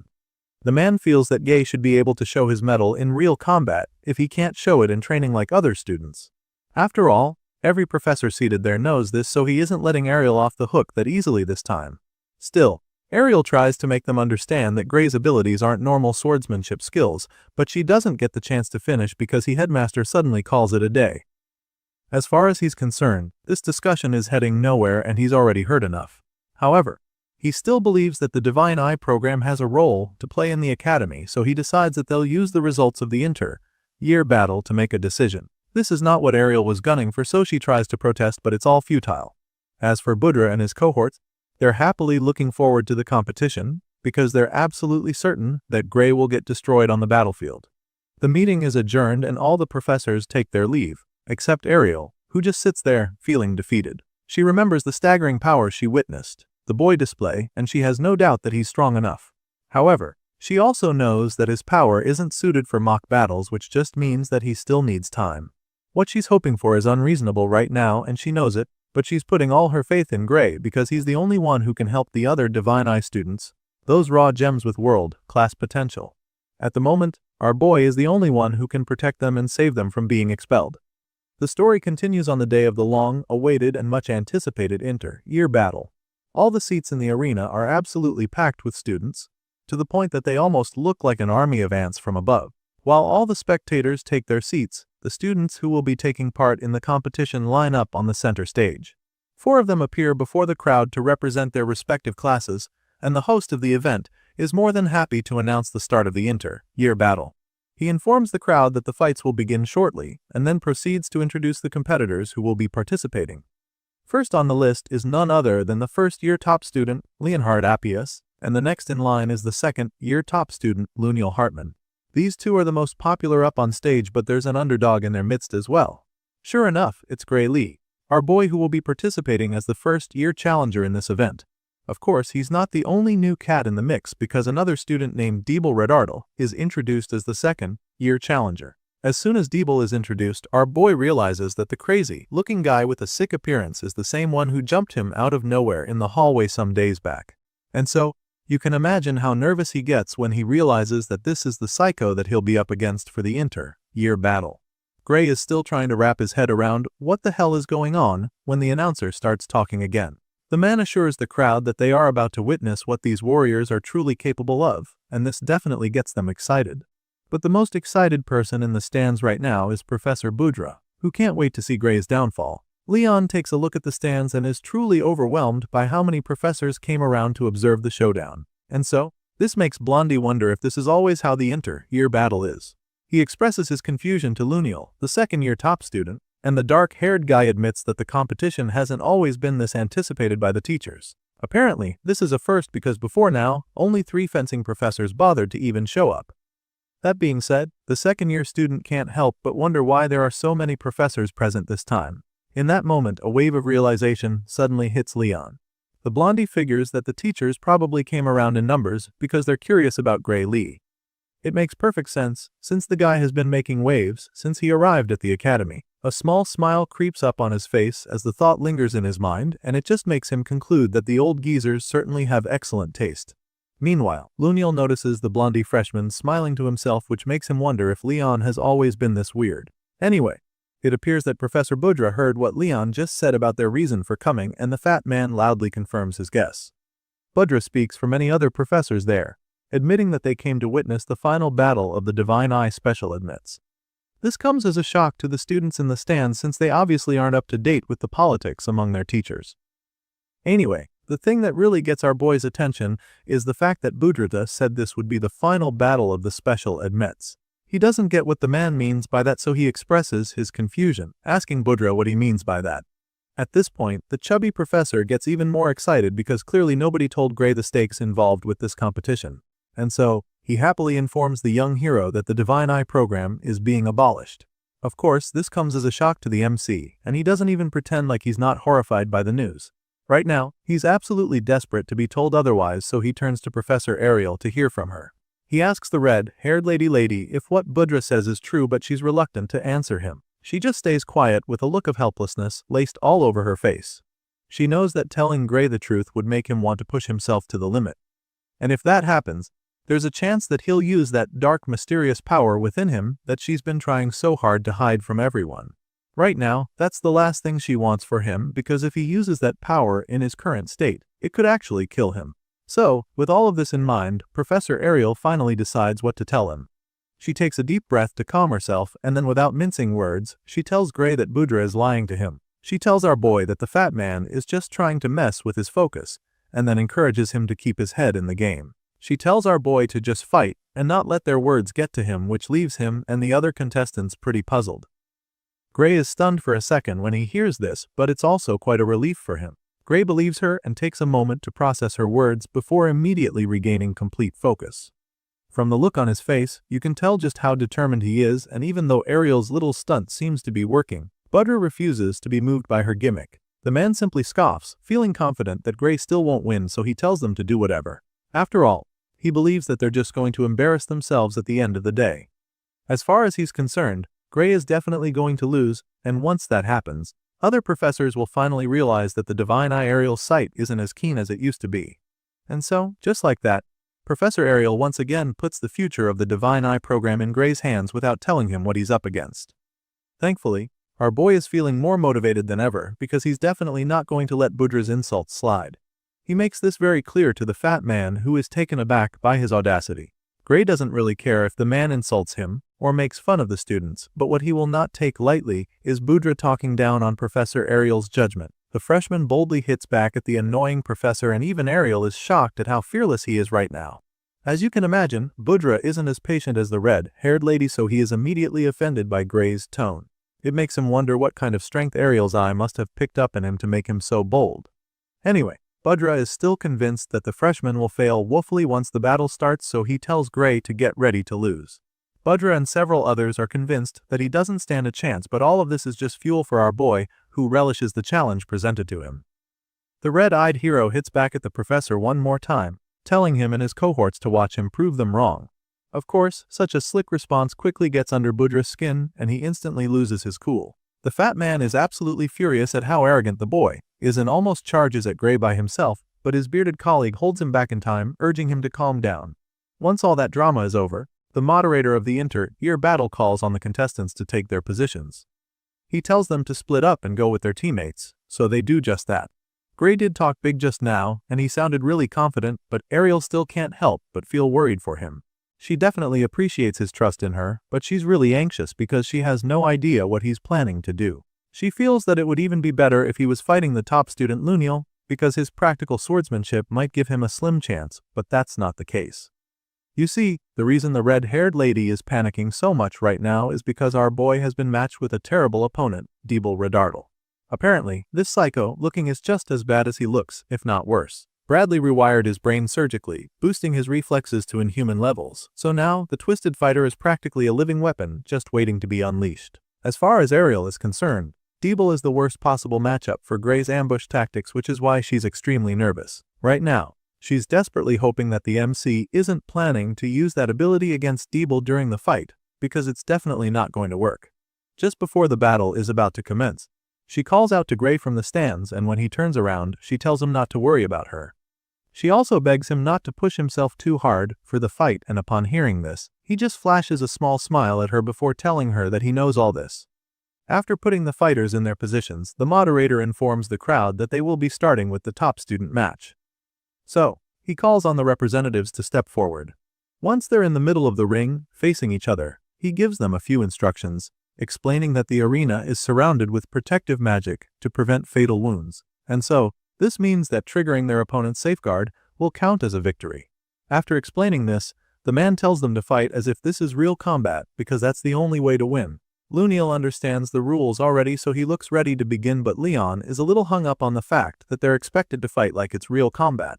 Unfortunately, there's no time for him to dwell on that thought because the instructor immediately calls for the start of their battle. Both students take out their swords and neither of them hesitates to engage. Leon is the first to strike and Luniel is so excited to see him charging like a runaway train because he can wait to see what the blondie is capable of. The two ferocious swordsmen engage in a truly intense duel with sparks and flames flying all over the arena as they clash blades over and over. At first, Leon seems to be having the upper hand because he keeps forcing Luniel back with his brutal slashes, but then, the second-year star regains his balance and goes in for a mean counter. Seeing this, Blondie quickly slips under to dodge the strike, and this gives him a perfect opening. With Luniel now fully exposed, he capitalizes on the tiny window of opportunity to deliver a devastating kick to his opponent's face, but the guy somehow manages to dodge it. Leon can't believe his eyes when he misses the shot, and it just makes him realize that he probably can't fight like Gray. Meanwhile, Luniel seems to really be enjoying himself. The guy commends Leon for being really good for a freshman. In fact, he thinks that the blondie is stronger than he was in his first year and doesn't have a problem admitting it. As much as he's impressed, he still has to take Leon down, so he decides that it's time to pick up the pace. The guy says this with a really cocky grin on his face, but Leon seems to be straining already, which makes the second year think that his opponent might have trouble keeping up. Leon had his chance to land some big blows, but he couldn't. So now it's Luniel's turn and he doesn't have any intention of missing his shot. He goes after Leon with a barrage of sword slashes that force the blondie back. Sure, he manages to block all of them, but the intensity eventually gets too much, so he pulls back to create some space and catch his breath. At this point, the dark-haired senior has enough time and space to unleash a devastating strike that would surely seal the deal. Leon sees the terrifying surge of power growing out of the blade and is instantly horrified because he knows he can't stop it. Sure enough, Luniel blasts him with it, but it doesn't kill him thanks to the protective magic of the arena. However, a blast of that magnitude is powerful enough to trigger Leon's safeguard, which basically signals his defeat. Once this happens, the moderator brings the fight to an end, announcing that Luniel is the winner of the top student match. These two students respect each other, so there's no hard feelings. Leon thanks Luniel for the match, and the senior returns the gesture, admitting that it was a really nice match. The blondie makes his way off the platform and the moderator announces that it's time for the challenger match. He asks the representatives to step forward and our boy swaps places with Leon. The two freshmen pass each other and the blondie wishes Gray good luck, so he thanks the guy, knowing that he'll need it. Our boy gets up in the arena and with each step, he thinks about how serious this battle will be. If only he knew what he was actually fighting for. Gray already ran his mouth with the professor, so how he has to back up his talk. He's definitely nervous but also really confident because he's fought more hopeless monsters than he could come in his previous life. So, compared to that, he believes that this clash against a fellow student at the academy should be winnable. The hero pumps himself up for the clash and takes out his sword. He braces himself for the duel as he takes a battle stance, but his opponent is so creepy that it's unsettling. Deeble comes on the stage looking like a blood-thirsty zombie. He drags his word across the floor and marches over to our boy with a murderous look in his eyes. For this guy, it's only a matter of time before he fulfills the wish of his master, Professor Bradley. He's been brainwashed, and now, he can't wait to send Gray to meet the professor. We all know that Bradley Varian is dead, so Deeble is basically threatening to send our boy to hell. It's almost time for our boy to fight for the future of the Divine Eye program, and he still doesn't know how serious it is or how deadly his opponent really is. Just then, the moderator announces that it's finally time for the selection match for the inter-year battle to commence, and as soon as he starts the fight, Gray goes in with the first strike. He manages to take a swing in the blink of an eye, but Deeble Rodart casually blocks his extremely powerful blow. This zombie, like warrior, stops his attack like it was nothing, and this leaves our boy shocked because he can't believe it. He didn't know what this psycho was like on the battlefield, so now he's starting to rethink a lot of things. Our boy is so stunned, but he quickly snaps out of it when Deeble forces him back with a terrifying counter swing. The force from Deeble's strike was so heavy that Gray can still feel the tremendous vibrations from his own sword, so now he knows that he has to be more careful during this battle. Professor Ariel did tell him that Deeble's reflexes were booted, so he can understand why the guy managed to block his blistering strike, but after feeling the force from the heavy counter-attack, he's starting to wonder if the guy had his arm strength buffed as well. Just thinking about this leaves our boy torn, because the odds are really stacked against him. With this much difference in power, Gray is afraid that none of the trucks he pulls will work. So now the big question on his mind is how the hell is he supposed to fight such an opponent? It's looking pretty bleak for our boy, right? But he refuses to just give up because he knows that there's still one skill move he can use. Sadly, this trump card of his comes at a cost. In order to use the skill, he'd have to use the dark power inside him that Professor Ariel explicitly warned him not to use. Before the fight, she told him not to use the power under any circumstances because he might die. At least, if he can't beat Deeble. The worst that would happen is that he'd take his loss and move on. Gray assured the professor that he wouldn't use the power which relieved her, but she went ahead to explain things to him. The tournament is important, no doubt, but it's not worth his life, and she made this very clear to him before the fight. Besides, the arena's defensive barrier won't hold against it, so he might even end up killing his opponent if he uses it. There's just way too much risk involved in using that dark power, so our boy ultimately decides to keep his word and not use it. While he's pondering on all this, Deeble lunges at him to finish him off. You see, the truth is that Gray is actually willing to risk his life if it means that the Divine Eye program is on the line, but what he can't risk is the possibility of killing someone at a school tournament. With this in mind, our boy gets his head back in the game and decides to take Deeble on with all the combat skills in his arsenal. The psycho delivers several strikes, but Gray blocks all of them and begins to make some attacks of his own. Of course, Deeble's reflexes are sharper than ever, so he's able to counter Gray's strikes with ease. Seeing this, our boy is a little intrigued. He's noticed that Deeble's movements are weirdly simple, which is unexpected from someone with his physical stats and reflexes. On paper, this zombie psycho shouldn't even have to break a sweat to take Gray down, but for some reason, he's not doing anything spectacular. It's almost as if he no longer wants to win the fight just yet, and Gray can sense that something is off. Obviously, Deeble isn't lacking in technique, so our boy concludes that the guy is holding back for some reason.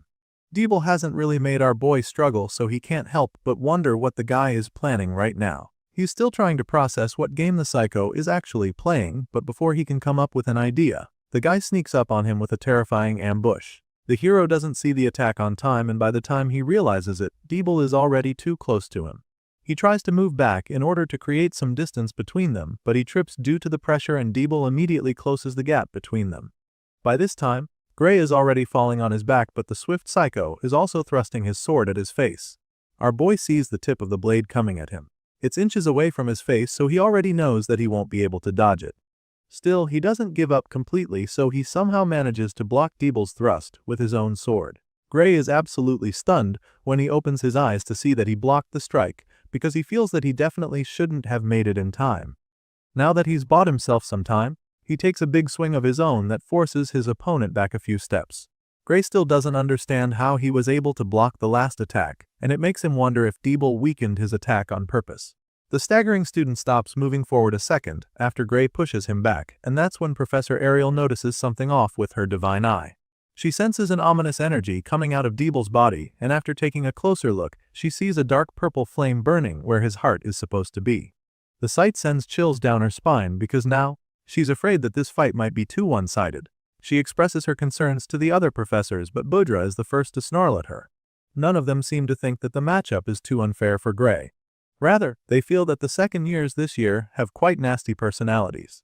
They can all see that Deeble is the stronger of the two, so they're surprised that the guy keeps dragging the fight out even though he could end it whenever he wants. Budra and his bearded friend agree with this too, but they're not bothered about that since they're enjoying the show. As far as they're concerned, the Divine Eye student has his hands full just trying to block Deeble's attacks, and yet he won't surrender. That being said, they feel that it just proves Gray is not strong enough to compete. Budra chimes in at this point, suggesting that Gray already knows that the Divine Eye program is about to be abolished, and is just trying to make the decision easier for them. The fat man continues to mock Ariel and her students, claiming that the entire program is going to turn into a total mess if they keep on waiting. All those backing him burst out laughing, feeling that he's right about this. They assume that Gray is helping them prove their point, so they joke about what a considerate student he is for thinking of the Academy's needs. Unfortunately, our boy is still having a hard time in the arena. He's struggling to keep up with Deeble's ruthless barrage of attacks, so Professor Budra is happier than ever. Just then, Professor Ariel shouts for them to end the fight, informing them that it's too dangerous, but of course, Budra is having way too much fun to agree with her. He snaps at her the moment she says this, asking her what exactly is so dangerous about the fight, because the last time he checked, this was supposed to be a mock battle. His bearded colleague supports him on this one, butting in to make Ariel look like she doesn't know what she's talking about. With a condescending look on his face, he reminds the red-haired lady that the arena is covered with a powerful protection spell. He assures her that any attack that would cause fatal injury will be blocked automatically, and explains that this is the reason why students are allowed to fight seriously without fear of getting badly hurt. Obviously, this nosy geezer is just trying to piss her off, because just like all the other professors there, she knows exactly how the protective spell in the area works. In fact, she knows more than they do because they aren't aware that the protective spell has its limitations. Anyway, the man keeps trying to make her look stupid, suggesting that she has another reason for wanting to stop the fight. At this time, we see that our boy is struggling even more. He's trying really hard to hold his own against the ruthless psycho, but it's getting a lot harder. Meanwhile, Ariel is already fed up with their annoying statements, so she hits back at the troublemaker. She informs the bearded man that she knows all about the protection spell, and then makes it clear to him that it won't be strong enough to safeguard Gray from Deeble's next blast. Sure enough, before she can even finish explaining, the ruthless psycho unleashes a devastating surge of dark energy. It's truly overwhelming, and our boy is so stunned when he sees it because he has no idea what it is or how he's going to survive it. He just stands there, frozen in fear as the dark power is about to swallow him. Professor Ariel is equally horrified by the sight before her, and she can't do anything either, so she just looks on in fear. At this point, it looks like our boy is finally done for. Dark bolts of energy shoot out of Deeble's sword, through his arm, and in that split second, he unleashes a deadly dark slash that speeds toward Gray like an unstoppable missile. The beam of death reaches our hero in the blink of an eye, and what follows is a massive explosion that rocks the entire arena. Huge clouds of dust and smoke rise up and cover the entire arena for a second, and by the time the air clears out, we get to see the insane damage that was left behind. Right in the middle of the stage, there's an incredibly deep hole running across the length of the arena. This is the result of Deeble's devastating slash, so our boy is currently thanking his lucky stars that he didn't get hit by that blast. This dark beam of death missed him by mere inches, and just as Ariel feared, it tore right through the arena's defensive barrier with so much ease. For the first turn all day, Professor Budra actually feels scared because of how terrifying the display was. He looks up at the barrier that has now been breached, and the expression on his face is nothing short of pure horror. He can't believe his eyes, and neither can any of his colleagues sitting next to him. They all just stare at the destruction with their jaws dropped to the floor, and Ariel doesn't hesitate to remind them that she warned them about it. Right now, the broken barrier isn't even her biggest concern. I mean, the deed has been done already. Her main fear now is what kind of damage Deeble might cause next. She curses Bradley for experimenting on the poor kid, and she can't even believe that the twisted scientist actually planted something that dangerous in a student. It's just way too sinister for her to stomach. Anyway, while the other professors are busy gasping and staring at the damage, she takes the initiative and attempts to fix the shield.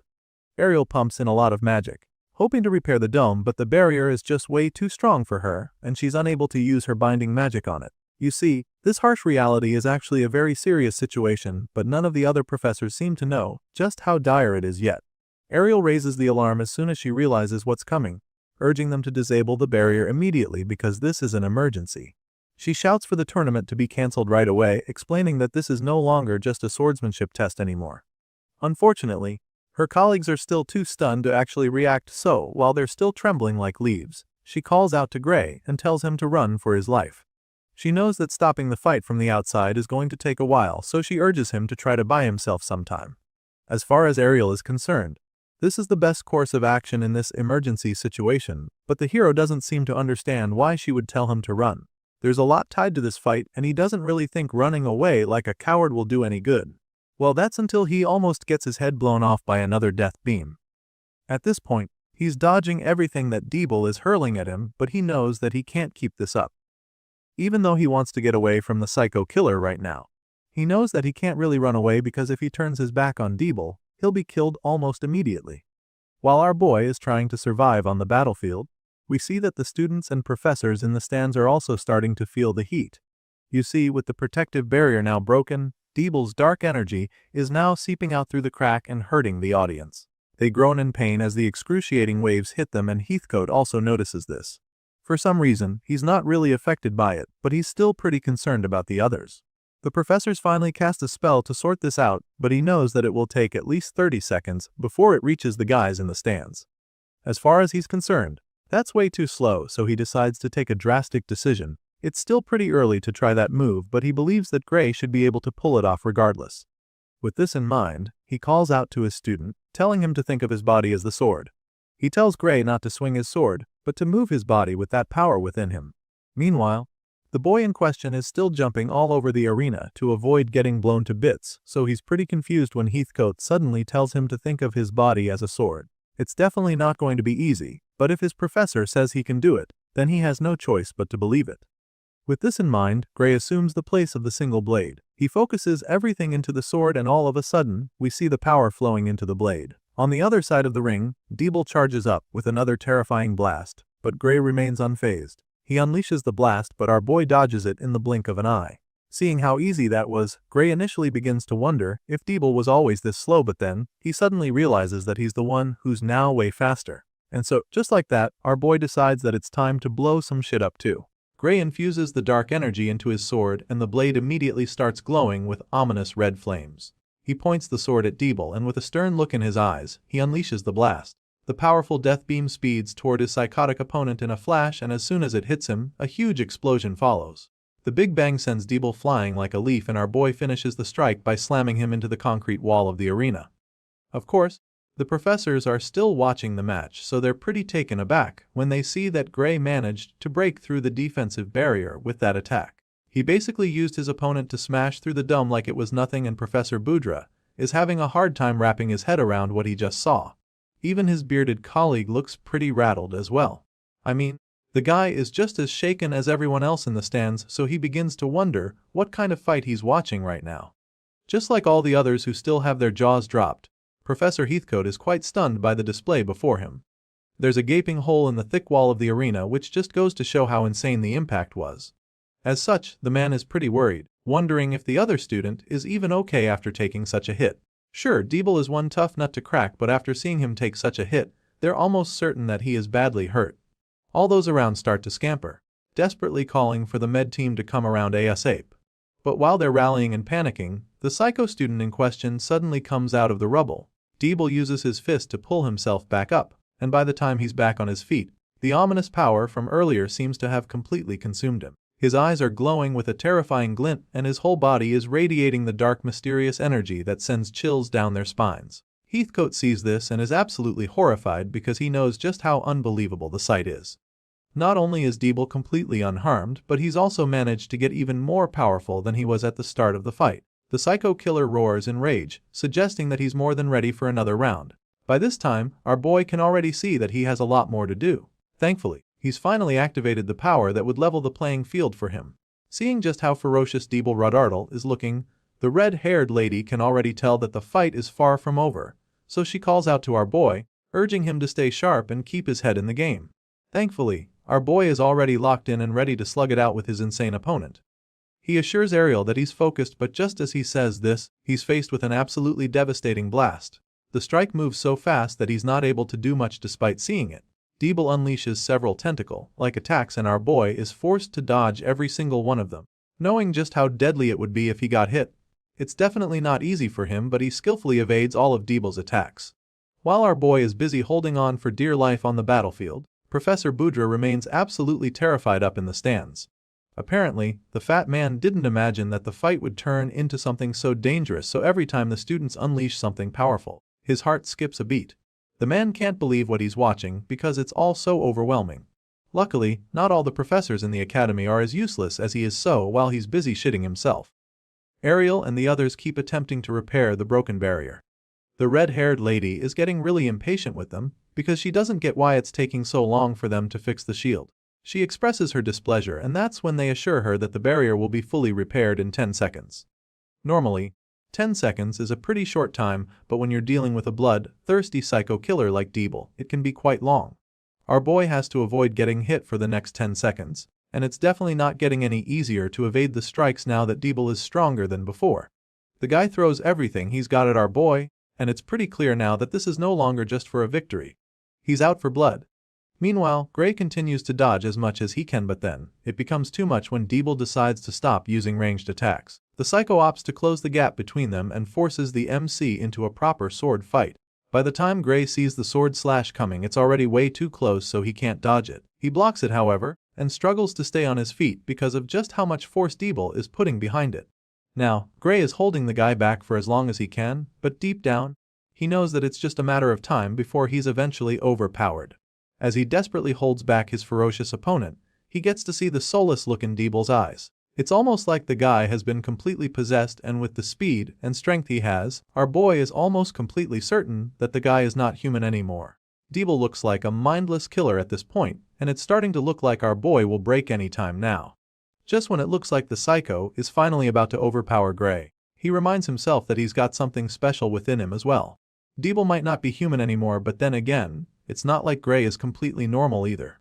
With this thought, he decides to shake off all the fear inside him and takes advantage of the mysterious power he possesses.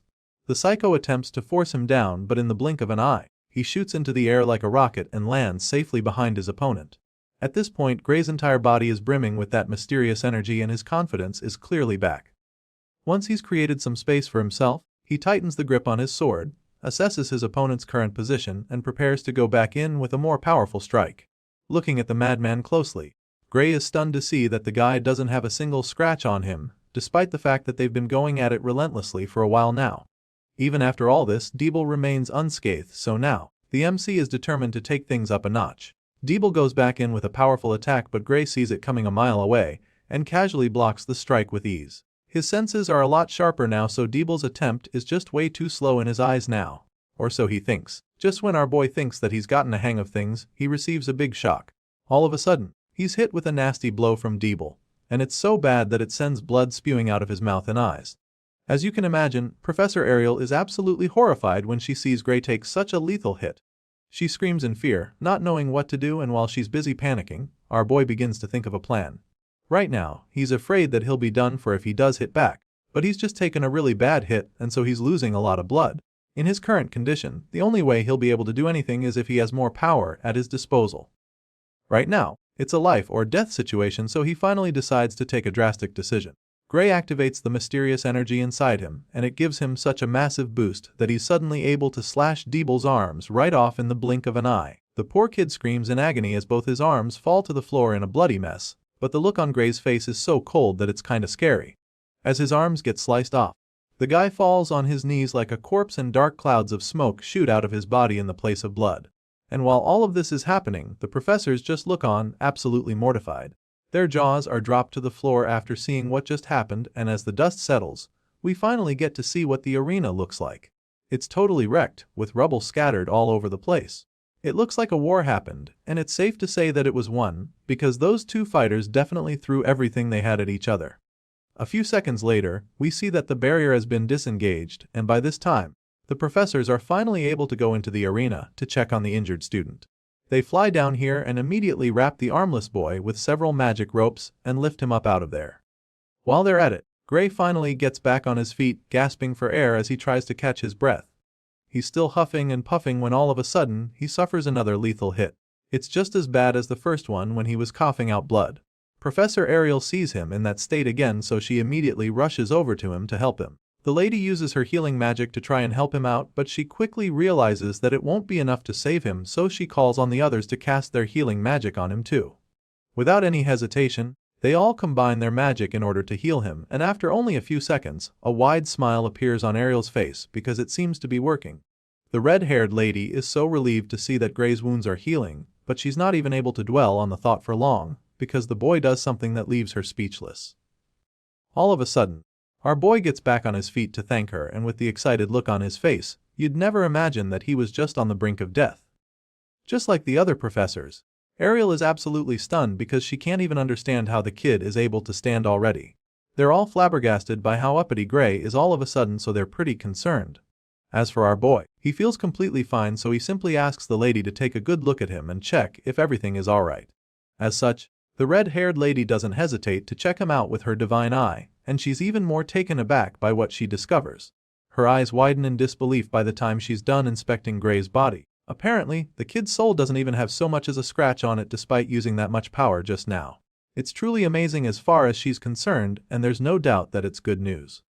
Hearing this, our boy just gets even more curious, so he asks her to tell him what she saw concerning his body. Well, clearly, since he's standing so casually on both feet, it's pretty obvious that his body is fine, but she still informs him that the healing magic took care of it.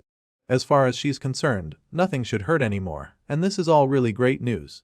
It looks like everything worked out perfectly in the end, but Heathcote isn't looking too excited.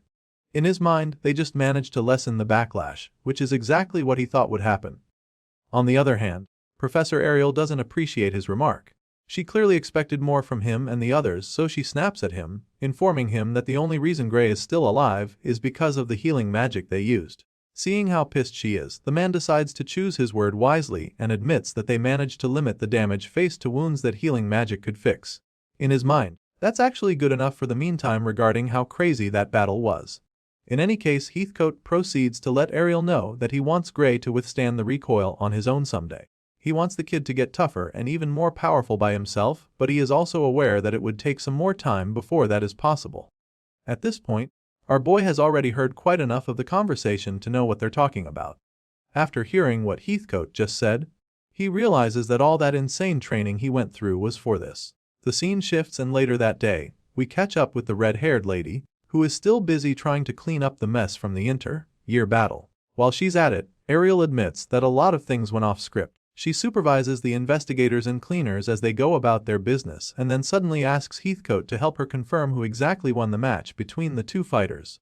You see, the second-year Representative Deeble's protective barrier was activated by Gray's attack towards the end of the battle, and so he's basically the winner of the selection match. The final result is announced at this point as all the freshmen in the stands go absolutely crazy. They're all really excited by the outcome of that insane fight, especially since Gray had to face a literal killing machine. It's pretty shocking to some of them because our boy managed to defeat a second-year student, and so they start talking about him, which is when they confirm that Gray is from the Divine Eye Special class. It's pretty sick for sure, and while some of them didn't see the upset coming, others feel that it's just the kind of thing they should expect from Lord Gray. As for the professors, many of them didn't expect this to be the final result since they were gunning for the Divine Eye program to be abolished by the end of the day. Unfortunately for them, that's definitely not going to happen now, and on top of that, Professor Heathcote informs his colleagues that Gray winning this selection match means that the Divine Eye student finally helped the freshmen to end their 35-year losing streak in the inter-year battle. Gray was so impressive out there that Heathcote suggests that the win-loss record doesn't even matter anymore. After watching that fight, it's pretty obvious that the kid is talented enough, and he'd be so shocked if anyone still dared to say that Ariel's judgment was wrong. At this point, the chairman happily chimes in, claiming that the board has no choice but to admit that she was right after seeing the incredible show that Gray put on display. That being said, he assures her that no one is going to support the proposal to abolish the Divine Eye special slot anymore. Her student did a wonderful job and proved that they still need the program at the academy. The chairman is so impressed, just like his colleagues, who suggest that they should actually be ashamed that they even considered scrapping the Divine Eye program, because if they had, then they would have expelled a student of such mind-blowing talent. At this point, it's pretty clear that our boy saved the day, so Ariel can't even hold back the tears of joy running down her face. While the other professors are busy babbling, she quietly thanks the young hero at the back of her mind, feeling deeply grateful for what he's done. The board members agree to keep the Divine Eye program running and suggest that Budra and his cohorts should reflect on their own responsibility for even pushing for its removal. That's when all eyes turn to the fat man and his fellow conspirators, who are already sweating nervously because they know they're in hot water now. All the other members of the board glare at Budra and his followers, feeling really upset with them for almost making them do something stupid. It's really embarrassing for the fat man, and he can't take it anymore, so he tries to escape when the stairs become too much for him. Budra attempts to run away, claiming that he has other things to take care of, but of course, those who were supporting him all this while refuse to take the heat as well. They call out to him, urging him to wait for them as they run after him to get away from the angry eyes. Once the bad men are out of the picture, the remaining members of the board are free to make their resolutions. Right now, the lesson learned from all this is that you should never pick a fight with the divine eye, because even though it may not look like it, the odds are definitely still holding up. Even though this was a victim for the red-haired lady, the other professors still feel that she's mellowed out a lot compared to the old days when she was in her prime. But then again, they believe that they have to cut her some slack too, since times have changed compared to how they were back then. The members of the board chat about all this and Ariel isn't exactly happy to hear that they think she's not as powerful anymore. Unfortunately, she can't change this narrative just yet, so she just takes out her frustration on her good friend Heathcote, who quietly stands there to hear her rants. Seeing everything going on and how the others speak of Professor Ariel, even after he just helped protect her pride, our boy can't help but think that something might have happened to her in the past. He feels that she must have gone through something that changed her noticeably in the eyes of her colleagues, but the MC isn't able to sit with this thought because someone suddenly calls out to him.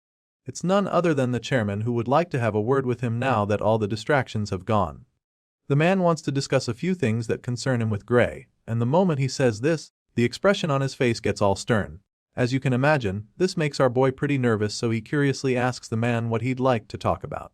Hearing this, the chairman bluntly points out how Debel Radarl clearly had some unnatural power forced into his body, because many of them were able to see it during that fight just now. The chairman of the board explains that he and his colleagues are going to investigate it. However, the fact remains that this mock battle that should have been completely safe ended up putting a student's life at risk. That being said, the man admits that the academy is fully responsible for not detecting the anomaly beforehand. And so, he takes a bow before our boy, apologizing firsthand to Gray for letting that happen. Of course, this is an awkward position for the freshman, so he tells the chairman that this gesture isn't necessary at all, especially since nothing horrible happened in the end. In response, the chairman thanks him and proceeds to the next topic he'd like to discuss. You see, after Debel went berserk, Gray also unleashed something, and this didn't go unnoticed. The chairman informs our boy that he saw it and suggests that it wasn't even magic. As far as this man is concerned, what Gray unleashed is something far stranger than magic. He believes that it's a type of power that modern magic theory can't even begin to analyze. With this in mind, he patiently asks Gray to tell him exactly what kind of power it was that he used at that point of the battle. Of course, this is a really tricky situation for our boy, because he knows that he shouldn't disclose such information to anyone from this world. The power is way too overwhelming for any of them to comprehend, and so he doesn't even know what he should say to the chairman right now. Gray feels that he can't bring up anything from before the regression, not when he still doesn't know where the liquidator's mastermind is hiding. And so, he decides not to say anything at all. The MC casually tells the chairman that he has no idea what kind of power he used, but of course, the man is not really buying this. He finds it unbelievable that the boy doesn't know what it is, since he literally took advantage of it. Even though it's a long shot, Gray remains adamant about it, insisting that he knows nothing about the kind of power or its origin. He feigns ignorance, claiming that he didn't even know he had anything like that inside him, and once it's clear that the chairman isn't letting him off, he decides to involve Professor Ariel. Gray cleverly states that the red-haired lady was the one who noticed the power and explained it to him. At first, Ariel is taken aback when she hears her name, but after listening for a while, he concludes that Gray is just lying to get off the hook. She definitely wasn't the one who helped him discover the power, because he was already using it freely by the time he took down the ogre general. She knows he's lying, but what she hasn't figured out is what game he's playing here. Just then, he looks over at her and matches her gaze. From the look on his face, you can tell that he's trying to tell her something, and of course he is. Bro is desperately hoping that the lady plays along with his lie, because in order to stop the liquidator, he needs her to be the only one who knows about this power. If anyone else finds out, it's just a matter of time before the entire academy gets involved, and by then, everything will get out of hand. It's almost like she can read his mind through his eyes, because she immediately understands exactly what he wants from her, and she's amazed that this is the angle he's coming from. The fact that he managed to think that far just now is really impressive, and she starts to think that he's way too clever for his age. I mean, he doesn't even act like someone who's living life for the first time. Anyway, she's more than happy to help him get out of this sticky situation, because if he trusts her this much, then she has no choice but to step up for him. With this in mind, the red-haired lady immediately chimes in to take over the conversation with the headmaster. She assures the man that his guess is correct, claiming that Gray's power truly can't be analyzed through magic theory. That being said, she explains that she's the only one who can see it clearly thanks to her divine eyes. Ariel reveals that she asked Professor Heathcote to hold Gray out after observing his power because the man has a good affinity with such energy. She also claims that the training he got is the reason why he was able to manage that level of control during the fight. She admits that she's still researching how to draw the power out properly, but also asks the headmaster to leave everything regarding Gray's power to her. This is exactly what our boy wants, and right now, this woman is playing all the cards perfectly, making it very hard for the chairman to refuse her request. The headmaster takes a moment to process everything she just said so that he can come up with a response. He starts by admitting that he can't flat out refuse her, especially after seeing that fight. With this in mind, the man finally makes up his mind to let her handle it. He tells Ariel that Gray Lee and the entire Divine Eye Special Group are under her supervision and command. He gives her full control over the situation, but also tells her to say the word if there's anything the Academy can do to assist her. This is exactly what Gray and his professor were gunning for, but they're pretty taken aback by how easy it was. Seeing this, the professor immediately thanks the headmaster for his kindness, and just like that, their secret remains safe.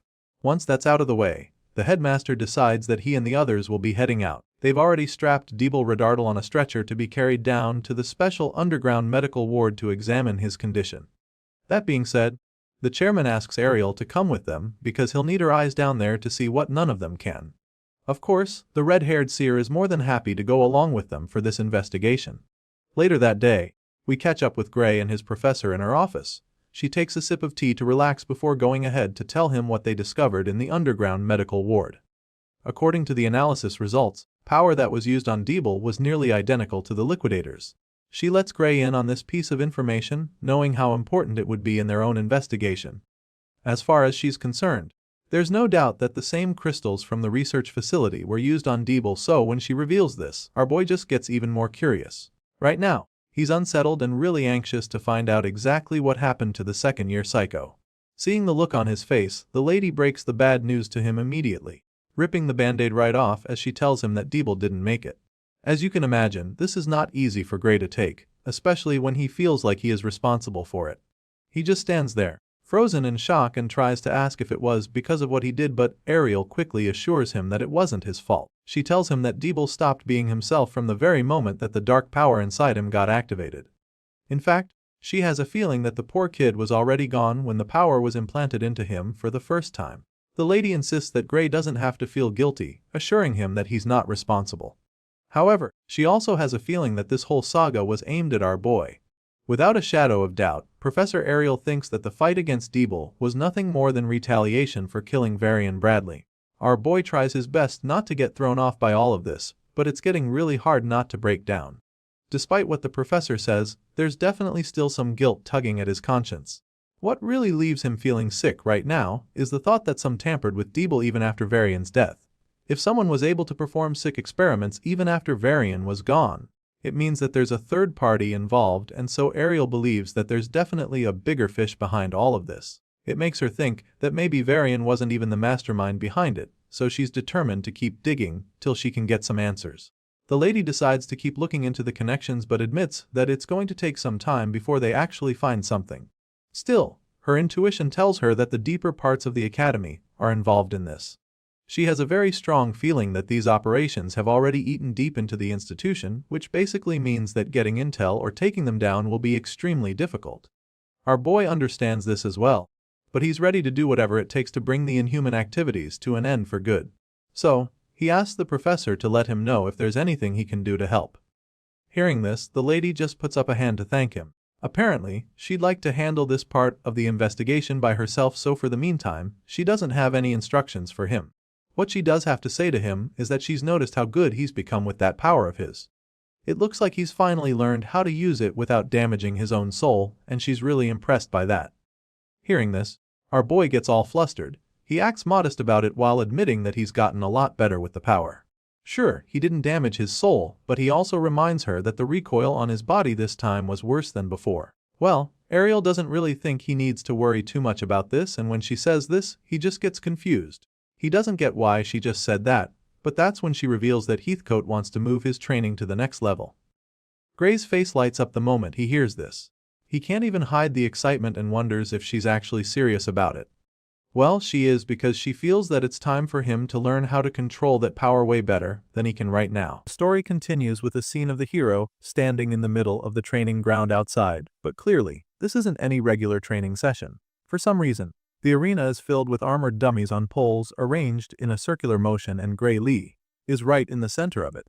He stands in the middle of the training ground with his sword in hand, and while he's still taking it all in, the professor calls out to him from afar. Heathcote points out how obviously dangerous and painful this training method will be, and then informs the young swordsman that there are safer options to consider if he is willing to take some more time to achieve his goal. That being said, the white-haired professor asks our boy once again if he is sure about going with this approach. But without any hesitation or doubt in his voice, Gray Lee looks back at his teacher and states that he is certain that this is what he wants to do. Upon hearing this, and after seeing how resolute the young swordsman is, Heathcote has no choice but to let Gray proceed. He tells our guy to get started with his training session, and so just like that, the hero braces himself for what's to come. Gray closes his eyes and takes a deep breath as he prepares to start, reminding himself that he is a single blade. He needs to do this to tap into that power, and so he reminds himself of that sensation from back then. As soon as he does this, the dark energy starts to swirl all over the blade of the sword. It starts to gradually form tiny little bolts until the entire blade is covered by the ominous red flame. Of course, this dark magic doesn't just cover the sword, but extends Gray's entire body from his arm, and so, in the blink of an eye, our boy is completely covered in it. And once he realizes that he's finally tapped into it, he decides that it's time to start this training session properly. His eyes start glowing with that ominous glint, confirming that he's entered beast mode, which is why he's able to absolutely destroy all the dummies surrounding him with ease. He shatters all the armors as if they're crackers and not steel, and he does this with a mind-blowingly rapid attack. Gray runs through the training ground, leaving a smoky trail of rubble in his wake as he wipes out every obstacle in his way, and as you'd expect, such a ferocious display leaves the onlookers pretty stunned. They're astounded by the mind-blowing speed Gray uses to do this, and all they can think about is how incredible it is. While most of them are flabbergasted, only one of them is more intrigued than amazed. It's the professor, Heathcote, who's watching intently as Gray does his thing, like he's trying to study the dark swordsman's technique. Meanwhile, our guy continues to slash and smash all the dummies on metal dummies gathered on the training ground with him, but then something truly unexpected happens all of a sudden. Just as our boy is about to deliver yet another devastating strike, he starts to bleed from all over his body. Blood gushes out all of a sudden as if he just got slashed with knives all over, and the pain that follows is so excruciating that he can't even stay on his feet. Despite this shocking event, Gary somehow manages to stick a superhero landing, but as you can imagine, this doesn't last for long because of how much blood he's already lost. For a second, it looks like he might actually be okay, but then our guy starts to feel really dizzy and immediately collapses on the floor, flat on his face, where he continues to bleed out. The guys in white who were standing on the sidelines appear to have been aware that something like this could happen, so as soon as Gray falls down, they light up and begin to activate recovery magic to help him. These healers use their magical abilities as a team to seal all of Gray's wounds and stop the bleeding in a flash. Right after they do this, the dark swordsman regains consciousness and is finally able to sit up. He's still pretty exhausted, so he just stays in that spot for a while and thanks them for helping him. After confirming that Gray Lee is fine, Professor Heathcote walks up to the young swordsman with a big smile on his face. He commends Gray on his display.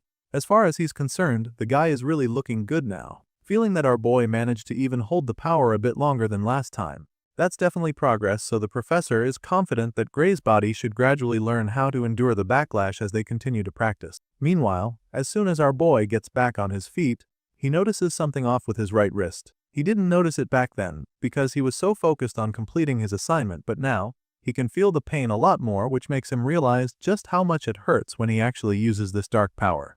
He informs Professor Heathcote of this, expressing his concerns, but the man simply tells him that the pain and suffering he's feeling just means that he's now pushing past his limits. The white-haired man is very much convinced that they're making progress even though it's taking a toll on Gray's body.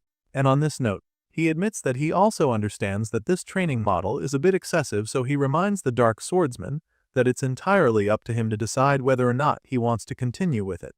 Heathcote gives Gray the chance to stop this insane training before it gets even more difficult than it already is, but as you can imagine, this swordsman is not a quitter, so without any hesitation, he informs the professor that he's going to give it another try, one more time before they close for the day. He says this with a determined look in his eyes, and Heathcote is probably about to send him in for another deadly round, but before that can happen, Professor Ariel enters the scene and stops them. The red-haired lady marches onto the training ground with a pretty disappointed look on her face. Heathcote and his apprentice are surprised to see her, and before they can even say anything, the lady bluntly reminds them that this particular training is limited to once a day. As much as she'd like to see Gray Lee fully master using this dark magic, she also doesn't want to see him get killed by it, so she refuses to let them continue. Of course, the excited swordsman feels that he can go one more round, so he protests, trying to convince the red-haired lady that his body is already completely healed. Besides, with the new method he's been using, his soul isn't even supposed to get damaged, so he doesn't understand why she won't just let him keep training. Seeing how eager he is to continue, Professor Ariel decides to explain the situation better to him. She confirms that physical injuries can indeed be healed with recovery magic, but also explains that there's more to it. Apparently, if Gray takes any severe damage again before his nerves stabilize, then it could throw off his senses when swinging a sword. She explains this to him, feeling that he should understand what she's trying to say better than anyone since he has actually experienced it in the past. Remember the scar that Gray got as a child from being bullied by Belder and the others? Well, the damage from that injury was the same reason why he was told that his swordsmanship would never improve, and this is exactly what Professor Ariel is trying to avoid. By letting him go back in with newly healed wounds and unstable nerves, she could be putting him in serious danger, and that's not a risk she's willing to take. Upon hearing this, Professor Heathcote immediately sided with Ariel. The white-haired man is pretty relieved that she won't let Gray continue, because even he isn't sure that he'd want to repeat this kind of training multiple times a day. At this point, our guy realizes that it's 2 versus 1 in this debate, and so he just stops protesting. While they're still talking, one of the healers who was watching the whole thing falls out to them. The guy seems pretty puzzled because he doesn't get why Gray is in such a hurry to get stronger all of a sudden. As far as this guy is concerned, the Dark Swordsman is extremely powerful already. Heck, he's stronger than almost everyone at the academy, so this guy is really curious as to why Gray would want to keep training like his life depends on it. Hearing this, Professor Ariel decides to be the one who responds. She answers the student, telling him that she's the one who caused all of this. Ariel claims that it's her fault, revealing how she dragged Gray into the fight with Bradley Varian, and how the people working for the mad scientist now see Gray as an enemy because of that. The red-haired lady admits all of this, and then goes on to reveal that the incident with Deeble was only just the beginning. Apparently, there are people operating in the Academy's shadows, and as a result, she fears that the criminal group, Blood Drinker, that stole magic catalysts for Bradley might also come after Gray Lee. In other words, this young swordsman is already in a lot of danger, because he practically has a bounty on his head now. And so, the professor knows that it won't be enough even if they isolate him somewhere heavily guarded. It would just be a matter of time before the enemies find a way to get to him in order to enact their revenge, and so she's not even sure that they can fully protect the young swordsman. That being said, she concludes that the only way to guarantee his survival is for him to get stronger. It's a really tough one, but it's also the only thing that can be done to keep Gray alive. This is all pretty scary to hear, and knowing that your life is in danger, and that all kinds of powerful enemies are coming for you. But this doesn't really faze Gray. He simply tells the professor not to worry about it, reminding her that he was the one who chose to help stop the liquidator experiment. He believes that he knew what he was getting into back then, and he still believes that he is up to the task, so even though Professor Ariel just talked about how his life is in danger, he remains determined to stop the liquidator no matter what happens to him. The red-haired lady just smiles at him when he says this because of how impressed she is. She's really intrigued by him, claiming that he's just too exceptional of a student. Ariel is glad to know that he's determined to stop the bad people, but at the same time, she tells him that all she can really do for him is help him make the most of the power he's been given. Hearing this, Heathcote teases Ariel because the way she just said that makes her sound like she's got something in mind for Gray. Apparently, the lady has an idea for our boy to master his power without risking his life, and she's actually mentioned it before. Right now, Gray has no idea what she's talking about, so he just stands there, staring at her and her colleague. Even Heathcote isn't sure what she's trying to say until she reminds him that it's the quickest and safest way for a swordsman to get stronger. At this point, the white-haired professor finally gets the hint. A small smile creeps up on his face when he realizes that Ariel is suggesting that Gray changes his sword. Apparently, this is the fastest way for him to improve, but this comes as a shock to our guy. Upon hearing this, he lets go of the sword he was holding even though he's still very confused. As far as he knows, the Academy-issued sword is supposed to be a top-tier custom weapon, so he can't really imagine that there are much better swords for him at this level. Sure enough, Professor Ariel agrees that the sword he's using right now is more than good enough for a first-year student like him. However, Gray isn't any ordinary freshman at the Academy, and so this sword can't withstand the power within him. Ariel explains this to him, and when he takes another look at the blade, it's very easy to see her point. The blade is ridden with cracks and chips at so many points, and it's pretty clear that it can't stay in one piece much longer in his hands. So, he agrees with the professor, knowing that no ordinary weapon could handle the kind of force he uses when he fights. That being said, Ariel offers to take the young swordsman to her vault, flashing the shiny key at him to get him all excited. Well, it works because Gray can't believe that he'll get access to her treasury. He's not the only one who is shocked though, because even Heathcote is shocked that the red-haired lady actually wants to give the boy one of the weapons in there. Even though the man sees it as a really big deal, Ariel really doesn't see anything wrong with it since Gray is still her student after all. With this in mind, she proceeds to turn the key, and this instantly unlocks her vault. The hidden safe sudden begins to appear out of thin air, which leaves our boy in awe. Ariel believes that Gray has earned the right to have access to her vault, and so, just as the gates of this hidden storage open up, she encourages the young swordsman to follow her. Gray Lee makes his way into the professor's private vault, and the moment he enters the place, he is absolutely blown away by what he sees. His eyes widen in shock and his face literally lights up from all the gold scattered in Professor Ariel's secret vault. The place is flooded with more treasure than Gray has ever seen in his life, and on top of that, it's also very massive, which just goes to show how much gold this red-haired lady has in her possession. As you can imagine, it takes him a while to process what he's looking at, but the professors seem to be familiar with stuff like this. Apparently, it's one of the perks of being a professor at this academy. Anyway, our boy quietly follows the teachers as the secret entrance suddenly disappears, and after walking down the massive hall for a while, the red-haired lady starts trying to remember where the sword section of her vault is. She recalls almost immediately, but you can't even fault her for not remembering because this place is just so massive. Once she's able to remember where it is, she tells the others to follow her, and while Heathcote marches quietly behind her, Gray keeps staring all over the place in disbelief. Soon enough, they arrive at the destination, and once they're there, she shows our boy all the swords in her collection and informs him that the idea here is for him to find a sword that would suit him. Once again, even the sword section of Professor Ariel's vault is mind-blowing. It's literally a long hallway with shelves on each side, filled with all kinds of swords. It's definitely the biggest sword showroom that this freshman has ever seen in any of the lives he's lived, and so, he's pretty overwhelmed at first. Besides the fact that this place is just too big, Gray also notices that there are so many dangerous-looking swords. It's a lot for him to take in, and so he doesn't even know where to start from. Professor Heathcote immediately agrees with him on this, sounding pretty confident that there is not a single collection of swords as extensive as this one anywhere in the world. That's a pretty bold statement, and for good reason, because this place is pretty much knife heaven. The red-haired lady listens to everything they have to say and admits that it must be really hard for Gray to decide on a single sword with this many to choose from. Ideally, she would like him to test each one of these swords with his full strength to see which one is the best fit.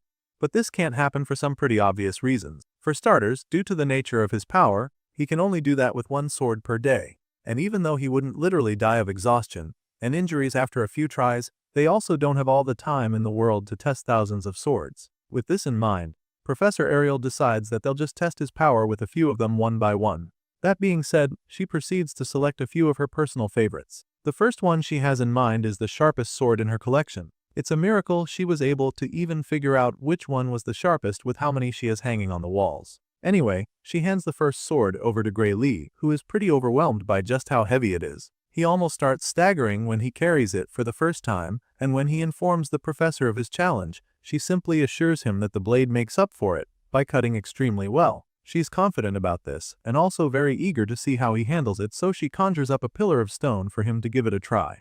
As soon as Gray sets his eyes on the target, his focus shoots up in a flash. He locks in on it and assumes a battle stance to allow him to take a big swing. With laser focus, Gray Lee delivers a powerful strike that splits the stone pillar in two instantly. The sword goes through the hard rock like butter, and as soon as Gray realizes what just happened, he is so blown away. His eyes light up with amazement laced all over his face, and the red-haired lady can definitely see this. At this point, she chimes in, stating that the sword is certainly powerful but admits that it is probably a little too heavy for him to use in actual combat. Professor Heathcote feels the same way, so he doesn't hesitate to air his opinion. As far as he's concerned, no matter how sharp a sword is, it's pointless if the user can't use it to hit anything. This definitely makes sense since the best swordsmen are quick with light swords to aid agility. But then again, Heathcote also feels that it wouldn't hurt for Gray to have a sword like this regardless. After all, against sturdy, large, lumbering opponents like divine beasts or structures, such a sharp and heavy sword might be useful. Professor Ariel doesn't have any problems with this idea, so she agrees to let Gray keep the heavy sword. and then also promises to give him a magic storage pouch so he wouldn't have to carry it around. That way, it won't get in the way as long as he puts it inside the magic storage pouch. After the professors are done saying all of this, our boy just goes ahead to express his confusion. He's surprised by everything they just said about him keeping the sword because he knows for a fact that this isn't a blade that you can just lend to someone just like that. It's so massive and incredibly sharp, so he knows that it's definitely a treasure that wouldn't be given to any other student.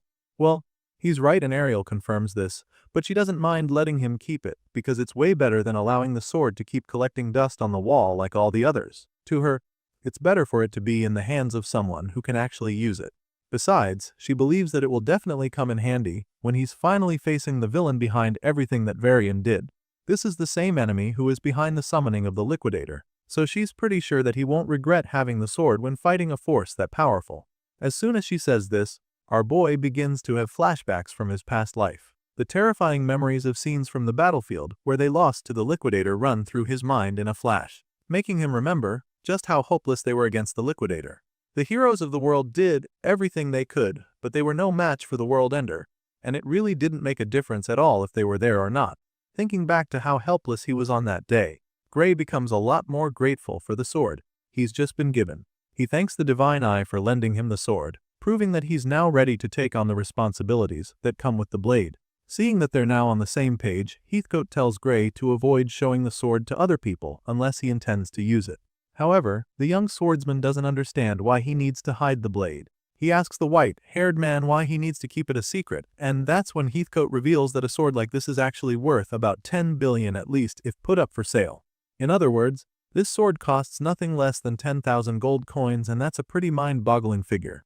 Our guy has a hard time processing this information because he probably never imagined that a single object could cost that much. It's a lot to take in, and it immediately makes him reconsider his earlier decision to keep the sword. Gray is pretty overwhelmed by the price tag on the blade and claims that he can't keep something that expensive. It's just way too much for him, but all his protests fall on deaf ears because Professor Ariel sternly informs him that she will not accept returns. After making this very clear to him, she goes on to explain that she's giving him the sword and not lending it to him. He keeps saying that he's being lended the blade, so the lady wants to clear the air on that. She knows that he'd probably hold back from using the sword if it were borrowed, and that would defeat the whole point of letting him have it, so she wants him to know that it now belongs to him.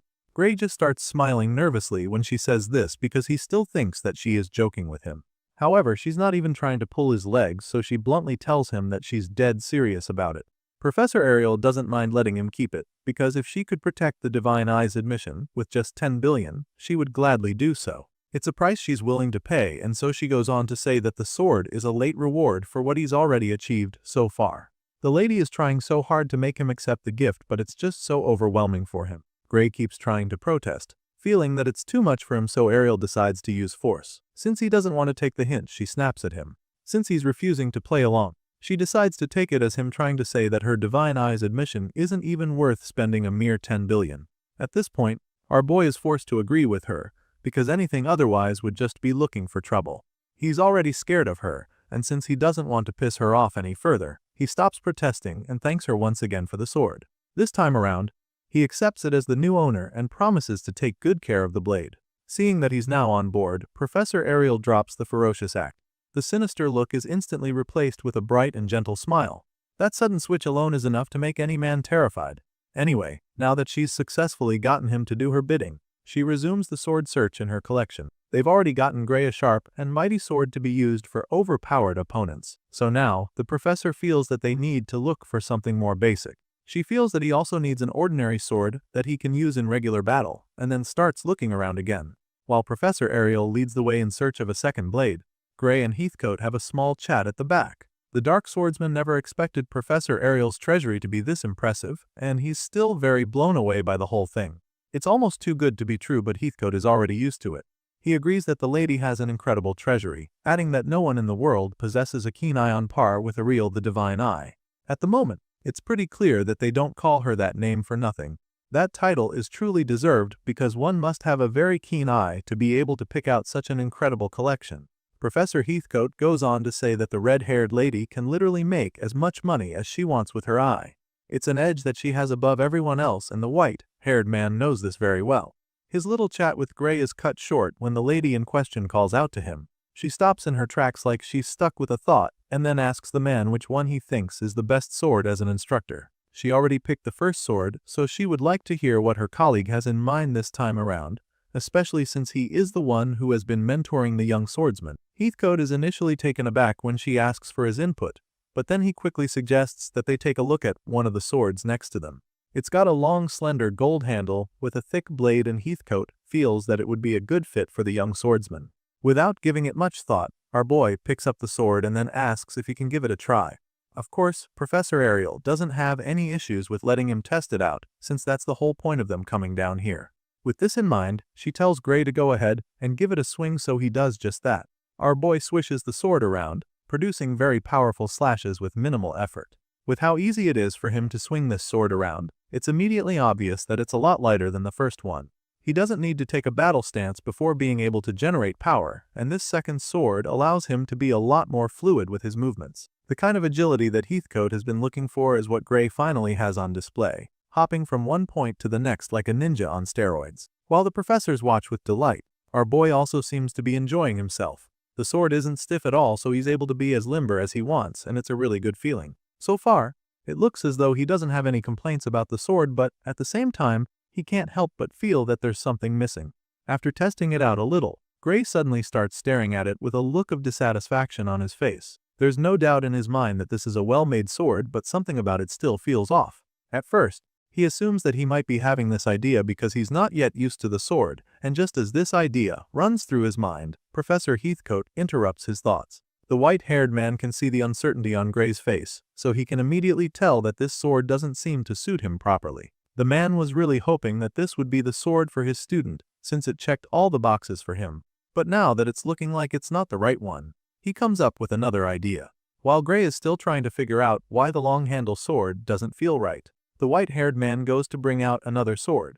Heathcote claims that this very sword was made for experimentation, and he's of the opinion that this might just be the one that finally suits his student. By this time, our boy gets to see the sword that his master is referring to. It's some kind of futuristic sword glowing with a bright blue aura and shiny gems beaming from the extremely long blade. At first glance, you can already tell that this is a special blade, which explains why Gray Lee is left speechless the moment he sets his eyes on it.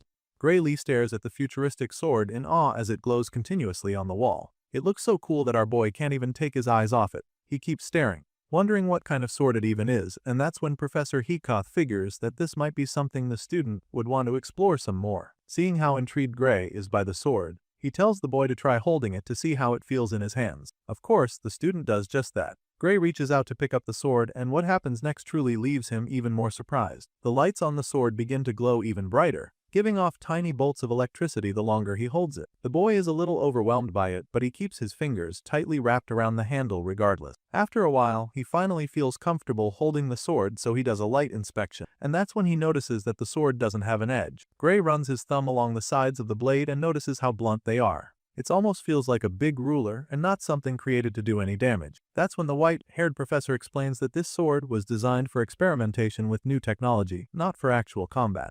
Apparently, even though this sword looks like it might just be an unsharpened slab of steel, it's extremely durable. And for this reason, the professor suggests that it might actually be a good match for our boy Gray. At this point, the young student is a little taken aback by what the teacher is telling him. It's looking like the professor is telling him that he doesn't need a sword with an edge to be a good swordsman because of the dark power he already possesses. Well, that's exactly what Heathcote is trying to say. The professor says this very plainly, doubtful that there's actually any sword out there that could withstand Gray's power. He doesn't think that there's a sword out there that can survive the power that this bow possesses, and as far as he's concerned, if Gray keeps growing stronger, then even the swords here in Ariel's collection will do nothing but slow him down. With this in mind, the professor suggests that Gray should be looking ahead to a future where he would no longer need to rely on the edge of a sword during a fight. The man explains this and then goes on to tell the student how a sword like this might just be perfect for him. Just as he says this, he takes the blade from Gray and demonstrates just how powerful it actually is, even though it doesn't have sharp edges. The man takes a big swing at one of the pillars in the room and slices through it like it's a piece of cake.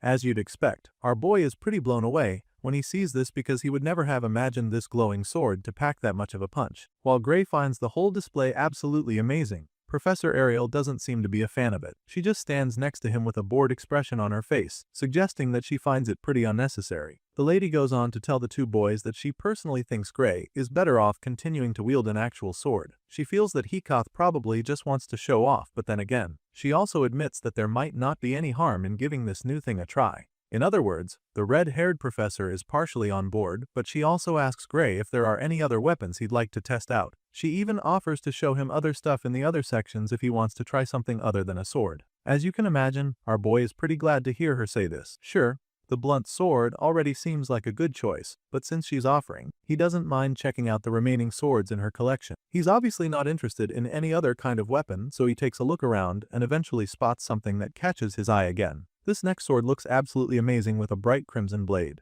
At first glance, Gray presumes that it would be much lighter and stronger than the first sword. So, with this in mind, he immediately starts walking over to it, telling the professor that he'd like to check it out. But then, just as he's walking over toward the red sword, something catches his attention all of a sudden. Gray turns to the side and sees an extremely long sword hanging on the wall. His gaze narrows in on the sword as he begins to experience a strangely familiar sensation. It's almost as if he's seen this particular sword somewhere before, and so he simply can't take his eyes off it. He finally goes to the long sword and asks Professor Ariel about it, hoping that he'd be given permission to try it out. Of course, this isn't just any random blade, so the red-haired lady immediately recognizes. She reveals that an old student of hers left the sword behind after he graduated, and so she just kept it ever since. The professor explains that it's not exactly a famous sword, but admits that it's actually very well made regardless. Right now, Gray seems to be more interested in this sword than any other one he's come across so far, so he doesn't hesitate to ask if he can give it a try. As you can imagine, the red-haired lady is more than happy to let him give it a go since she doesn't want him to end up with that edgeless sword that Heathcote has been suggesting. Ariel prefers if he settles with this one over the previous sword, so she encourages him to go ahead, and as soon as Gray picks up the long sword, he notices how easy it is to hold. It's like the blade fits in his hand like a glove, and this leaves him very impressed. Now that he's wielding this light long blade, he can't wait to test it out, so he quietly walks up to one of the many wooden dummies in the room to try it out. Of course, the fact that the sword was in Ariel's collection obviously means that it would be good, but the two professors have no idea just how impressive Gray's demonstration is about to be. The dark-haired student takes a mighty swing and slashes the dummy in two on the first try. Both Ariel and Heathcote are blown away when they witness the sheer power behind Gray's strike, and while they're still trying to process what they just watched, the boy falls even more in love with this new sword. He's equally very amazed by how good the sword is, but what's more interesting is how well it fits him. The chemistry he has with this blade is unbelievable, because he uses it as if he's been practicing with the sword since he was born. It's just that good, and Ariel can probably see at this point that Gray would like to settle with this sword. She doesn't mind at all, so she asks him if he likes it that much, and he assures her that he does, claiming that he has never had a sword this easy to wield in his entire life. It's as if this long blade was made specifically for him, and he's already looking forward to using it a lot more. Seeing how excited he is about the new sword, she decides to let him test it out properly in order to find out if it's compatible with his power or not. As much as he'd love to keep this weapon, Gray is also a little reluctant because he remembers that this same blade belonged to her student. With this in mind, he's actually hesitant to go ahead and take it because he's afraid that he might end up breaking the sword or something. In response, the red-haired lady simply tells him that he doesn't have to worry about anything. As far as she's concerned, the sword would be happier if he used it instead of just leaving it stored away in her arsenal. At first, Gray doesn't even know what to say to her. He just stands there, still feeling a little uncertain about the whole thing, but then after pondering on it for a while, he finally accepts that she's right about it. He stares at his reflection on the blade for a few seconds, and finally accepts that this is the sword he's going to use. With this in mind, he curiously asks the red-haired professor what the name of the alumnus is who made the sword. That is when the lady tells him that the name of the person is Metallum Norum. Hearing this, Gray's eyes pops out as the wave of shock hits him. It turns out that this man named Metallum Norum happens to be the world's greatest magic swordsman. The fact that this long sword was made by that man leaves the hero truly amazed, but this makes him even more eager to test it out.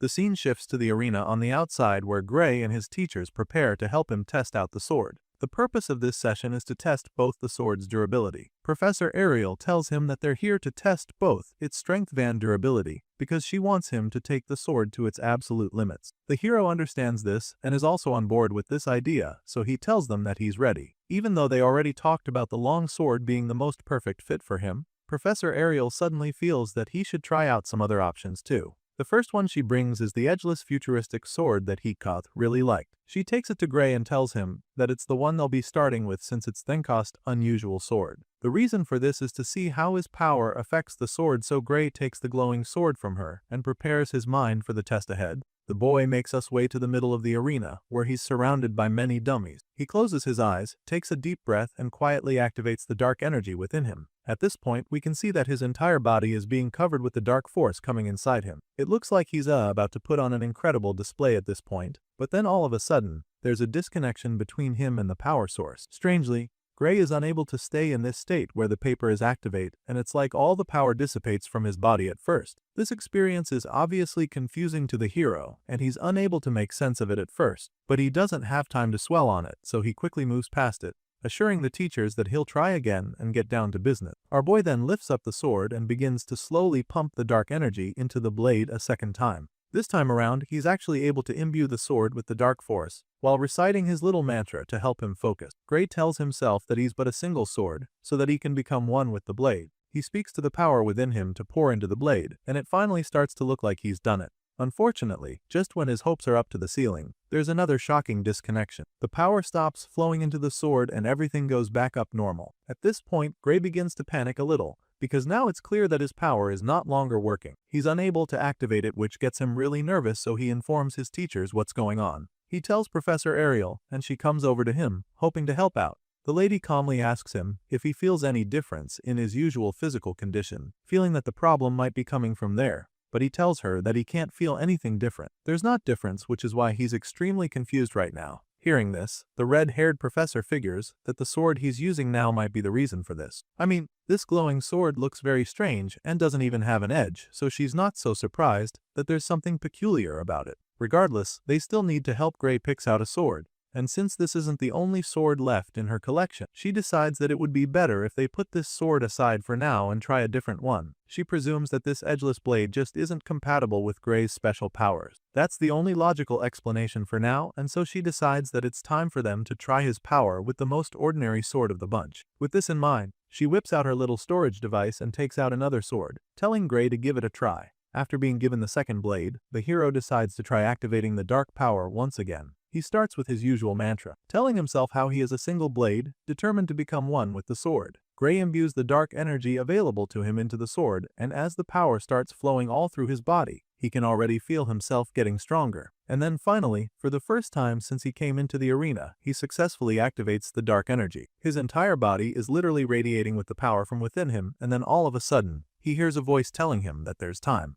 As you can imagine, this catches him off guard and almost even scares him a little. He turns around, trying to figure out who the hell that was, and when he doesn't see anyone there, he realizes that he must have just heard a voice in his head. He's still trying to figure out what's going on when the voice speaks to him a second time. The voice tells him that something will happen when the time comes. At this point, he starts looking at the blade, wondering if that's where the voice is coming from. While our boy is standing there, absolutely confused by everything going on, his teachers on the other hand are feeling pretty confident about the whole thing. Professor Heatkoth feels that it shouldn't be difficult for Gray to trigger his power with that sword, and Ariel seems to agree with him. Despite being perplexed by the voice he just heard, Gray decides to get right down to business. His teachers are waiting to see what he can do with the sword now that he's finally activated the dark power inside of him. So, he goes ahead to demonstrate, starting with a powerful run to absolutely annihilate all the wooden dummies surrounding him. Gray slashes the metal dolls brutally one by one with powerful swings, decapitating them relentlessly, and with each strike,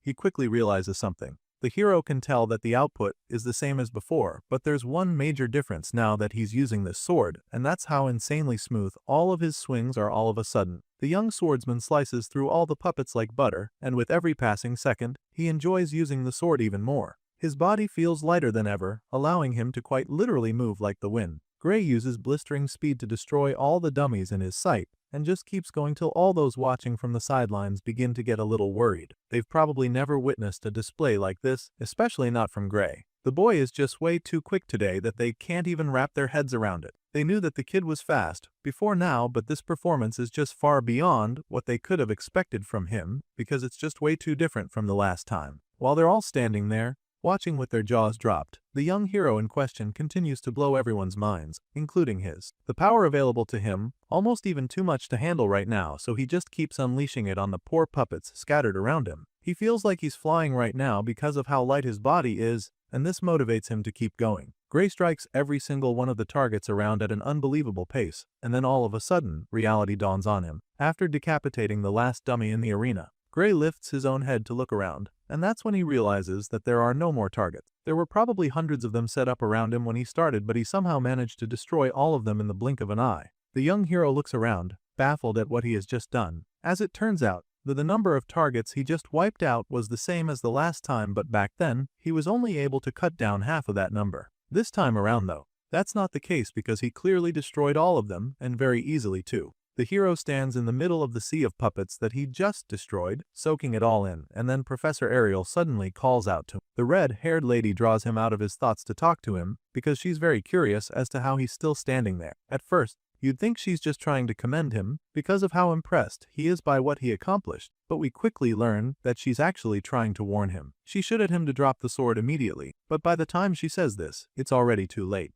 The sword falls out of Gray's grip immediately and the boy goes down on his knees right after. He clutches his belly, wincing in pain, and suddenly begins coughing out blood. At this point, the professor's fears are confirmed, so she races down over to the boy to try and help him. While running to Gray, she instructs the other mages there to cast healing magic on the boy immediately, and they do just that without any hesitation. The power of the healing magic rests on our boy right away, and it helps him get back on his feet even before his teachers can get to him. He struggles to keep his balance and stand upright, but even the healing magic isn't enough at first. The damage his body suffered is a lot, and the pain overwhelms him till he falls right back down on his knees. By this time, he can feel all the strength inside of him getting drained out like it's being sucked with a giant straw. He's still struggling when Heatkoth finally gets to him to help him up. The white-haired professor tells him not to push himself too much and then slowly lofts him up. But as you can imagine, our boy just feels bad that this is how his training session ended up. When they first got here, he was determined to prove himself to them by showing that he can handle the power within him and master his swordsman. Unfortunately,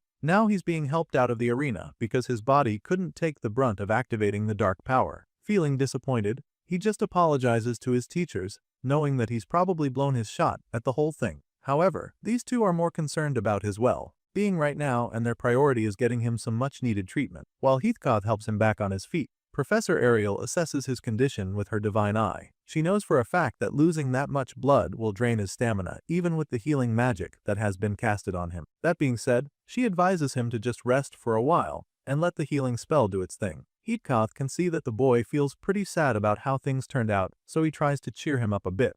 Even though Gray's body took a lot of damage from this last performance, the man noticed that the boy was also able to break past a limit that he couldn't before. As disappointing as everything looks right now, Heatkoth assures the young student that his little feat is actually a good sign. The fact that Gray could break past his limit simply means that they're making progress, and that's rarely ever a bad thing. Professor Ariel hears this, and as you can imagine, she's in no mood to encourage Gray to use his powers anytime soon. Even though he was able to break past his limit, she also reminds him just how dangerous it would be for him to keep moving without realizing the truth of his own condition. Heatkoth agrees with her, claiming that she's right, and then tells Gray that he would need to be very careful in actual combat, especially if he doesn't have a dedicated healer with him. It's no longer news that the dark energy inside his body drains his life force when Beggy uses it, so it's starting to look like he would always need special healing or treatment anytime he uses it. Just then, Ariel goes ahead to pick up the sword, and after taking a few seconds to examine it, Heatkoth points out how there isn't even a single scratch on the blade,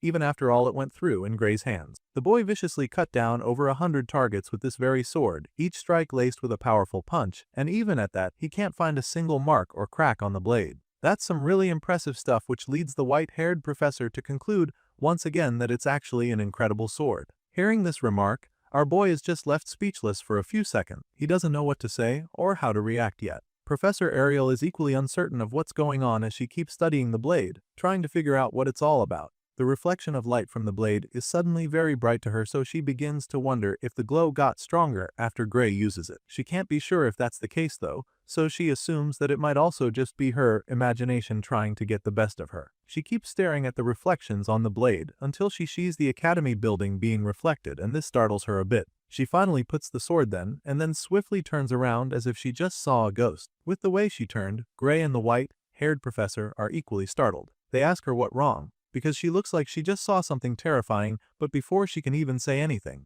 a powerful blast rocks the academy building behind them, and this leaves the two men utterly horrified. Their jaws drop to the floor as they watch the powerful explosion bring a part of the A Academy building down to the ground. As soon as it happens, chaos erupts outside because all the students down there are now running for their lives. They've been shaken by the explosion, but this doesn't leave them dazed at all because they know that they need to keep moving. Flying debris rain down on all of them, so they start running for their lives. Professor Ariel sees what's going on and instantly starts giving orders to try and protect the students. She orders all the instructors to deploy a magic barrier immediately, knowing that it's the only way to keep the kids safe from the prices of the building coming down from above them. Ariel wants the priority right now to be saving the lives of the students because it's starting to look like that's all they have left to protect. While the professor and instructors are trying to do damage control, Gray looks over at the building, exactly where the explosion happened, still extremely dumbfounded by what just happened. He looks like he's in a trance, but Professor Heathcote understands that look, so the man explains to him what happened.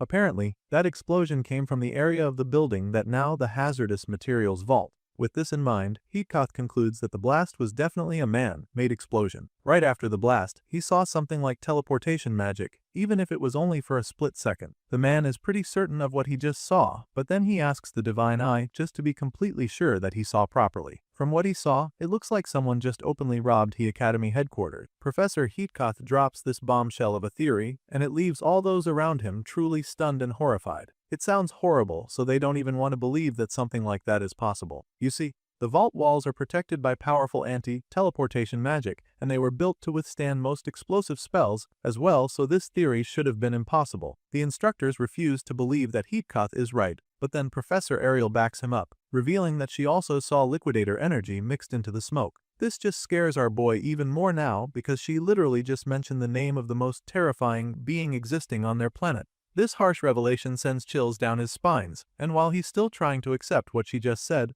the red-haired lady keeps giving him reasons to be scared. She figures that whoever is responsible for this explosion probably used crystals made in that underground lab they came across not too long ago. She feels that these crystals were what they used to destroy the Outer All and the anti-teleportation field. At this point, Arbno doesn't even need to hear all that much before jumping to his own conclusion. With everything the red-haired professor has just told him, he already figures that the ones who caused the explosion must have been Varian's allies. It's chilling for sure, but it seems to be the most likely explanation right now. Just thinking about it gives the hero goosebumps, but the sad reality of the situation right now is that these enemies actually made a move against the Academy headquarters, and now, it's pretty clear that they're not as safe as they thought. Shortly after the attack, Professor Ariel calls a meeting with our boy to talk about what happened and the way forward. The two go into an empty classroom where she explains what happened and they try to come up with a way forward. After some follow-up investigations, Professor Ariel can confirm that several items were stolen from the vaults. And this is not news that she's surprised to discover. In fact, she expected to hear something like this after Heathcote said that he got a glimpse of teleportation magic at the scene of the attack. Despite the investigation, they didn't share any more details with the red-haired woman, so this is the only information she can be certain about for the meantime.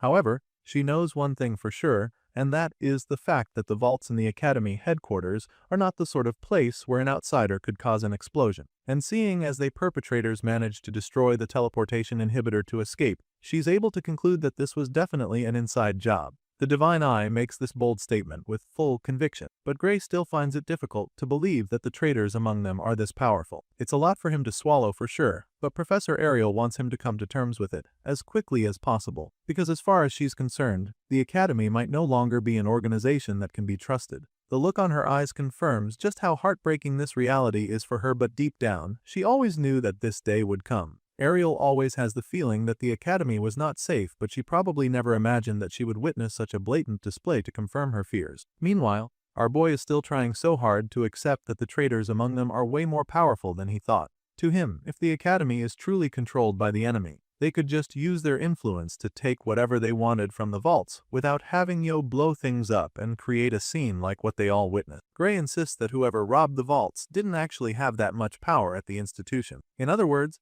the hero believes that the reason they went through the trouble of blowing up the vaults was because they had no legal way to get a hold of whatever it was that they stole. As far as he's concerned, those involved in this crime aren't as high-ranking as Ariel feels, which means that the traitors are definitely still a minority. After listening to his little theory, the Divine Eye admits that he has a point. She knows that he's probably right, but they can't be too sure either ways. Judging by the way everything went down, even though she's not sure what the top brass are thinking about the matter, Professor Ariel has a good feeling that the main culprits behind the robbery are the blood drinker. To her, those vermin have also somehow infiltrated the academy as well, and Gray doesn't even doubt this one too much. It just makes him a little nervous because he remembers that this was the same group responsible for the murder of his friend's parents. They're obviously a dangerous sect, and Ariel knows that they need to be careful with people like that now sneaking around the academy. She feels that Gray might as well become their target since he was the one who killed Varian, and after telling him this, she just advises him to keep his guard up at all times. They're obviously under attack from enemies that they don't even know yet, so they have to be very careful,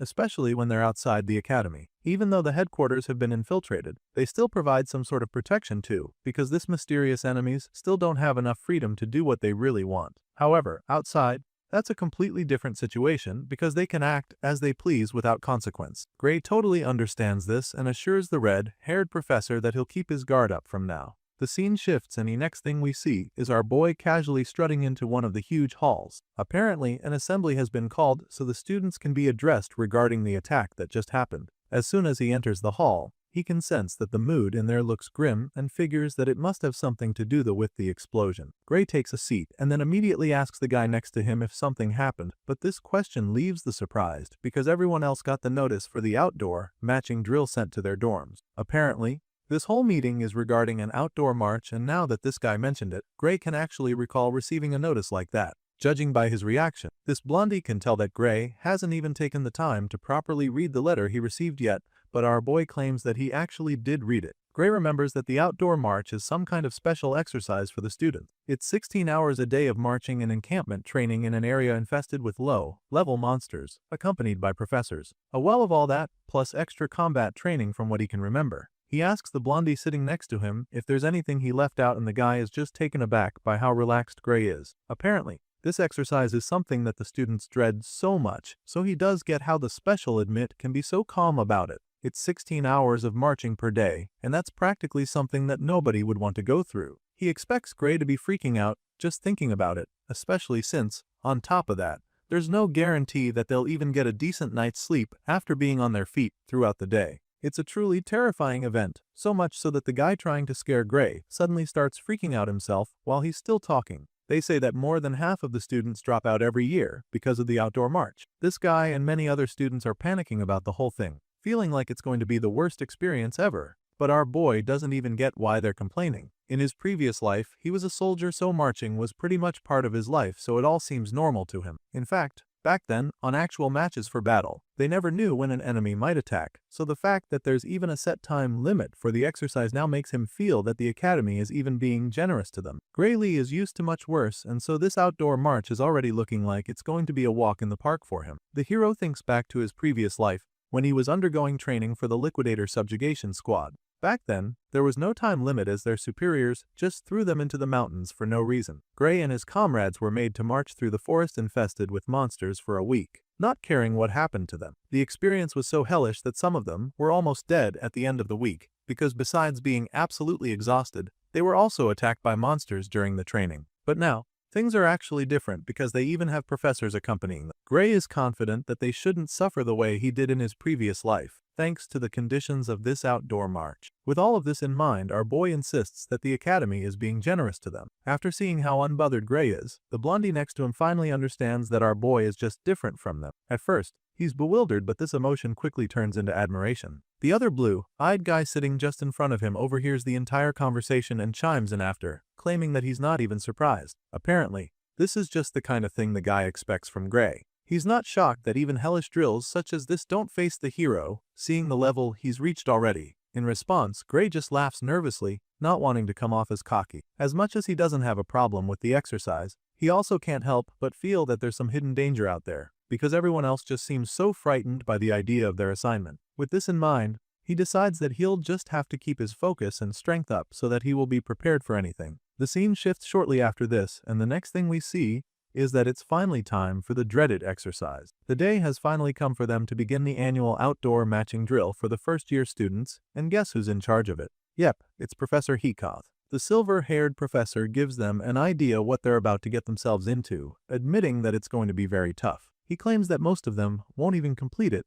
which would mean that they end up not making it to their second year. It's a truly harsh system, but it's just the way things have been around here, so he encourages each and every one of them to try their best to persevere so that they can avoid that fate. Gray, who's got his backpack just like all the rest of his classmates, looks out to the horizon and notices something on the other side of the water. The hero realizes that he's looking at the edge of the Wintle continent, and from what he can remember, the place was almost uninhabited. The place is familiar because he came across it in his previous life, and up until now, he still doesn't know why no one lives there. It's been a mystery to him in 2 different lives, but I guess that's about to change very soon because he'll probably discover the answer on this next assignment. After briefing them on what to do, and encouraging them to do their best to finish in one piece, Professor Hikoth finally starts the march, leading the way for the first-year students to follow. One of the things that probably makes this exercise even more difficult is the fact that professors like Hikoth are the ones setting the pace. The man is most likely not going to slow down at any point, which means that those who are weak or too slow are pretty much going to get left behind.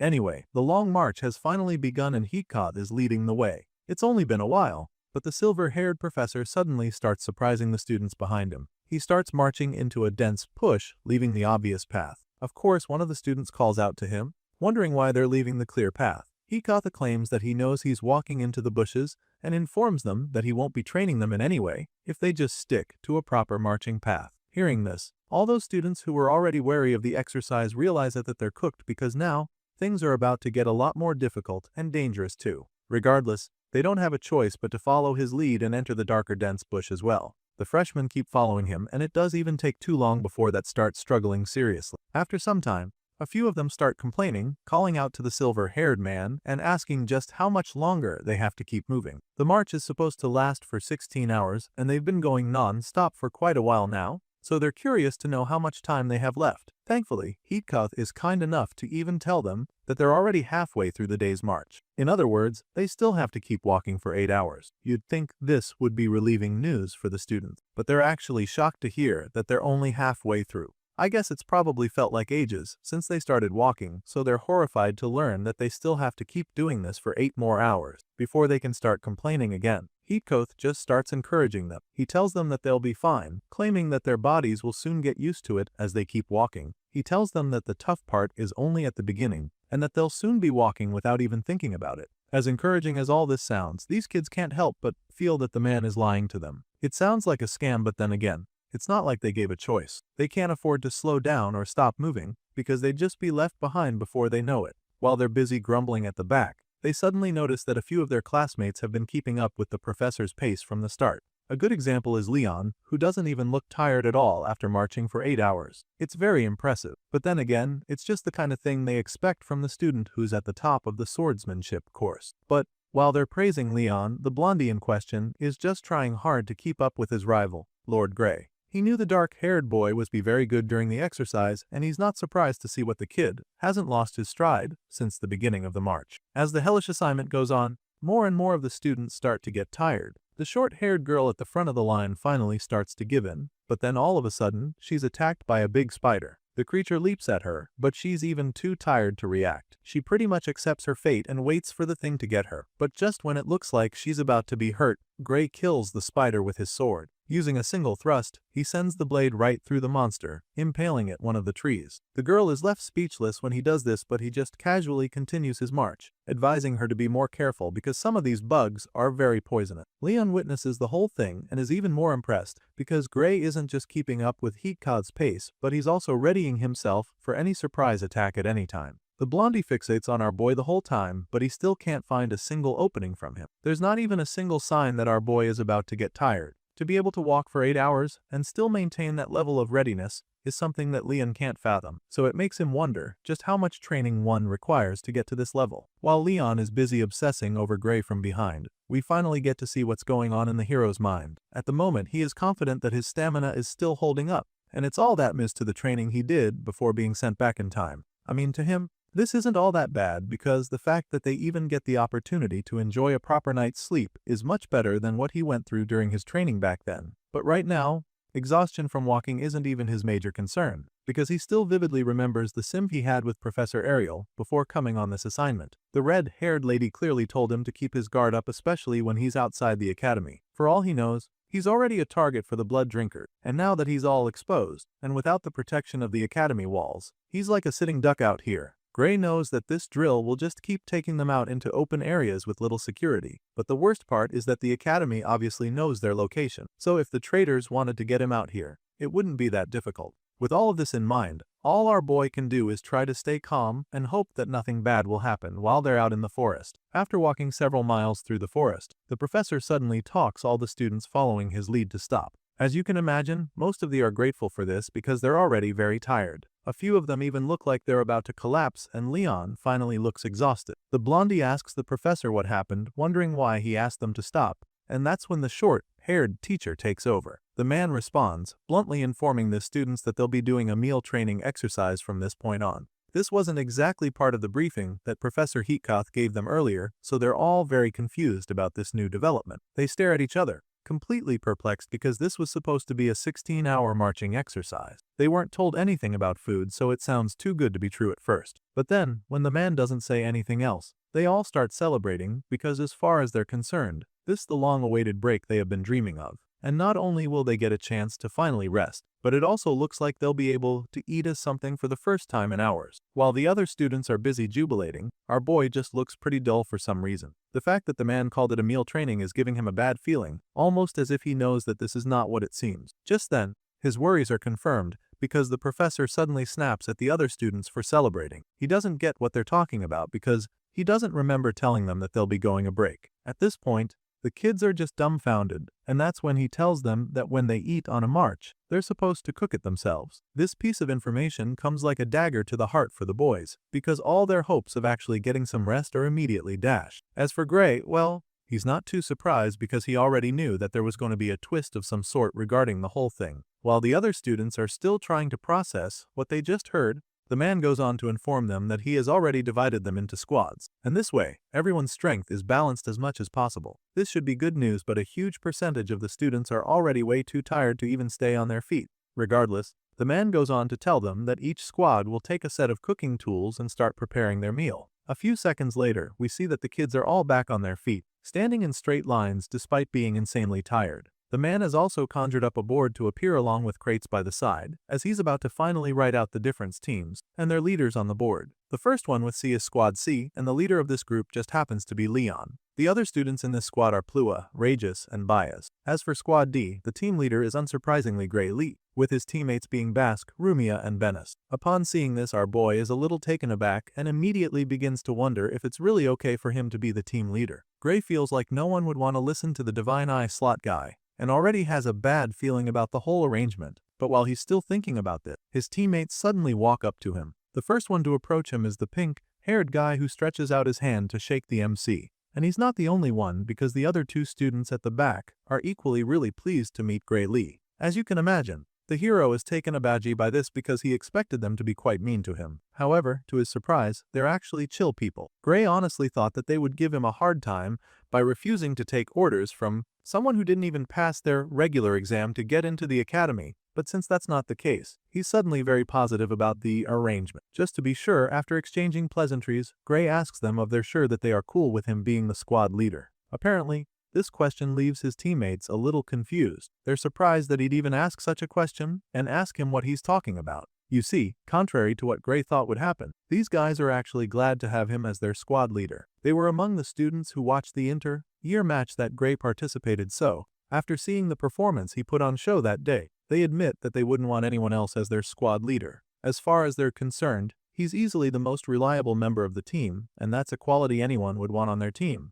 Anyway, now that they've gotten all that clarified, the pink-haired boy shows Gray the crate in his hand which contains the gear that they'll need for the assignment. He asks the hero what he wants them to do with it, but Gray's mind trails off in that split moment. Seeing how polite and cooperative his teammates are, the hero can't help but notice that it's a pretty big change in attitude toward him compared to how students used to treat him before. And so, he realizes that the inter-year match he fought must have really left an impression. With this in mind, it becomes completely clear to him that everything in this academy is really about merit. And just thinking about this makes him smile because of how much of a confidence booster this is. Just as he's quietly celebrating this little win, one of the students calls out to the professor. Apparently, the equipment supplies that they were provided with don't have any food in them, and this doesn't seem right to them. The student explains that all they have in their crate is a lot and a fire starter. There are no food ingredients, which really baffles them because they thought that this next task was supposed to be them preparing their meals. Well, it just so happens that this is exactly how the professor intended things to be. He responds to the complaint, informing the puzzled students that in a real field march, they might not even have food, let alone cooking tools. That being said, he makes it clear to them that having a pot at all is already generous enough. But this just sounds absolutely horrible to the students. They thought they were in for a cooking contest of sorts, but now that they don't even have any ingredients, it's clear they severely misunderstood their assignment.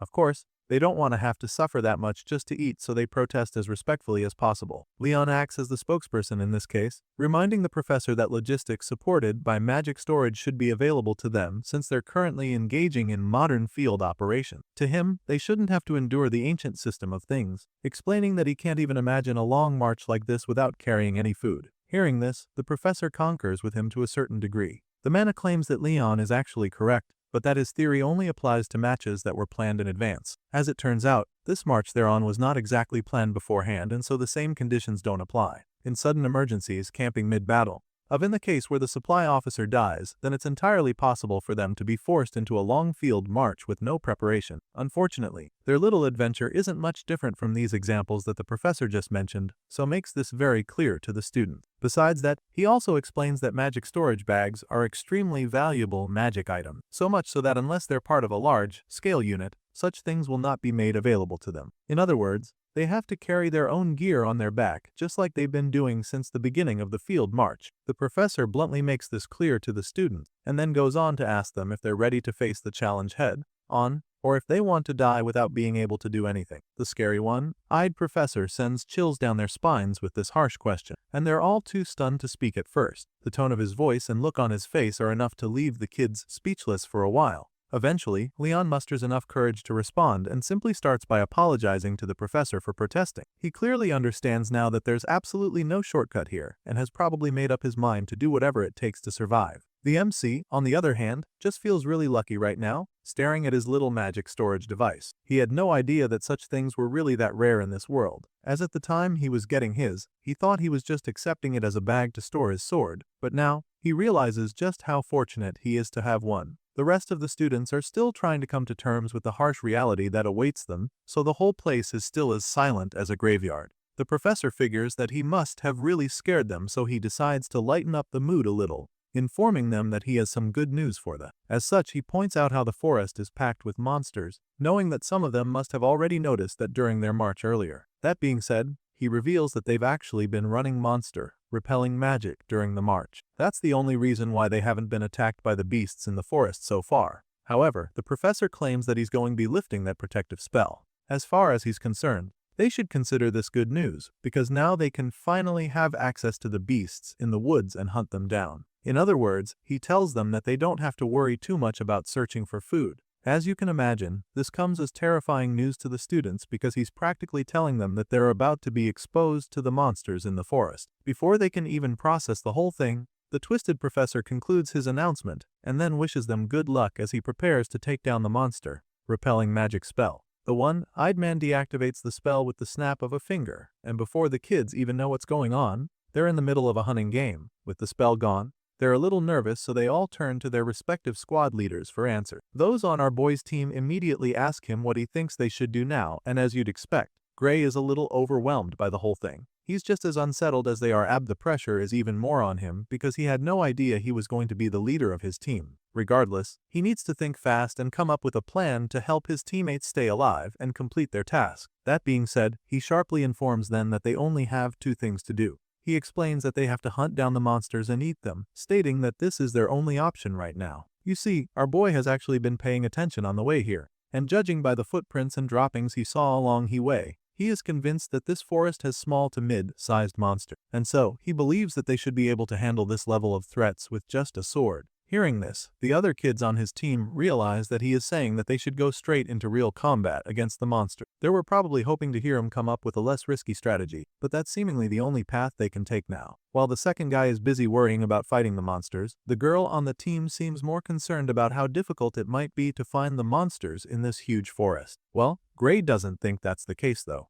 From what he understands, it won't be difficult to find the monsters if they are carnivorous. They can just walk around until the flesh eaters notice them and come to them instead. Hearing this, The purple-haired boy on the team figures that Gray is basically saying that they should use themselves as bait. Just thinking about such an approach is mentally draining for the kid, but the team leader makes him understand that it's the only way. Gray explains that staying here would literally be the same as using themselves as bait, and if they do that, they'll be forced to compete with the other squads for prey in the same small area. The MC believes that their best shot at winning and surviving is going deeper into the forest to hunt where there will be less competition. As dangerous as it sounds, he insists that moving out with the way to go. In truth, our boy isn't so crazy about winning the contest, but more concerned with protecting his teammate. And so, he assures them that they don't even have to go after the dangerous monsters if they're scared. Gray claims that they can just look for snakes and bugs to eat instead. After all, he feels that snakes are actually pretty decent as food, even though the bugs are surely an acquired taste to him. The hero explains this to his new friends, telling them how important it is that they learn how to make use of the kind of food they find in forests without monsters. But just as he says all of this, the girl on the team is suddenly eager to go after the monster. She doesn't want to settle for snakes and insects when they are in a forest full of monsters to hunt down.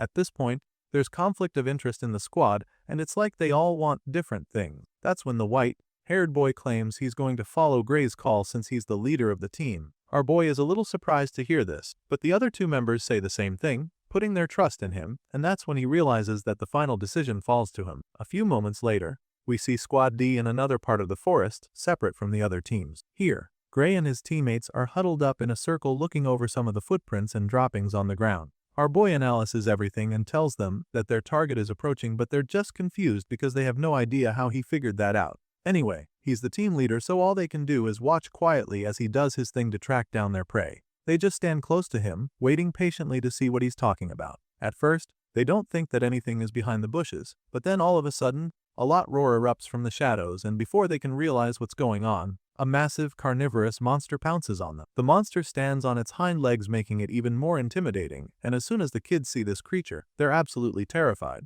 They've heard a lot about beasts like this, but this would be their first time actually coming in contact with one, so you can imagine just how scared they are. The kids freeze in fear upon seeing the monster. To make matters worse, the beast is way faster than they imagined, but as scary as it all seems, these kids are determined to survive. The ferocious monster charges at the pink-haired boy in the group, but the kid dodges the strike by slipping right under the swipe with insane speed. This impressive evasion gives him the confidence to go on the offense, so he takes out his sword and prepares to slug it out with the bear. Bass can feel his body moving on its own all of a sudden, like he's just entered another mode that allows him fight better. The boy reminds himself that he passed the academy exams and how he went through brutal training to get to this point. All that wasn't for nothing, so he uses this as fuel to go after the monster. With this in mind, he takes a big swing as the creature, as a warning for it to never underestimate the power of the World Union Academy. And just like that, he lands the brutal hit that draws blood from the monster's body. Seeing the damage he did, a small smile creeps up on his face. He almost feels fulfilled at this point, but this brief moment of relief is cut short when he sees the incredibly sharp claws coming right at his face. His eyes widen in horror as he watches the beast take a swipe at his face, but by the time he sees the attack, it's already too late.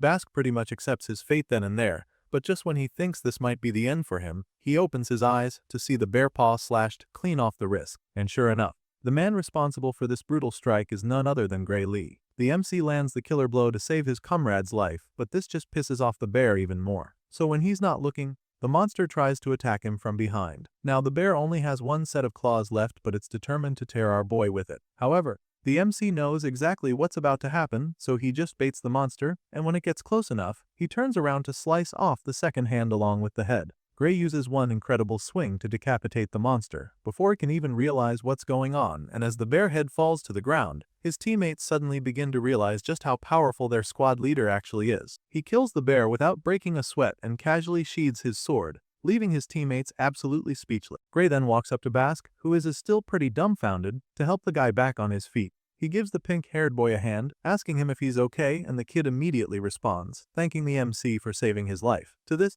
Gray just gives the guy a very important lesson when fighting creatures like the one he just killed. Apparently, wild monsters like that keep moving even after being high with a fatal blow, which is why the bear kept attacking Bask even after he cut it. As such, Gray teaches his new friends to always prioritize not getting hit by the monsters instead of focusing on killing them in close combat. As you can imagine, the boy is grateful to Gray for this little piece of advice, claiming that he just learned how true it is the hard way. After catching their breaths, the three of them stand a few feet away from the giant bear corpse, still in awe of just how insane this whole thing is. They can't help but admit just how different this is from training against people. And it's definitely because for the first time, they actually saw just how a small mistake could be the difference between life and death. Later that night, we see that the kids in Squad D have already started making use of their cooking equipment. The big pot they were given is filled to the brim with meat, and they're digging in after a long and exhausting day. While some seem to have some basic etiquette, the others don't really care about that in the slightest. These guys might have different stands on table manners, but one thing they can all agree on right now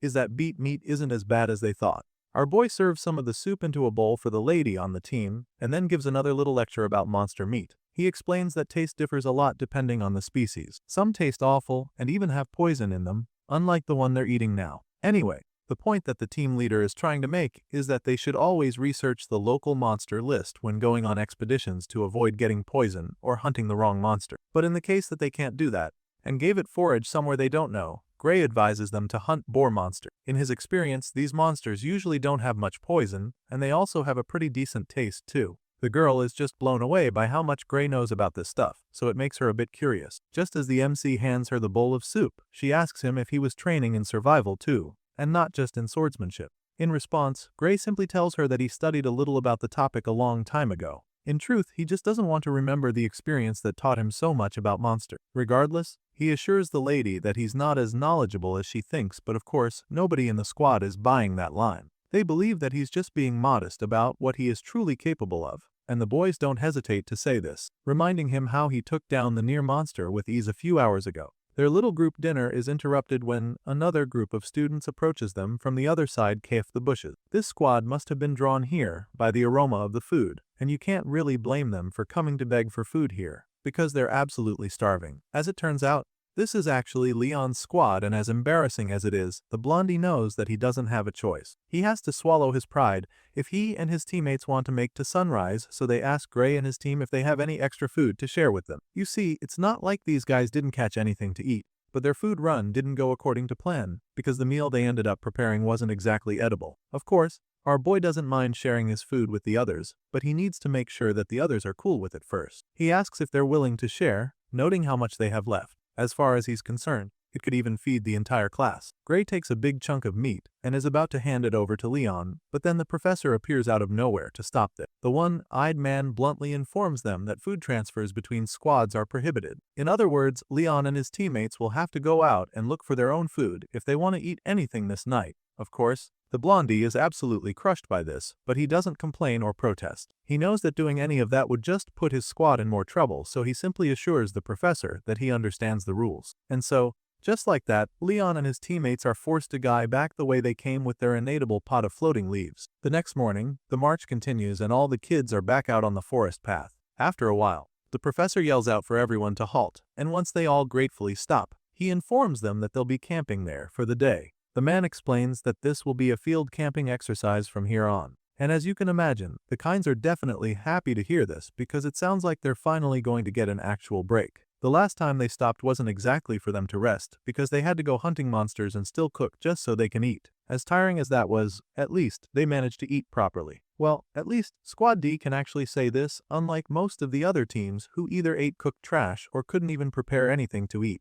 But even though they actually got to fill their bellies, they haven't rested since this whole exercise started, so they're still pretty exhausted. The purple-haired boy instantly flops down to the ground when the professor asks them to stop. Leon and his equally tired teammates also take the opportunity to rest a bit. The blondie falls on his belly and starts lobbying for another chance to go find food. Apparently, they didn't get anything to eat the previous night, so they're still running on empty stomachs. Unfortunately, this break doesn't mean that they will get the chance to go looking for food again. The professor ignores the cries of the hungry and proceeds to state the rules of the next exercise. For this camp, the students have been provided with portable rations and personal tents. The man explains this to the kids and also informs them that squads will remain the same as they were during the last exercise. That being said, he instructs the respective groups to collect their supplies so they can set up their tents and campfires at the designated location. But while this is an opportunity for them to get some rest, the professor also makes it clear to them that they will have to be alert as well, because surprise attacks will be simulated at night when the kids are sleeping. That being said, He advises the various squads to decide what their watch rotations will be within themselves. The professor assures them that any method they chose is acceptable as long as they successfully repel the attacks. After the rules are explained, it's time for the different squads to get a move on, but Leon's team doesn't even look ready for this next exercise at all. Just thinking about walking to their designated area is pretty tiring, but then on the bright side, they feel that they could be able to slack off on watch duty if they're close enough to another squad. Unfortunately for them, the professor overhears them talking mischievously, and so he saves them the stress and informs them beforehand that all the different squads have been spaced out to prevent anyone slacking off. At this point, Leon isn't even surprised anymore. He's come to learn that things can actually get worse, so he's slowly making peace with the fact. After scolding Squad C, the professor finally signals the start of this next training session, encouraging all of them to hurry up, because the slower they prepare, then the less sleep they'll get.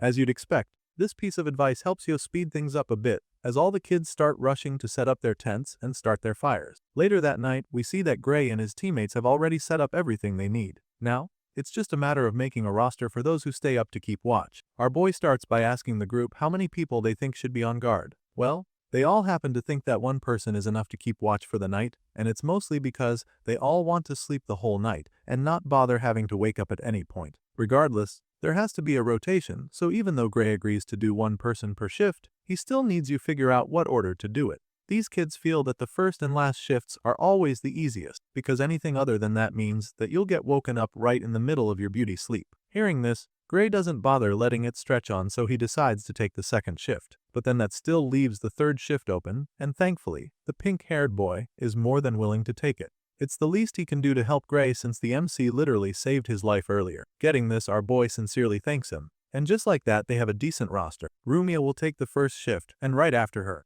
Gray will follow, then Bask and finally Benes will take the final shift. Everything seems good to go at this point, so our boy concludes by reminding them to make sure they wake up the next person before going to sleep. A few moments later, we see that everyone in Squad D except Rumia is fast asleep. The girl is still on her shift, feeling very sleepy, but she manages to up. Inside, we see Gray actually sleeping, which is a little worrisome, because with that girl outside the tent all by herself, it means that she might have to face the armed attacker, who is already approaching their campsite on her own. All of a sudden, someone sneaks behind the sleepy girl, but she's too drowsy to hear anything. It's very discreet, but Gray hears something and instantly shoots up from his sleeping bag. He grabs his sword and braces himself for a fight because he knows for a fact that he just heard a suspicious noise. If it were a monster, it would have been louder and way messier, so he's certain that this sneaky attacker is definitely a human being. And not just any human, but someone who doesn't want to be detected. With this in mind, the MC takes a peek outside his tent and scans the area, but all he sees is his extremely tired teammate, Rumia, who's fighting with everything in her to stay awake. From the look of things, Rumia didn't notice the sound, which makes our boy start to think he may have imagined the noise. But that's when he hears another strange noise, which confirms that there's someone else in that part of He Forest with them. Gray begins to rack his brain, wondering who would come snooping around at a time like this. He assumes that it might be the professor checking to see whether they're properly keeping watch, but then dismisses the thought, because that would just make him let his guard down. With everything going on, his mind immediately drifts back to what Professor Ariel told him a while back. The red-haired lady made it very clear to him that he could be a target since he was the one who took down Varian. And so, he also remembers her warning him to be very careful, especially when he goes outside the academy walls. This memory plays back in his mind, and all of a sudden, our boy realizes that the man lurking outside his tent might just be an assassin. Just like that, shit gets real very fast, and Gray decides that he has to act fast as well. If that person out there is really here to kill him, then staying inside the tent is not smart at all because ranged attacks are a possibility. Besides, he needs to lure the person away from his teammates to avoid them getting hurt if it's actually an assassin. With all of this in mind, the dark swordsman sneaks out of his tent and disappears into her forest, hoping that the mysterious wanderer follows him. Just then, he notices that there's a full moon out. This explains why the night is so bright, and Gray casually states that it might as well be daytime if that's the case. It's so bright that hiding is no longer even part of his plan, because even though the full moon makes it easier to spot his enemy, it also means that he's pretty much a sitting duck too. As such, he decides that he needs to move carefully to avoid giving away his position. Gray tiptoes through the forest, consciously moving as silently as possible, and the whole situation just reminds him of Divine Bow's training. In his previous life, he met with a powerful archer known as the Divine Bow, who taught them how to walk without making a sound. The man taught them that by placing their feet down from their pinky toes to the big toes, then they could walk without making a sound. The Divine Bow explained that by walking this way, They could literally step on branches and leaves without making noise. For the first lesson, Gray and he others were made to walk barefoot through the mountains so that they could focus on becoming one with nature. Well, I guess that training paid off, because now he needs to move across the forest without making a sound. Gray goes into ghost mode with this thing, remaining completely silent as he closes in on the unknown figure in the woods with him. Thanks to the complete silence he was able to achieve, he gets close enough to the mysterious man, and then holds a sword to his neck from behind. He tells the guy to stay still and demands that he answer all his questions if he wants to stay alive. That's when the man turns around to reveal his face, and our boy shocked to see what it's his professor. At this point, Gray realizes that the man must have been in the middle of a surprise attack for the training, and he admits it, claiming that he was just checking whether they were properly keeping watch of the area. However, he also admits that he didn't expect Gray to sneak up on him from behind with a sword to the throat.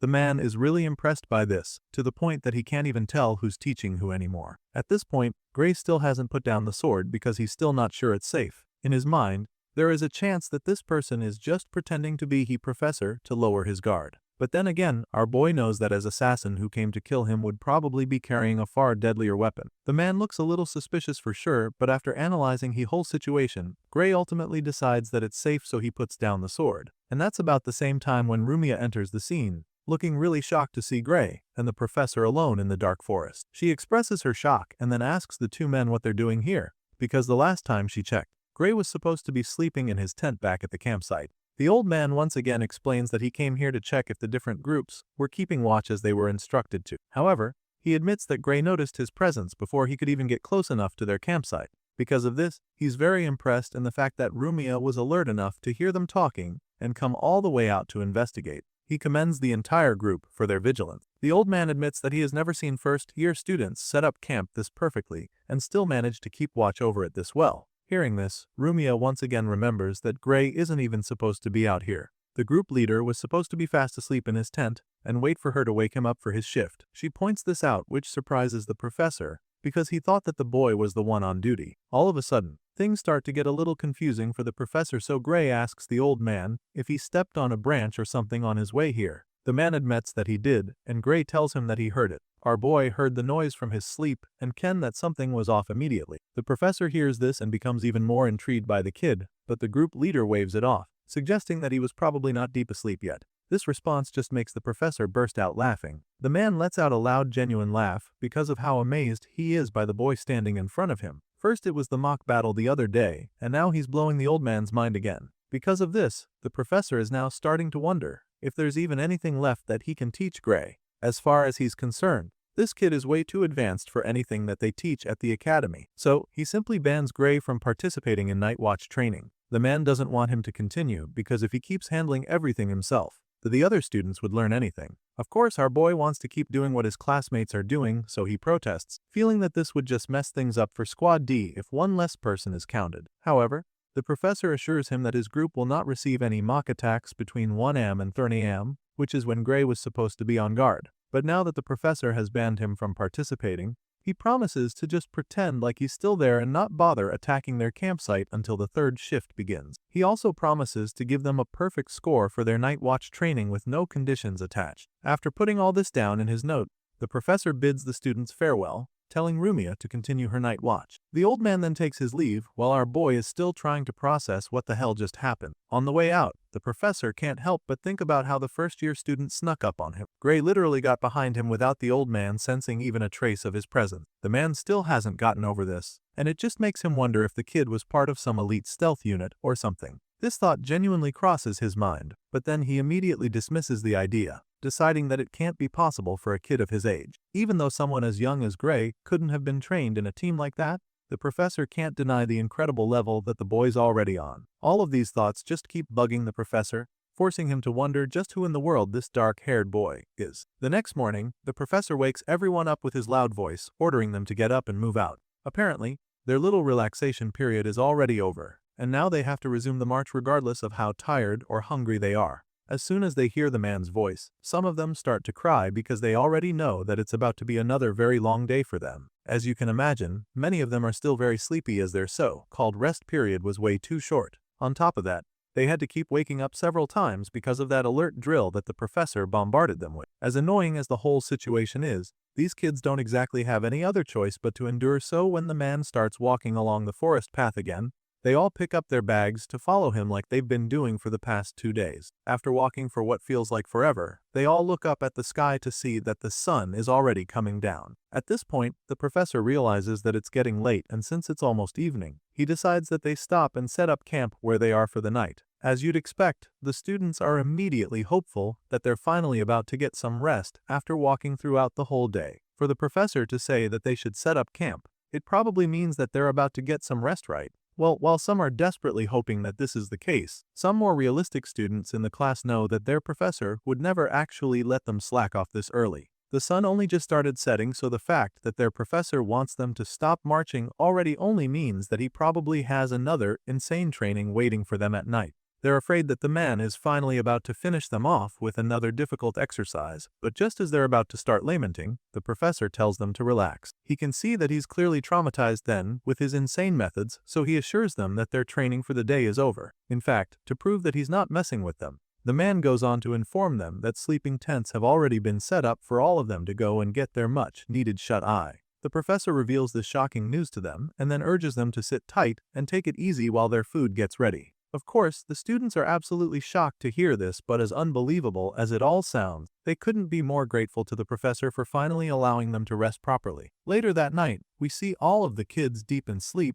but while most of them are already far gone in dream world by now, a few nocturnal students in the class are still awake. Of course, Gray is one of these night crawlers who can't just let themselves fall asleep. He stays up throughout, staring at the roof of his tent, and then calls out to the other insomniacs next to him. As far as Gray is concerned, it's pretty suspicious that the professor is letting them rest this much tonight, so he can't shake the feeling that it's too good to be true. His fellow Nightcrawler agrees, suggesting that the following day is definitely going to be hell on earth for them. Hearing this, Gray's fears are confirmed because this is exactly what he was thinking too. But before he can even say anything more, the blondie in the other tent simply tells him that he doesn't have anything to worry about. Leon is sure that the Divine Eye student will be just fine no matter what the professor does in the morning, and this just makes the MC a little nervous, especially since he can imagine the creepy look on Leon's face right now. Their little conversation is cut short all of a sudden when the professor's loud voice cuts in. This time, it's Professor Heatkoth who calls out to everyone, and as soon as the students start poking their heads out of their tents, he shows them the delicious meal he prepared,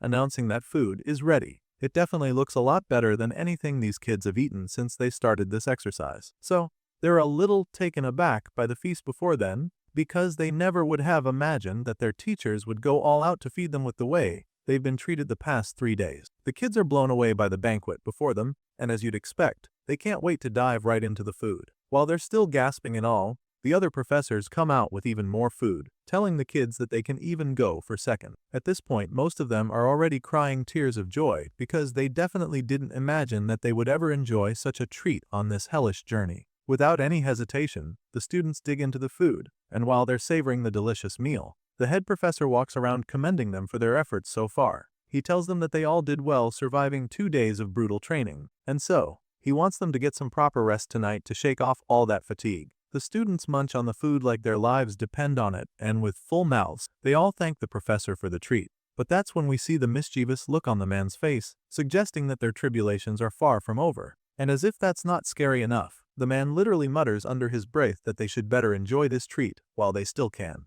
because apparently, what lies ahead of them is far worse than anything they've faced so far. The next morning, everyone wakes up feeling refreshed and well fed, so it's time for them to continue their exercise. The professors line up in front of the students to address them, and the head teacher begins the announcement. He informs the students that from here on, they'll begin dangerous zone traversal training in the Gastia mountain range. He doesn't give any more details and then simply tells the students to follow his lead along the way. For the first time since the march started, nobody complains about anything. They're all feeling good and motivated to go on this new adventure. But none of them have any idea what's really in store for them. Following the professor's lead, they all make their way through the forest path toward the mountain, with Gray and Leon walking closely behind the leader. On the way, a few of the kids can't help but get excited about this new adventure. Some of them start sharing what they know about the Gastia mountain range. One claims that he freaked out when he first saw the mountain, but now that they're actually going up, he is confident that they can manage at the pace they're currently moving with. The other one is just grateful that they have even been able to keep up this much, making him conclude that the good rest they had last night really paid off.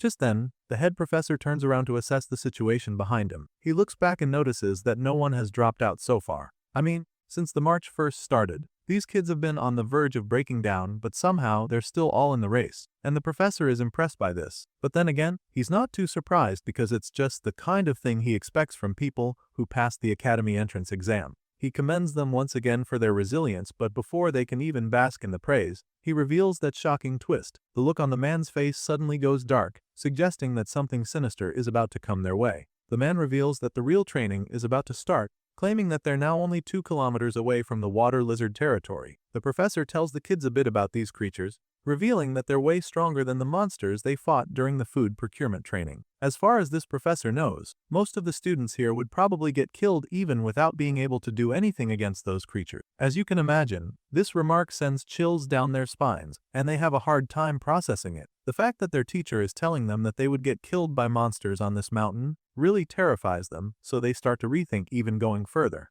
Only a few moments ago, they were getting all excited about climbing up the mountain, but now that they're hearing they could die up there, they're starting to wonder what kind of training they're walking in. I mean, if the monsters are that dangerous, then what are they even supposed to do against them? At this point, some of them are already expressing their concerns, and that's when the professor informs them that their job on this mission is to move without being detected. He's not particularly sending them up there to go kill the monsters because they clearly are enough match for the water lizards, but he wants them to master the art of stealth. And what better way to do that than making their lives depend on it? The professor explains this to them and then reminds them that this whole exercise is a 2-week dangerous zone rotation, and this is just the first one from a long list it appears. Anyway, as scary as all this sounds, the professor reveals that there's a silver lining in this first rotation. Luckily for them, water lizards don't move much during the dry season, and this is so that they can conserve their energy. That being said, they have a good shot at completing this exercise without getting torn to pieces. All they have to do is stay completely silent the whole time, and as long as they don't make loud noises, then the lizards probably won't notice them. But then again, there's one last catch to this exercise, because even though these lizards don't move much during the dry season, the fact that there's no rain also means that they're thirsty to drink anything they can find, especially blood. And as you can imagine, the strict old man doesn't hesitate to scare the kids even more by telling them this. He makes it very clear to them that staying quiet might not be enough to avoid getting killed, and that's because anyone that these vicious monsters detect is as good as dead. That's how deadly they are, and to avoid this, he advises them one last time to advance carefully and not make any loud noises. Of course, our boy is not exactly a fan of such a dangerous mission. He doesn't say anything though, but the look on his face confirms just how pissed he is about the whole thing. From all indications, the man is telling a large group of students to walk through a forest path up a mountain without making a sound. For our boy, this is not really a big deal, but he knows that the other students are going to have a hard time for sure. The reason this whole thing seems like a call walk to him is because he's done something like this in his previous life. It all reminds him of training back when he hunted monsters with Lord Divine Bao, so he's familiar with stuff like this. The kids resume their march, advancing up the slope behind their professors, and then all of a sudden, the professor notices that Gray is right behind him. Seeing how unfazed the MC is, he figures that the boy is well prepared for the journey ahead. As far as he's concerned, Gray definitely already has some monster hunting experience already. As such, he feels that this training might be too easy for the boy. But even at that, he urges him to stay focused and not get careless. While talking to our boy, he finally turns around to look him in the eye, and that's when he realizes that the other students are far behind. His colleague asks him about them, and the guy just starts crashing out.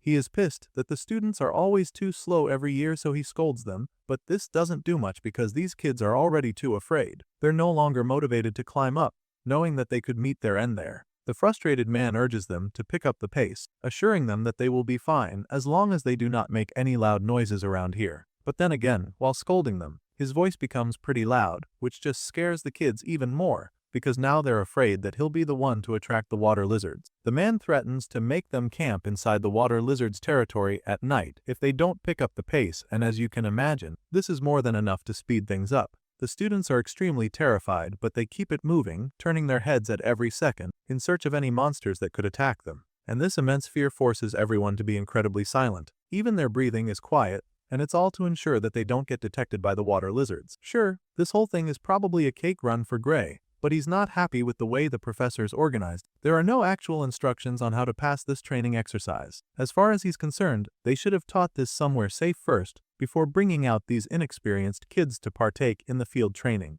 These students are definitely not familiar with stuff like this, and they're all practically winging it, hoping for the best. After a while, the professor finally breaks the silence, assuring them that they can actually breathe aloud. Sure, he said not to make any noise, but they're being deathly silent now to the point he can't even hear them behind him. Seeing this, he tells them to relax, assuring them that they just don't have to make any loud noises to pass the exercise. Hearing this, the tension eased up a bit, and the kids continue marching through toward the water lizard territory. All of a sudden, they get to a part that looks a lot darker than the rest, and the professor suddenly stops. He signals for all of them to halt, and they do so without question. They're all curiously waiting to hear what he wants to say, and that's when he informs them that speaking is forbidden from this point forward. He explains that they have to use hand signals if they need to communicate, and just like that, the flaw that Gray was thinking about becomes more evident, because these kids weren't taught any hand signals before coming here. Regardless, they don't have a choice, so they quietly listen as the professor gives the final set of rules. He informs them that they'll lose points on their evaluation if they make loud noises or speak when passing through the water lizard territory. And after making all of this clear to them,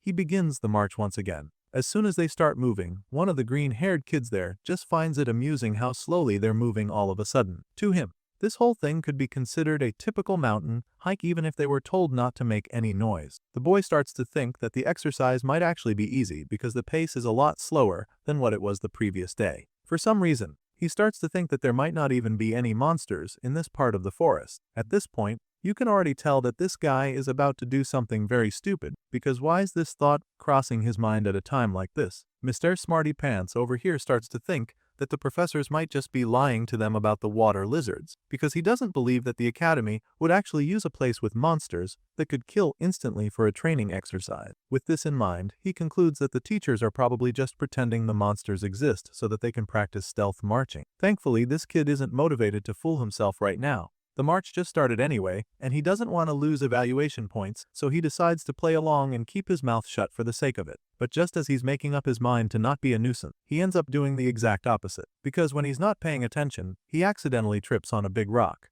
And of course, he falls on his butt, making a significant amount of noise in the process. Gray and the other students hear this, so they turn to see who made that noise, and that's when they see the green-haired kid laughing nervously, as if he didn't just put them all in danger. They all shoot daggers at him, and before the professor even says anything, he already knows that his evaluation points are as good as gone. I mean, the stealth march only just started, and he's already broken the rule. As disappointing as that is, he's also feeling pretty good about his instincts though, because even though he just made a loud noise, there are no monsters showing up to tear them apart. In his mind, his theory that the teachers were lying was correct, but before he can even gloat, he realizes just how wrong he is. The trees and bushes around begin to rustle violently all of a sudden, confirming that something is in there. Hearing the noise, the teachers immediately get their guards up, taking out the swords as they prepare to face the water lizards. As for the kids, most of them are trembling in fear at this point, but they all still remain totally silent. Gray, on the other hand, takes out his sword and braces himself for the fight ahead. But what these kids don't know yet is that these water lizards are very intelligent creatures. You'd think that they just went out and started attacking everyone there, but that's not the case, because these reptiles have their sights on a single green-haired target who disrupted their slumber. The cocky boy turns around when he hears the noise coming closer to him, and that's when he sees the horde of water lizards charging at him with red murderous-looking eyes. These blue monsters are absolutely rapid, so before the boy can even wrap his head around how wrong he was, they're already about to pounce on him. The monsters are so swift that they close in on him before he can even get back on his feet.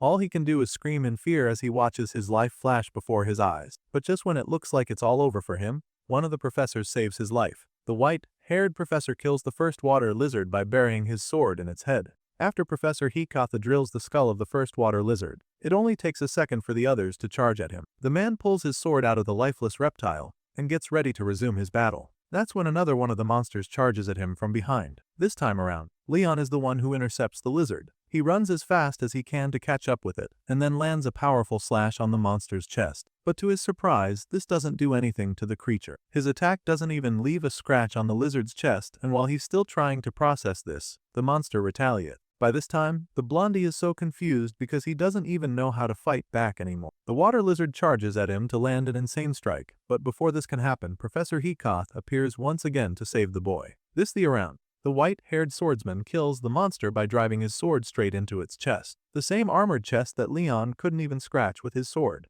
Blood splatters all over the place, and the lizard dies immediately. But since there's a lot more where they came from, he informs the kids that these monsters are not creatures that students can fight. On this note, he orders them to fall back immediately, assuring them that the teachers will be the ones to handle the horde. Sure enough, the professors are actually capable of holding back these monsters. They fight back the water lizards, landing decent hits with each strike. But the kids still can't help but notice that even the professors can only produce little damage. Unlike Heatcoth, the others are only able to leave shallow wounds, and this makes the students wonder how on earth they would have managed against such monsters. Soon enough, the teachers are able to take out the first wave of monsters, and this leaves the kids very shocked. They're baffled because for monsters this powerful, they expect that the lizards would have a lot more stamina. I mean, their teachers were only able to create shallow wounds and yet managed to kill them, so it doesn't really add up. Seeing how confused the students are, the head professor decides to explain things to them. There's no doubt that these vicious reptiles are extremely powerful, but these teachers simply capitalized on their greatest weakness. The thing is, water lizards are usually low on moisture internally by the late dry season,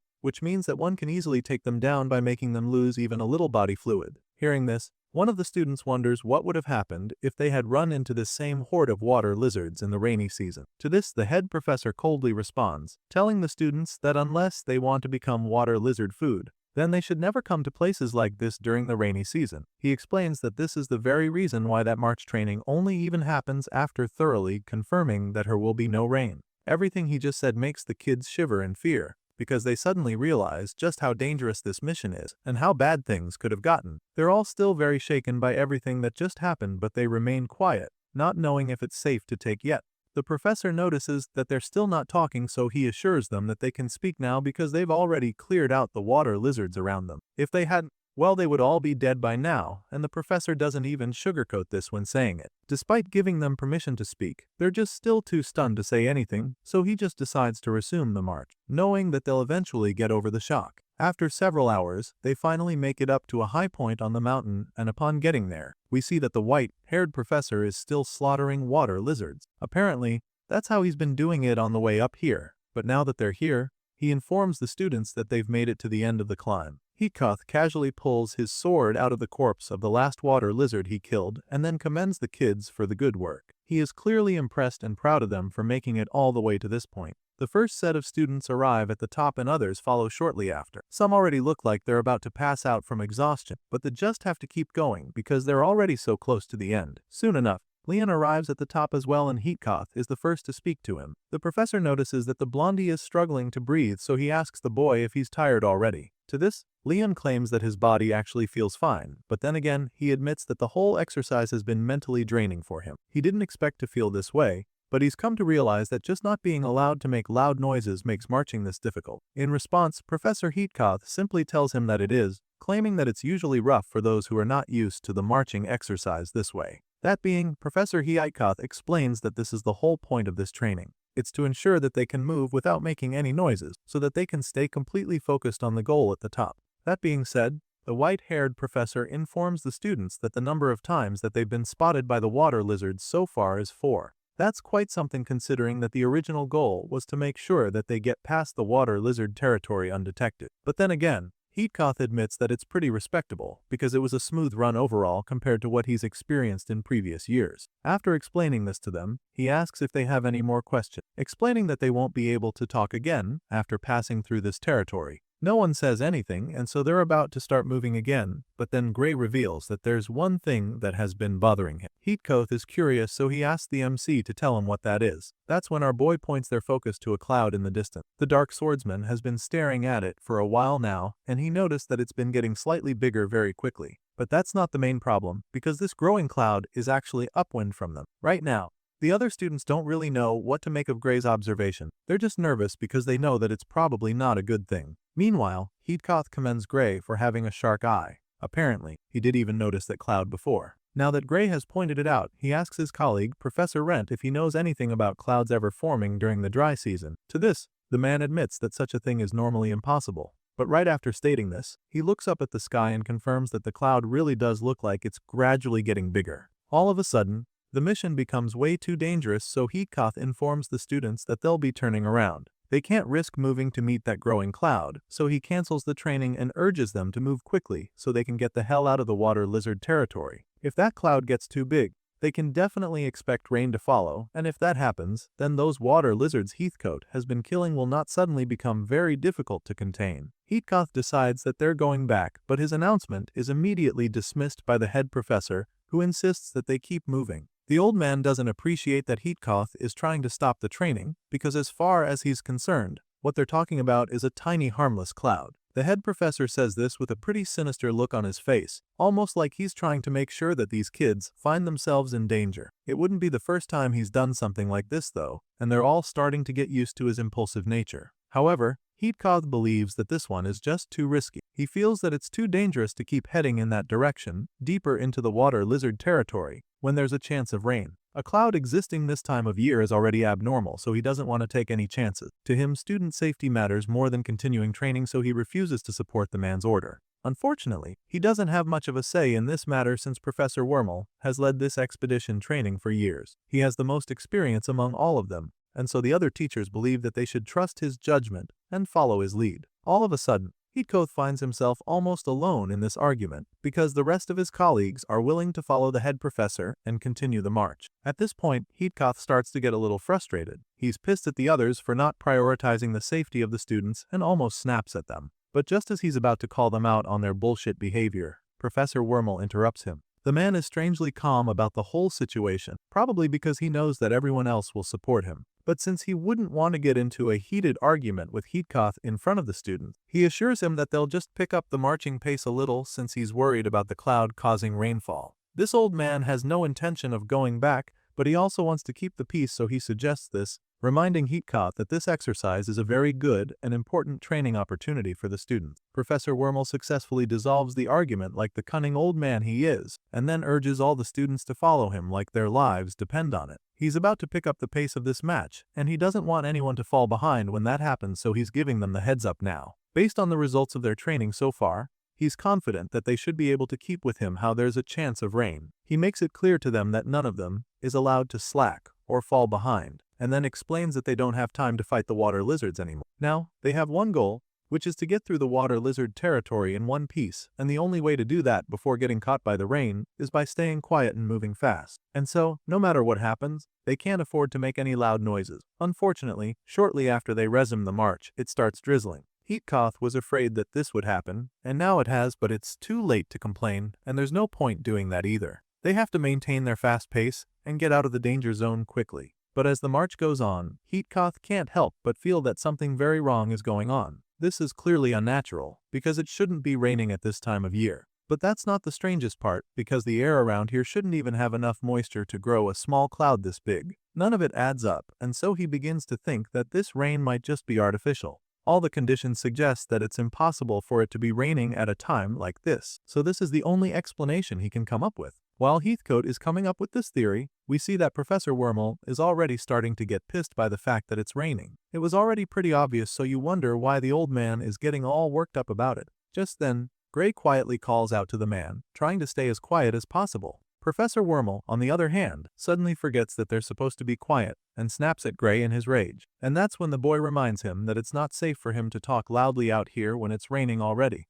His number one rule was to keep shut when passing the water lizard territory, but now he's the only one making noise. And when Gray calls him to order, he feels a little offended. But at the same time, he can't even argue, because as it turns out, this time around, he's the one who attracts the ferocious water lizard. Gray tried to warn him, but the damage has already been done, and now, one of the dangerous monsters is standing right behind Professor Wormel. As soon as he senses the presence of the beast above him, he becomes very calm. All that pent-up rage and frustration vanishes from his body in an instant, because now he knows that he's just out everyone in a lot of danger. Of course, this extremely powerful monster doesn't hesitate to attack him when it gets the chance. The water lizard takes a big swing at him, determined to tear him apart, but the experienced swordsman sees it coming and swiftly dodges the hit. Professor Wormel moves out of the way and immediately follows up with a powerful sword slash that opens up the monster's body in an instant. The man is able to cut through the monster's arm with this strike, and usually, this would be enough to make it bleed out and die. Unfortunately, the conditions are no longer what they used to be. Now, that's it's raining, the lizards are a lot more powerful, and this one in particular is ready to slug it out with the swordsman. Wormel waits for the monster to go down but doesn't. In fact, The wound heals in the flash and the lizard suddenly looks even more powerful. At this point, he becomes a little overwhelmed because now he has to come up with another way to attack. Before he can even think, the lizard slaps him with its tail. Despite seeing this attack and stabbing the tail with his sword, the force from the whip is just too much, and so he's unable to stop the next blow. The powerful tail whip sends the old professor flying, and this scares all the students watching. They gasp in fear at this point, because the one who's supposed to be the most powerful just got tossed across to the other side of the battlefield. Thankfully, he's not too badly injured by this. He gets back up and pats the dust off his body. Now it's clear that things have gotten very serious, and Gray begins to analyze the situation. As far as he's concerned, a professor's reflexes should be just fast enough to dodge that attack. However, that's not the case because the man is actually quite badly hurt. Because of this, he begins to wonder if Professor Wormel was too focused on attacking instead. All of a sudden, the other students are now very afraid because the water lizards are now way faster than they could have imagined. They begin to wonder if the monsters were always this fast. Before now, the water lizards weren't exactly weak, but now that there's rain, they're just too fast. It looks like there's no shot at winning this fight, but then Heatkatha speaks up. He urges them to stay focused and keep fighting hard. That being said, he charges at the water lizard, determined to finish it off, but the monster fights back and casually whips the other professor with its tail. The ferocious monster seems to be getting the upper hand in this battle, but then Heathcote takes things up a notch very quickly. The hero takes a mighty swing that allows him to decapitate the water lizard in a flash. And so, just like that, he brings the fight to an end. The group of teachers stand over the headless corpse, almost surprised that they were able to kill it in the end. The water lizard was a lot tougher than they expected, and still managed to take it down. At this point, the white-haired professor decides to point out a few things. Sure, they managed to defeat this water lizard, but there are a lot more in this forest, and if they find themselves surrounded by more of them at the same time, then coming out alive is going to become a lot more difficult. He reminds his colleagues that even the head professor didn't get away unscathed against the monster. Hearing this, the guy who took the most damage chimes in. Professor Wormel finally agrees with him. He admits that they cannot continue the drill like this, and then finally decides to cancel the training. He retrieves his sword from the lizard corpse and then orders that to cast the emergency teleportation spell immediately. But when he asks the lady in the group if she still has the spell prepared, he realizes that they have a big problem. It turns out that she's been trying to cast the emergency teleportation spell for a while now, but it just won't activate. As you can imagine, Professor Wormel is stressed out by this news. The old man before panic, because that's like the last thing he wanted to hear right now. They're pretty much trapped if they are not able to transport themselves out of here, and the longer they hang around, the higher the chances of them getting torn up by a horde of water lizards. The effects from the fight mess the old man quite a bit, and he clearly hasn't recovered from it, so he is desperate to get the hell out of here. He asks if anyone else there can cast the spell, and the only other guy who can admit that he is also having trouble activating it. At this point, it becomes pretty obvious that they are being blocked from teleporting out of here. There's some kind of barrier that's trying to keep them stuck here, and Professor Wormel can see this. The old man realizes that something fishy is going on. Looking at the bigger picture, it's not just teleportation being blocked. Strange stuff has been happening since they entered this part of the forest, like the fact that it's raining heavily in the dry season. With all this in mind, Wormel suggests that someone is targeting them and trying to sabotage this outing of theirs. This is the only explanation he can come up with for all the weird things happening. Because of this, the old man begins to get all worked up again. He's responsible for the safety of his colleagues and all the students out here in the forest as the head professor, but so far he hasn't even been able to properly protect himself. He begins to panic and eventually loses his cool, as he desperately wonders what on earth he's supposed to do now. He doesn't know what call to make, so he asks his colleagues to help him out, but none of them seem to have a plan. The first one simply states that breaking through water lizard territory will be as good as committing suicide. That being said, the only reasonable thing he can come up with is for them to pitch camp right where they are and hope that the rain stops soon. Of course, this doesn't sound like a good plan either, but it sure seems like the best bet they have at surviving. But then again, Professor Heatkatha suggests that the rite is artificial, and if that's the case, then it's unlikely that the downpour will stop anytime soon. The lady in the group admits that she can't know for sure if the rain will cease, but she is convinced that their chances of surviving are better if they stay where they are. Advancing further into the water lizard territory would mean that they have to fight more of the monsters repeatedly, and with this rain making the creatures more powerful, that's not a fight they can win. The earlier battle just so happened to go their way with no casualties, but the truth is, they don't stand a chance against the water lizards in this weather. Professor Wormel receives treatment at the side while the lady keeps trying to make Heatkatha see reason with her. However, the guy is still convinced that they can't just hang there and wait like sitting ducks. He totally gets what she's trying to say, but at the same time, he wants her to understand that the water scope of activities expands when it's raining, and since that's the case, there's no guarantee that this location wouldn't be attacked again. He's afraid that they'll just get ambushed by more of the monsters and be taken out with ease when they least expect it. But then again, it's just as risky as moving deeper into the forest. Just thinking about this is exhausting, but Heathcote believes that there just has to be a way to get through this. While he's still hoping and praying for a miracle, Gray suddenly calls out to the professor. He boldly tells them that he's ready to fight against the monsters too, as long as there's recovery magic available. He also feels that they need to keep moving, so he suggests that there must be a way for them to break through. Hearing this, Heathcote admits that it is possible, and with that kind of power, they could have a high chance of breaking through the water lizard territory. The only question now is whether his body will hold. At this point, the hero reminds the professor that no one will come to help them either way. So, as far as he's concerned, it's better than just waiting to die here. However, Heathcote feels that even with recovery magic, he's going to have to use that power more than once a day. He reminds him that Ariel has made it clear that he must never do that. To this, Gray admits that as long as they make it back in time to the academy, there should be plenty of excellent healers waiting. And as far as he's concerned, it's perfect for practice. But Heathcote isn't on the same pages with him on this. He reminds that Ariel wouldn't have told him to stop if it were something that could easily be healed with recovery magic. Seeing that Heathcote is trying to be difficult, he bluntly asks the professor if he has any other way to get the students back safely. At this point, it's clear that the man doesn't have an answer, so Gray decides to taunt him a bit, insinuating that Heathcote wants to just let everyone die just to protect him. Of course, this triggers something in the professor, and that's when we get to see exactly what's on his mind. You see, before they set off on this assignment, Ariel told Heathcote that Gray would readily sacrifice himself if it's necessary. She claims that it's what makes him strong, and for this reason, she begs the man not to let Gray do anything irreversible. This was the instruction she gave Heathcote before they left. Now that they're out here and under the rain, Heathcote realizes that he has a difficult choice to make. All of a sudden, he begrudgingly agrees to let Gray do his thing, mentally apologizing to Ariel for not keeping his word. Just when he's about to give Gray the go-ahead, Professor Wormel interrupts him, claiming that they can't entrust the lives of everyone to a single student, just because he may have performed well in the competition. The head professor tells him to keep that joke to himself. Heathcote claims that Gray can single-handedly deal with a water lizard with his power, revealing that he has seen it many times during his training. He insists that they shouldn't take a chance on Gray's power. Professor Wormel looks Gray dead in the eyes and tells the freshman that he simply can't allow him to put the fate of all the students there in his hands. He says this with a really smug look on his face, making it look like he wasn't just the one who got whooped by the last water lizard they just defeated. The old teacher refuses to let Gray take over the fights and immediately orders Professor Galaxy to send a rescue request back to the academy headquarters using the comms magic. As far as he's concerned, this is a much better way to go than giving Gray the final say. Wormel claims that it's safer to have HQ send reinforcements than trying to escape on their own. But then, Professor Garak reveals that he has already sent the request. Unfortunately, they have one major problem now, which is the fact that their communication magic is being jammed right now as well. If it wasn't for that, the message should have gone through, but Garak can't be certain that it has. Hearing this, Wormel simply commends the young professor for being proactive as always. He's not bothered by the uncertainty, and just concludes that it's only a matter of time before the headquarters sends a rescue team to save them.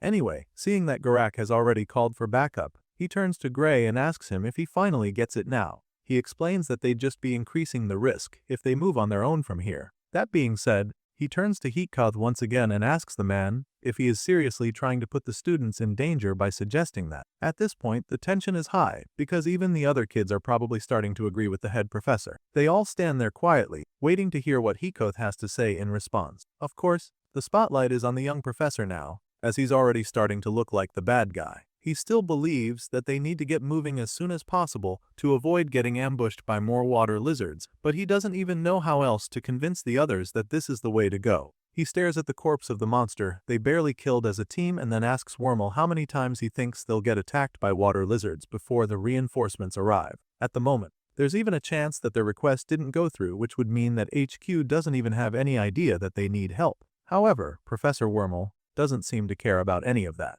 The head professor bluntly admits that he doesn't know if they'll be attacked again or not, but insists that it's way safer to wait there than wandering around outside this secure zone. Of course, Heathcote is still not convinced, so he tries to protest yet again, but before he can even say anything, the head professor cuts him off. Wormel flashes a coy smile at Heathcote, almost as if to mock him for not being able to get his way. he interrupts his younger colleague and suggests that they just stop talking about the issue as a whole. As far as he's concerned, the ultimate decision has already been decided since everyone else is okay with waiting for the reinforcement. And just like that, Wormel shuts Heathcote down, claiming that they need to stay quiet to avoid attracting the water lizards that might be around. At this point, Heathcote is practically boiling with rage. The head professor casually brushed off his suggestion like it didn't even make any sense, and now they'll all be forced to stay in the middle of nowhere under the rain like sitting ducks. Of course, the other professors side with the leader, and the kids don't exactly have a say in the matter, so they all just wait there, hoping that the reinforcements arrive quickly. As for Wormel,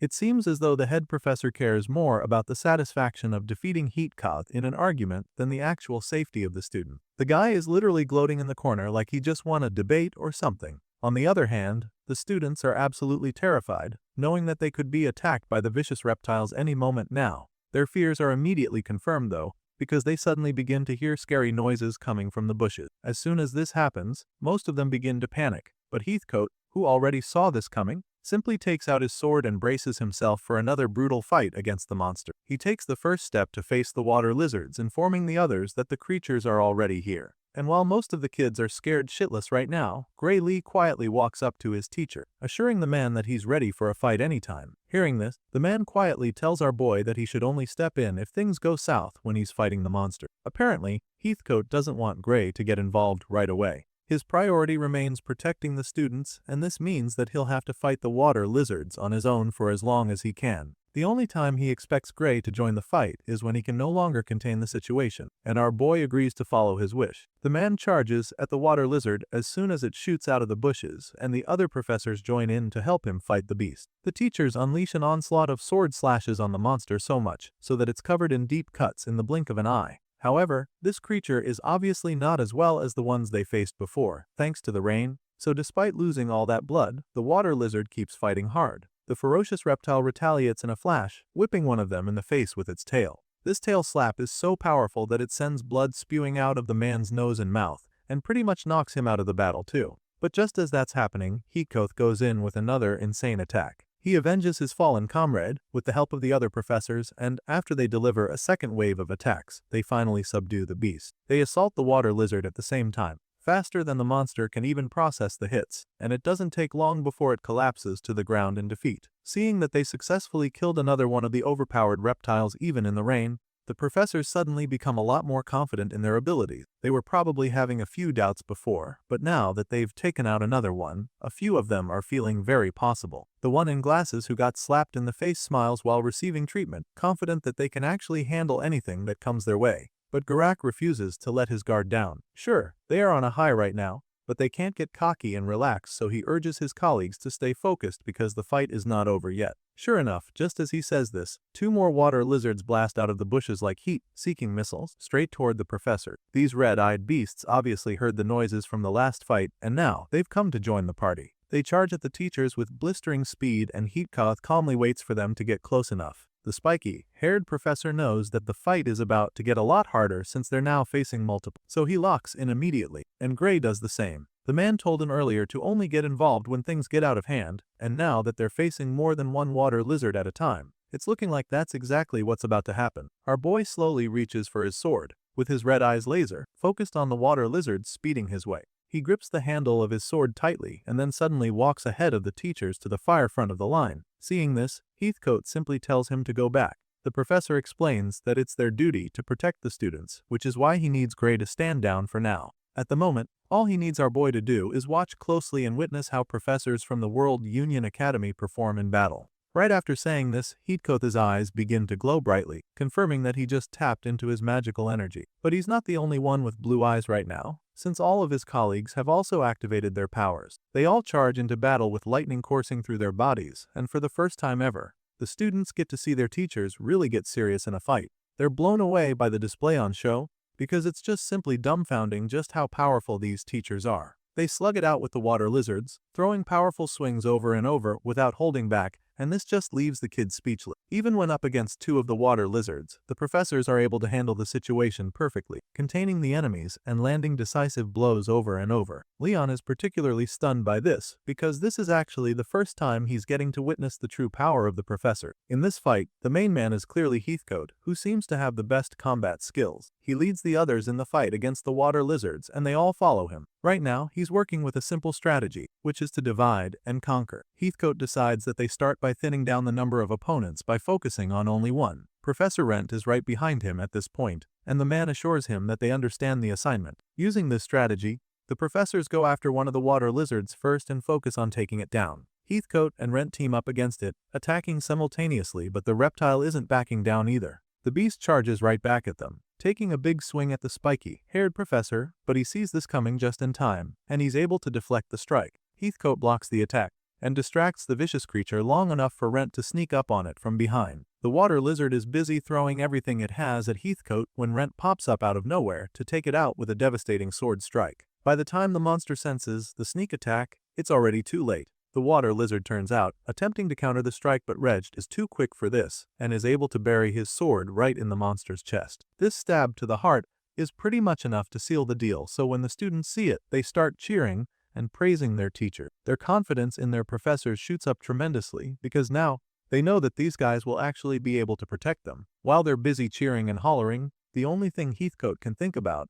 is how to go after the second water lizard. He turns around to face it, believing that they just have one left to take down. That's when he notices Garak still treating the other one with healing magic. Those guys are obviously not going to be able to join the fight anytime soon, but on the bright side, the others barely took any damage, which means that they still have a good enough fighting force. With this in mind, Heathcote confidently charges at the second water lizard with his colleagues close behind him. He and Rent run up to the water lizard, determined to eliminate the remaining threat. But then all of a sudden, we see two dark-looking figures coming up behind the two. These figures have an ominous red glow in their eyes which closely resembles that of the water lizards, so whatever they are, they're clearly not friendly. Just as these ominous figures are about to strike Heathcote and Rent from behind, they're intercepted with a brutal strike that foils their plan immediately. This sword slash takes off both their hands, with their sword still in there, which goes to show just how fast the attack was. This is when we learn that Professor Wormel and the one with glasses were the ones trying to hurt Heathcote. The two traitors stare at their severed hands in disbelief for a second before finally screaming in agony as the pain goes straight to their brain.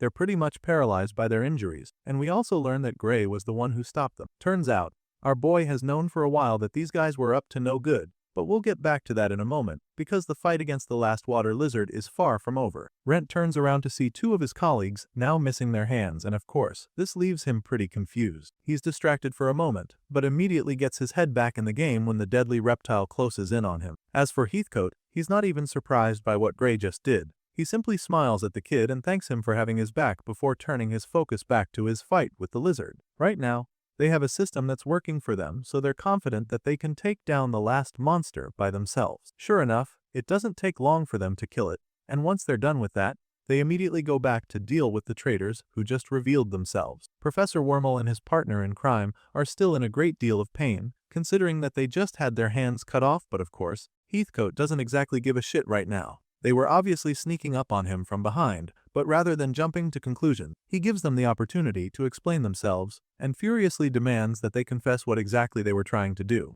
With the sharp tip of the sword mere inches away from his face, Wormel begins his confession. The man claims that he was just trying to fight the water lizard, but it sure as hell didn't seem like that. The two suspects suddenly accuse Gray of cutting off their hands for no reason, claiming that they were only trying to join the fight. With this claim, they immediately label Gray as a criminal and boldly demand his arrest, even though they're the ones that are about to be on trial. The one in glasses clamors for the dark-haired freshman to be locked up, claiming innocence, but as you can imagine, Heathcote isn't even slightly swayed by their claims. In fact, he actually finds it pathetic that they would think anyone would buy their story. They're shamelessly denying their treachery and calling for Gray's arrest when most of the people here have already realized that they were trying to kill them. Rent is disgusted by their behavior and even more irritated by their lies, and he doesn't hold back when saying this. He castigates the traitors for their acts and informs them that the students in the swordsmanship course are not blind enough to miss something that obvious. That being said, he calls on the kids and asks for their opinion on the matter. At the moment,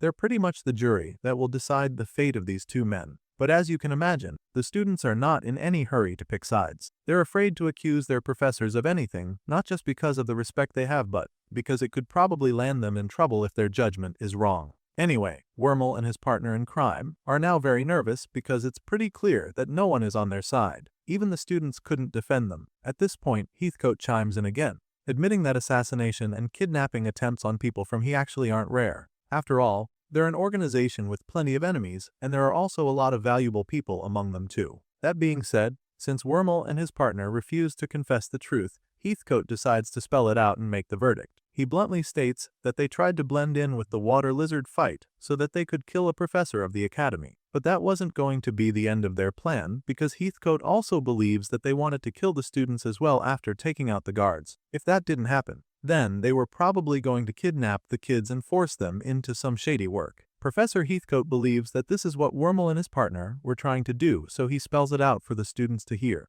hoping to get an actual confession out of the culprits. By this time, the students have gotten to hear everything, so they're pretty terrified. The mere thought of their own teachers hurting them sends chills down their spines, and most of them are still frozen in shock, while the rest of the class is still trying to process the whole thing. Heathcote commends our boy Gray for his work, because he was the one who spotted the traitors and thwarted the assassination attempt. The man thanks our boy, admitting that the only reason he and Rent survived was because of Gray's intervention. He praises the MC for displaying some very impressive quick thinking, but our boy just smiles when he hears this because he knows that Heathcote is trying to be modest. Apparently, Gray believes that the professor sensed the shaddiness from the start, and that's not too hard to believe since Wormel and his cohort were actively against every suggestion he made from the beginning. They were the ones with the most insane drills, and all of these just made Gray conclude that they were trying to kill them from the start. As far as our boy is concerned, this is the truth, and anything else these men say will just be them lying. You'd think these guys would stick to their original story and claim of innocence, but when Gray reveals that he knew what they were up to,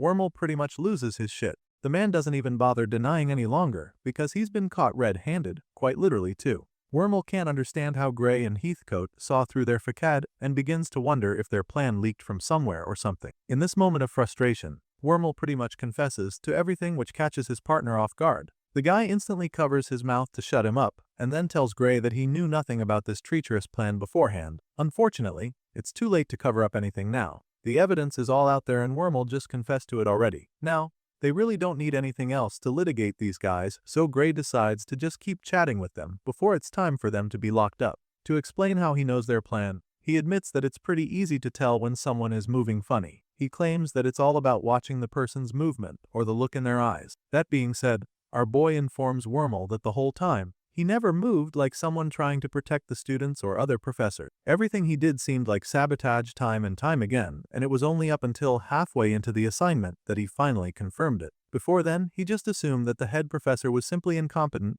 but then when the rain started, it became clear that Wormel was intentionally trying to put them in danger. His moves became far too unnatural, and Gray explains why. Remember when Wormel got smacked around by the water lizard the first time? Well, this didn't go unnoticed by our boy. Vlad remembers thinking that the head professor could have easily dodged those hits, and that was one of the most suspicious things he observed during the fight. At this point, it's pretty clear that our boy read these guys like a book the whole time, and now that the truth is out, all they can do is sigh and groan as they nurse their wounds. Now that they've gotten all that out of the way, Heathcote curiously asks Gray how he feels, knowing that the boy recently tapped into that dark power. To this, our boy assures the teacher that he's fine, admitting that the damage is negligible since he only used the power for a split second. In fact, it just feels more like bad muscle soreness to him. Hearing this, the professor is pretty relieved, so they both turn their attention back to the traitors groaning on the floor next to them. Gray takes a moment to observe Wormel, and then all of a sudden, notices something off about the old man. Before he can even figure out what it is, the man starts laughing like a maniac. The head professor keeps laughing hysterically like a psycho, and this just irritates Heathcote. At first, he wonders if the man finally snapped and went crazy, but then Wormel reveals that the reason is something far more sinister. Even with the pain from his severed hand, he still feels like he has the upper hand, and this is never a good sign. Wormel claims that they still haven't realized what his main goal was, and since they haven't, it's already too late even. Clearly, our boy doesn't know what he's talking about, so he asks the old man what he means, but Wormel just tells him to think about the situation. The twisted man suddenly decides to spell it out for them. He reminds them that they're stranded in the middle of the water lizard habitat in the pouring rain. On top of that, a powerful teleportation seal has cut off all escape routes for them. But that's not even the worst part, since reinforcements won't make it in time either. After pointing out all of this to them, he once again assures them that it's already too late for them to do anything even if they manage to figure out his plan. To him, it doesn't really matter that he got caught in the act because the main goal he had in mind has already been achieved. In other words, his work is done since they're as good as dead in the middle of this forest. Hearing this, the kids start trembling in terror because everything he just said is true.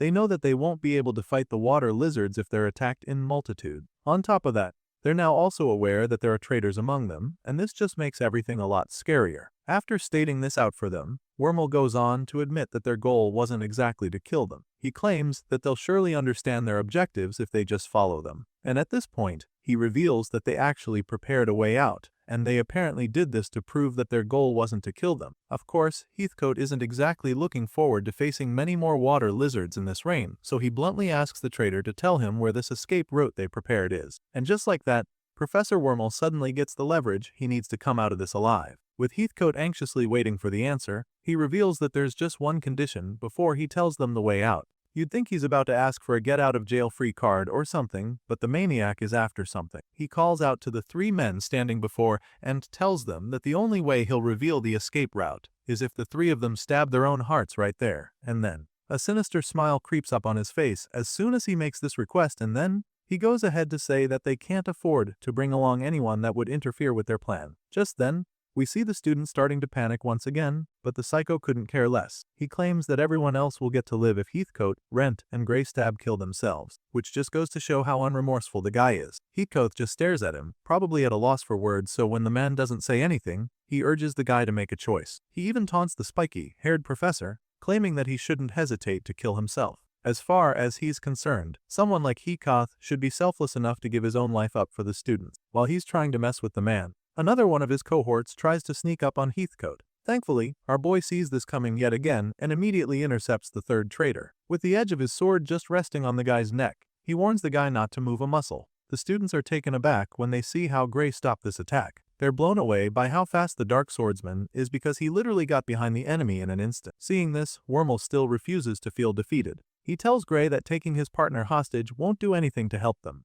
All he wants is to see them dead, so he claims that nothing else will make him reveal the escape route. Before Wormel can play any more mind games, our boy asks his latest hostage to tell him the truth. Right now, Grey has figured out that this guy can actually use teleportation magic, as opposed to what he claimed earlier. He said it wasn't working, but that's just one of the shady things that Grey noticed before. He knows that sneaking teleportation interference and communication jamming into the academy without being noticed would be very difficult. For this reason, he's convinced that the only way this would work without a problem is if the professor in charge of magic is working with them. That way, it would be very easy to make it so that communication and teleportation can't be used. Grey interrogates this last culprit, almost certain that the guy is going to spill the beans because of how scared he is. Our boy even takes things up a notch by drawing blood from the guy's neck, just so he knows that he's not bluffing. At this point, the guy is fighting so hard to keep his mouth shut, but the steel is digging deeper into his skin, which makes it harder to stay tight-lipped. Heathcote watches the whole interrogation session, and he's just blown away by how sharp Grey is. He thinks that it's way too good for a student that he can't even help but commend the boy. Anyway, back to the hostage. The mere fact that the guy is hesitating to say anything is enough proof that he can actually use teleportation magic. He calls out to Heathcote, hoping to be rescued, but the man just points a sword to his eyeball and orders him to activate teleportation magic immediately. He tells him to send every student and professor to the base of the mountain, and to show the guy that he's not bluffing, he promises to gouge out one of his eyes if he refuses to obey. And if he still refuses after losing an eye, Heathcote assures Galak that he'll go blind. But that's not all, because if he still doesn't comply after losing 2 eyes, then he'll have his fingers cut off 1 centimeter at a time. The guy isn't even done processing what Heathcote just said when Grey chimes in, warning him not to try anything funny like teleporting them elsewhere or leaving someone behind. Unlike Professor Heathcote, this Dark Swordsman is not a fan of the whole slow torture or stuff like that, and he makes it very clear to the hostage by promising to take his head instantly if he makes even the slightest suspicious move. At this point, Galak is clearly about to break and Wormel can sense it, so he tells him not to dare to use his teleportation magic. However, at a time like this, following Wormel's orders is pretty much suicide.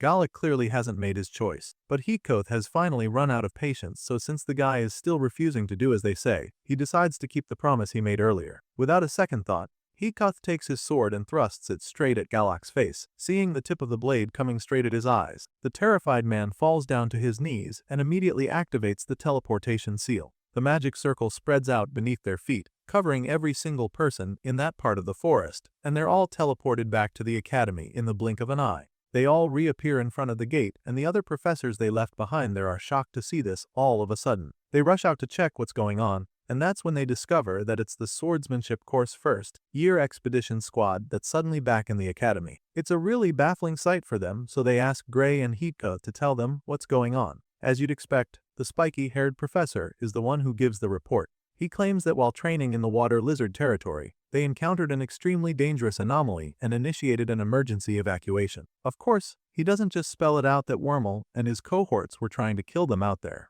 I mean, he doesn't even know who he can trust yet, so he keeps it pretty vague at first. But the other professors don't understand what he means by emergency evacuation and ask for more details. That's when he finally reveals that they had to come back suddenly due to an assassination attempt orchestrated by members of the faculty, exposing the two magic professors accompanying Professor Wormel. As you can imagine, this just sounds pretty unbelievable to the professors that were left back at the school. They just can't wrap their heads around this report, but the students immediately chime in, revealing that it's true that the traitors tried to kill them. Just then, Leon speaks up as well, stating that they were in a position where the entire squad could have been wiped out, and he tells them how Gray and Professor Heacoth saw through the scheme to save them. As expected, it's still a lot for these guys to take in. They don't even have any idea what they're supposed to do about this report now. But in order to keep things in order, the older one among the two simply tells everyone to stay right where they are. He asks if anyone is seriously injured and in need of serious treatment. At this point, you'd think Wormel would be bold enough to show his severed hand and ask for help, but he isn't. The kids don't say anything either, and the traitor is forced to stay with the excruciating pain. After all,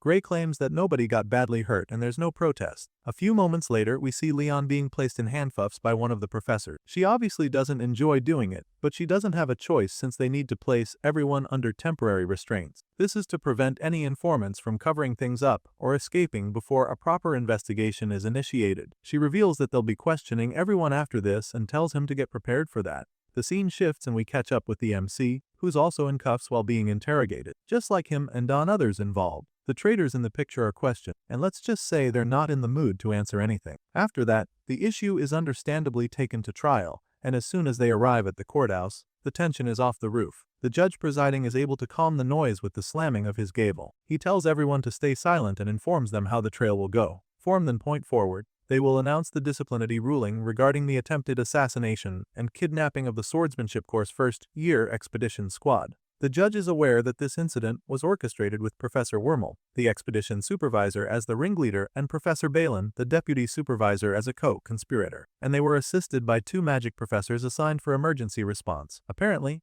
Galak wasn't the only other accomplice they had as the lady in the group. Professor Rant was also a part of this, and together, the four of them attempted to murder and abduct the students. As it turns out, Professor Wormel, Balin, and Rank consistently acted to carry out the criminal plan throughout the entire incident, and there are mitigating circumstances to consider. On this note, under the laws of the Academy, the three of them will be sentenced to death. That's right, these three will be getting the maximum penalty, and in addition, to investigate their connections and possible accomplices, the interrogator is granted limitless authorization for interrogation and torture. Once that process concludes, then the executions will be carried out. That's pretty much the summary of the trial, and to show just how serious this whole thing is, the judge closes with a chilling remark, telling the criminals not to think they'll die an easy death. All of a sudden, these guys, who are supposed to be hardened criminals and murderers, begin to break like toothpicks. Surprisingly, Wormel is the first-time break, begging the judge to wait and hear him out. He cries out, claiming that he has already told them everything he knows. For this reason, he desperately begs to be spared from the torture and interrogation. He has already made peace with the fact that he'll be executed, but he just doesn't want to have to be tortured first. Well,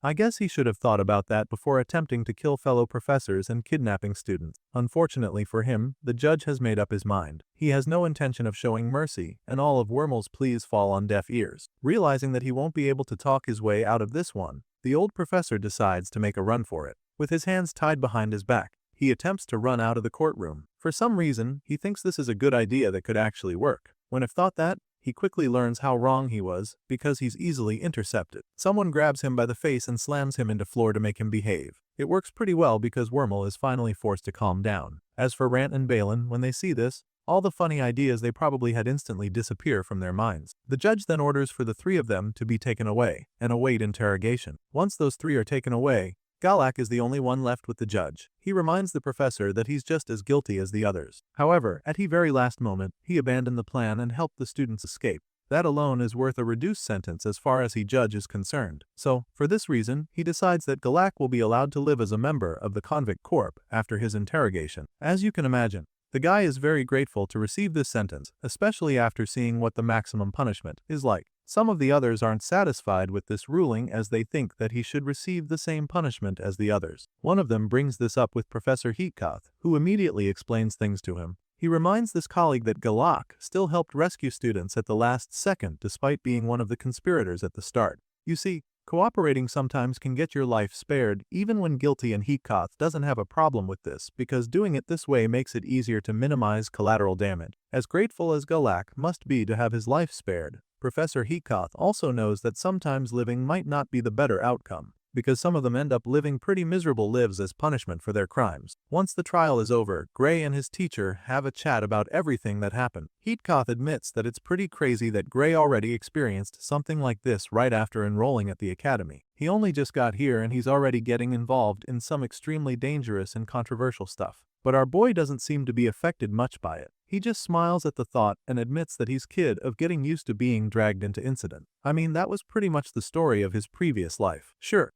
he's getting used to crazy stuff like this, but he also admits that he never imagined so many criminals would be hiding among the Academy's professor. Heatkoth is equally surprised by how bad things have gotten and claims that it's hard for him to believe this place is supposed to be the world's greatest education institution. He wonders if this is what Gray thinks now after seeing the ugly sides of the Academy, and he simply admits that it's nothing like the image he had in his head before coming here. Heatkoth isn't surprised to hear this, but it doesn't make it any less disappointing to him. The guy feels pretty ashamed to be associated with such a place right now, but at the end of the day, this is the life he chose. He tells Gray how some people say that the World Union Academy is not really an educational institution at all. They say it's more like a selection facility instead, and they're not exactly wrong. The students are already testing when they get gathered here, and the graduates are excellent simply because they started out that way. As for the professors, these days, nobody really rates them that much anymore. You hear people saying that they don't actually have that much power and things like that. He tells the MC all about these opinions that people have about the academy and asks him what he thinks about them. He wants to know if Gray agrees with them or not, and after pondering for a bit, the Dark Swordsman gives his answer. He admits that there are times when he actually wonders about all this, but the professor isn't sure exactly what he's referring to. The man stops in his tracks trying to understand what Gray is talking about, and then, that's when our boy reveals that there's only one thing about this place that gets sure of, and that's the fact that he's gotten stronger since he arrived at the academy. Gray Lee is convinced that he is way stronger than he ever was back in the village. As far as he's concerned, it's not even comparable, and he has no doubt about this. The MC makes this opinion known to the professor, and then goes on to say one more thing. In response to all the things that people usually say about the academy in recent times, Gray claims that one could be right not to trust the academy as an organization. However, he has no doubt that there are teachers here one can trust. Ariel and Heatkoth are obviously the ones he has in mind when he says this, and after revealing this, he assures the spiky-haired professor that knowing this alone is enough reason for him to stay. As you can imagine, the man is touched when he hears these words. Gray pretty much catches him off guard with this, and if he were any more flattered, he'd probably be blushing right now. Anyway, Heatkoth simply concludes that Gray really doesn't sound like a student, and then, he lets our boy in on a little secret, revealing that everything he has done so far was just a light conditioning. Heatkoth claims that it's all basically a warm-up for Gray, assuring him that he's going to get a lot string from here on out. Of course, our boy likes the sound of that, and the fact that it's coming from his teacher makes it a whole lot better. He was sent back in time to this world for a reason, and so far, everything is on track. He still wants to become stronger, to be able to control that dark power within him. This was always the plan, so the fact that Heatkoth has the same vision for him just makes him smile genuinely because this is the plan he has had from the start. The scene shifts and the story continues several days later when the heat has finally died down. The students are all gathered in the arena for another training session, which is led by Professor Rent this time around. As soon as they enter the training ground, the teacher takes the opportunity to commend all the freshmen who took part in the expedition for their performance and bravery. He claims that they all did good work on that field march training the other day, and talks about how impressed he was even though there were a bunch of irregular situations. After commending them, he quickly switches to the topic of the day. With the field march now over, he reveals that they've officially completed their basic physical training. And that being said, from here on, they'll be moving to the next phase. Of course, the students in the class are pretty glad to hear that they passed the last one, but they're still a bit traumatized by what they experienced out in the Furious, so they're not in a hurry to start celebrating like before. Professor Rent equally understands this, which is why he is going to explain what comes next to them. But before that, he's going to first of all show them the goal that they're expected to achieve in this new session. And to demonstrate this, he takes out his long sword and uses one mighty swing to slice through the target right in front of him. He slashes the thing in two, sending the top piece flying into the sky like it's a piece of paper. After doing so, he informs the kids that the thing he just sliced through with ease is a steel stake, 140 millimeters in diameter. And as you can imagine, the students are blown away by this. On this note, he instructs them to cut the same thing cleanly in one strike in order to qualify to advance to their second year. He also explains that failing to achieve this by the end of the term results in expulsion, so he urges them to keep this in mind. Of course, this punishment sounds pretty drastic to the students. They're shocked that it would be that serious, but it turns out that this is just the way things have always been. Professor Rent goes on to reveal that about half of the students fail to cut the target and end up getting expelled every single year. It's pretty much a weeding exercise at this point, in order to reduce the number of students that move on to the next class. Now, most of the students are already pretty nervous, wondering what would happen to someone who gets expelled from the academy. On this note, Rent reminds them that very few students actually graduate from the World Union Academy in the first place. As such, it's not really something to worry about. It's quite common at the academy, so the professor explains that their path after expulsion actually depends on what year that they leave. You see, if a student is expelled in their first year, they are usually transferred to a regular academy in their home country. And when that happens, they're usually considered too good for their age or class, and then end up skipping grades over and over as a top student. In other words, those who get expelled from the World Union Academy don't end up cursed with a life of shame or stigma, because when they go elsewhere, they're actually considered the best of the best, ranked higher than even the royal elite. This is the path followed by those who decide to transfer after being expelled. But those who choose to work are offered a different life, entirely, as they could join a royal guard as an elite swordsman. This is equally a pretty prestigious position, so most of the kids are surprised to learn that they can actually join a royal guard, even after being kicked out of the academy. Rent finds it funny that these kids don't even know how special they are to be in the academy. He explains that they already stopped being normal in the eyes of the public the moment they got accepted into the World Union Academy. As far as he's concerned, most of them are just lacking compared to other monsters here. But that doesn't change the fact that they're still top-tier talents. That might be the case, but they shouldn't forget that they still need real combat experience. Hearing all this, our boy realizes that it really was just as Arya said in his previous life. Back then, she would always say that the World Union Academy is the place that actually suits him, and now that he's here, he can confirm that the gap between this academy and everything else is he truly insane. Professor Rent hyped them up with everything he's been saying, but he also suggests that instead of worrying about getting expelled, they should just focus on cutting the thick steel pole that will pretty much determine their future at the school. However, even though the man clearly already cut through the thick bar at the start of the exercise, they still can't help but wonder if it's even possible. And to this, Professor Rent simply encourages them to try and see what they're capable of. It's not like they'll only get one chance to cut through it anyway. So the earlier they make an attempt, the better for them, because that just means that they'll have many more chances to go at it. With this in mind, the dark-haired boy at the front of the line steps up to have a go. He accepts the sword from the professor and pumps himself up for the attempt. So far, Rent has already motivated them a lot, so he's feeling pretty positive despite not being all that confident in his abilities. He swallows the fear and takes a mighty swing at the thing, but the force from his strike is so much that it sends the sword flying out of his hands. Next thing he knows, the blade bounces off into the air, and he's being pushed back by the force as well. But the part of the body that suffers the most is his hand, that almost shatters from the feedback. The boy grabs his hand and screams in pain as it almost destroyed his hand. Luckily for him, the force wasn't enough to break his wrist or the bones in his hand, and he's not bleeding as well, which is a very good sign. At this point, Professor Rent just goes to pick up the blade, with disappointment laced all over his body. The man expected that the kid wouldn't be able to cut the bar in one go, knowing how difficult the challenge is, but he didn't think that the boy would actually let go of his sword too, and to him, that is totally unacceptable. He's not pleased at all by what he just witnessed, and the boy, on the other hand, simply covers his head in shame as he quietly attempts to disappear by mingling with the other students. Sadly, Professor Rent has his eyes on him now, and has probably even labeled him as one of the most unprepared students after witnessing his horrible attempt. He reminds the kids that a swordsman should always keep their blade in their hands even in death.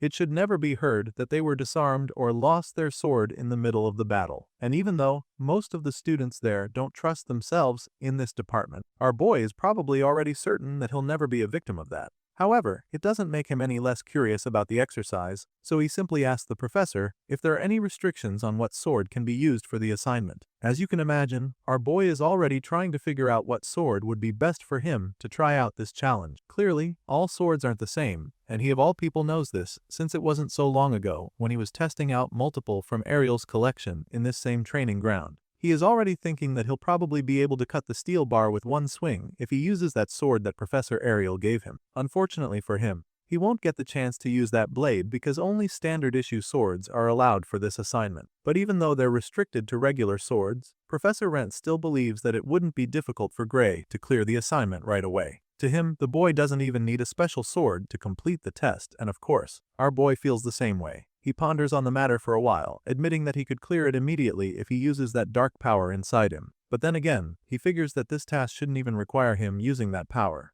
I mean, if it's meant to be a promotion exam, then anyone skilled enough should be able to do it, even without possessing mind-blowing dark magic from an otherworldly being. For this reason, he decides to carry out the assignment without using the power. But at the same time, this thought process makes Gray feel that he might even be able to reach the level of the Liquidator if he can combine that technique with his ability. With this in mind, his entire being is flooded with the desire and belief that he needs to get stronger. He's confident that he can do this and makes up his mind to do whatever it takes. After giving them a small lecture and demonstration, Professor Rent goes on to say what he knows is on everyone's mind. He knows that they're all probably wondering if something like this can really be cut with a sword. He knows that most of them don't even believe that it can be done without possessing insane power. Right now, it seems as though they need inhuman strength like Gray's just to make it to second year. However, the professor assures them that it's not the case at all. That being said, he asks the students if they have ever thought their professors and seniors felt way too strong compared to them, and the answer is already pretty obvious. I mean, they're just freshmen at the World Union Academy, so they must think that the gap in power between them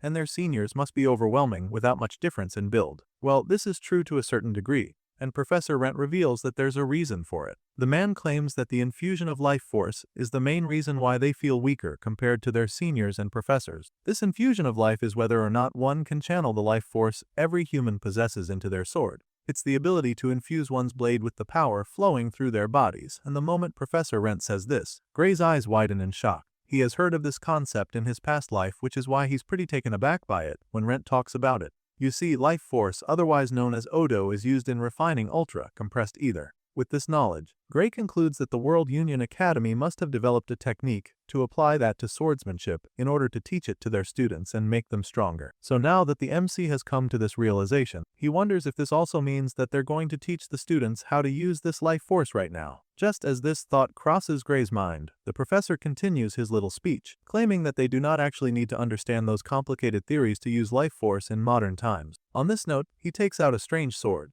revealing that it's a life-draining demon sword that will forcibly draw out their life force and channel it into the blade. He claims that all they need to do is get used to the sensation of the sword drawing the life force out of them. Once that happens, they'll be able to infuse it into a normal sword as well with ease. In other words, they don't need to master the art of Odo like their predecessors thanks to these new inventions. Professor Rent concludes his little seminar and then asks the students if any of them want to give it a try. As you can imagine, they're all reluctant to go and use a sword that allegedly sucks the life out of them. It pretty much sounds like suicide to most of them, so they decide that there's no way they're touching a sword, especially when it has a name like that. Even though they're reluctant to test the blade, they're also very curious to see how it works, so a good number of them are actually just waiting for someone to be the scapegoat. They need someone else to make the first move so that they see if something bad is going to happen. As you can imagine, our boy is also pretty curious about the blade, but he also hasn't made any move yet, since he also heard just how sketchy the name of that is. As ominous as it sounds, Gray is still willing to take the risk. As far as he's concerned, if it means getting stronger, then it's worth taking the risk. But then just when he's about to raise his hand to indicate interest, he sees another hand up right at the front of the line. Just like all the other students, he's taken aback by this, and that's when we see that the one who beat Gray to it is Leon. The blondie thinks back to when they were in the forest and remembers how he couldn't do anything when the water lizards attacked them. He's still so ashamed of himself for this, feeling that he doesn't even deserve to be called the top student with his performance out in the woods. At this rate, he knows that he'll never be able to even get close to Gray in terms of power, so he's made up his mind to take the risk as well in order to become stronger. Professor Rent sees both students who raise their hands and analyzes the situation. He needs to pick one of them first for the demonstration, but who? To him, Gray would probably endure the effects of the life-draining sword without issue, which is good. But everyone already expects that from the special admit, so it wouldn't be useful as a reference for the others. However, Leon is a more regular student, so he calls on the blondie to give it a try instead. Leon walks up to the professor without any hesitation and picks up the sword.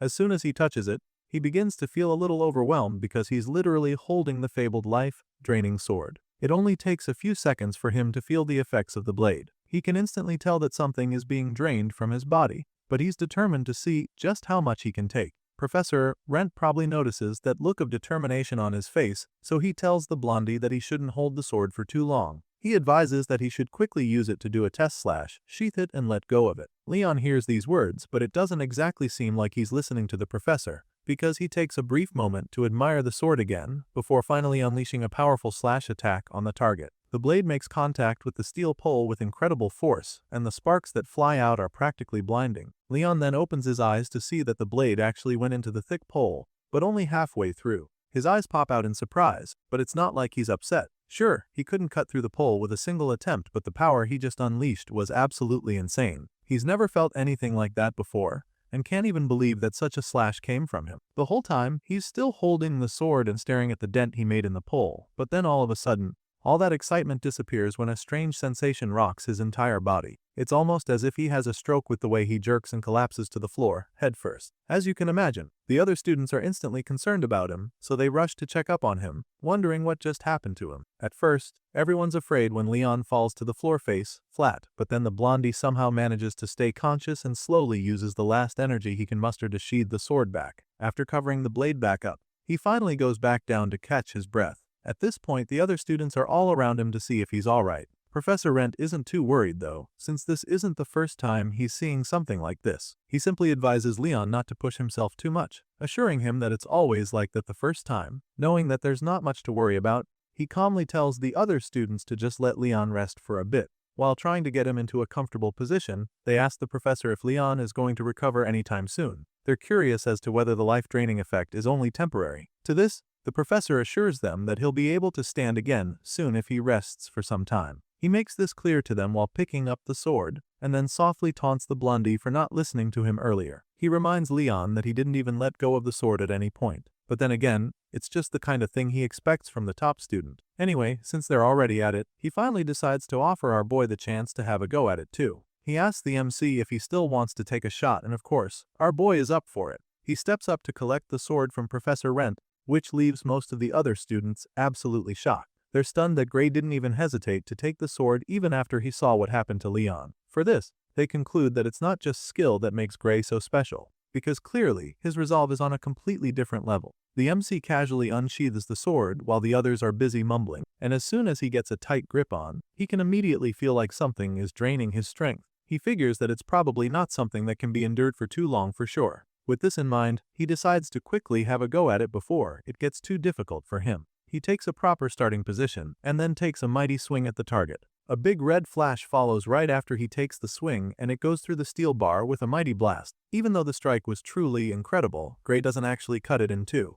The sword almost gets to the end, but the force just isn't enough to get the job done. At this point, our boy admits that it's nothing like just drawing the sword normally. It feels like all the blood in his body is freezing, which is a sensation he's never felt before. And just like that, he finally understands what it means to have your life force drained. The dark power in his body works with a similar draining principle, but it's clear not the same. Meanwhile, the professor watches how Gray uses the blade, and it's truly impressed by it. He finds it incredible to watch, because this is the first time he's seen a first year not even drop to their knees when using the life-draining sword. At this point, he finally concludes that there really is a difference in quality between the two students. Meanwhile, Gray is a bit surprised by how long he's holding up without feeling the effects too strongly. Apparently, he's got more room to spare than he expected, so he's beginning to wonder if it's all thanks to Professor Heathcote's training or something. He remembers how he had to push himself to the limit the last time he was training under the spiky-haired professor, so he feels that it might have something to do with his improvement. But then again, he figures that it might also be because he's gotten used to being wrecked all the time. It's possible that his body has gotten used to taking a lot of damage, and now he just doesn't feel it like before. Our boy is still in his head about it, trying to figure out why he doesn't feel weak yet,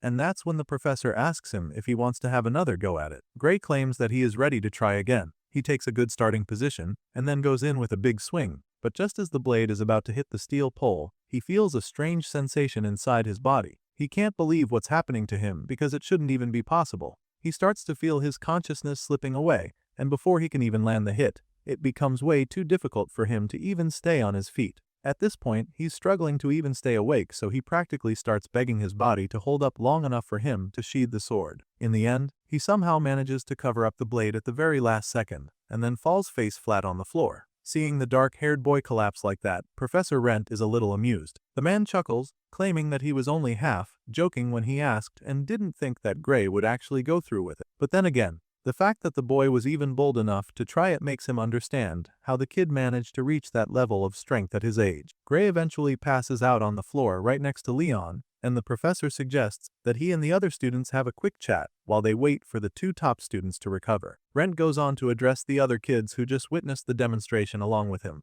It's pretty clear now that swordsmanship that uses life force is insanely powerful. As they've all seen, even someone holding the sword for the first time can destroy a steel stake to great extent. And yet, despite how powerful this technique is, the only proper institution that teaches it is the World Union Academy. Professor Rent tells the other students that no other national academy teaches it, and that they won't even hear about it in local sword dojos. The professor explains this and asks if any of them know why the World Union Academy is the only place that teaches this technique. One of the students rushes to answer when he asks, claiming that it's such a rare technique because people die from overusing their life force. Surprisingly, Professor Rent counters this theory, informing them that no one has ever been killed by this sword. Apparently, once you lose the strength to swing the blade, it stops draining your life force. Just then, Leon regains consciousness and attempts to answer the question as well. Still pretty exhausted, he mutters something about the sword being very rare, which is why no other academy teaches how to use it. The professor agrees on the fact that the sword is rare, but reveals that it is not the main reason why they're the only ones that teach the technique. Rent informs them that there are about 30 of this life-draining sword in the academy, and others like it outside the academy as well. So, yes, it's rare, but that is not why the World Union Academy is the only institution teaching how to use it.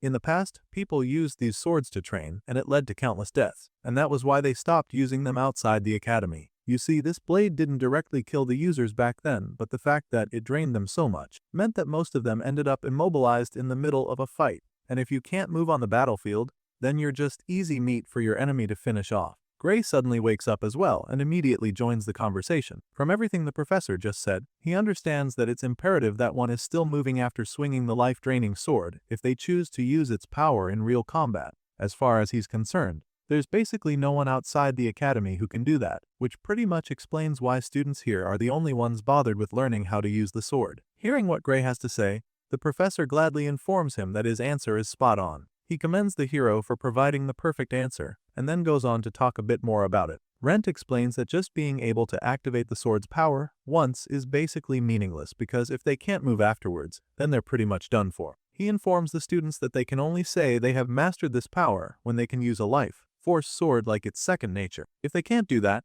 then they won't be using the power and the power would be using them instead. And it was because of this mistake that countless swordsmen lost their lives to the rare sword in the past. This is already sounding like a horror to the students now, and some of them don't really see themselves being able to learn how to use something that dangerous. What baffles them even more is the fact that all the second years in the school will probably know how to use the sword and its power. Well, that's actually the case, and Professor Rent admits it, claiming that this is the reason why they will all learn to use the power, as if it's nothing. That being said, he informs the students that they will be using these swords in the next training session. He tells them that they're free to practice outside class too, but just not pass out and end up late for their other lesson. Just like that, their training session for the day comes to an end, and we see that our boy is still lying on the floor, trying to recover his strength. The situation isn't looking good, and he's a little disappointed by his performance. Regardless, the bottom line remains that he has to figure out how to use that power normally. In his mind, if he collapses after just one use, then he's pretty much useless. And if that's the case with a sword that all the seniors have already overcome,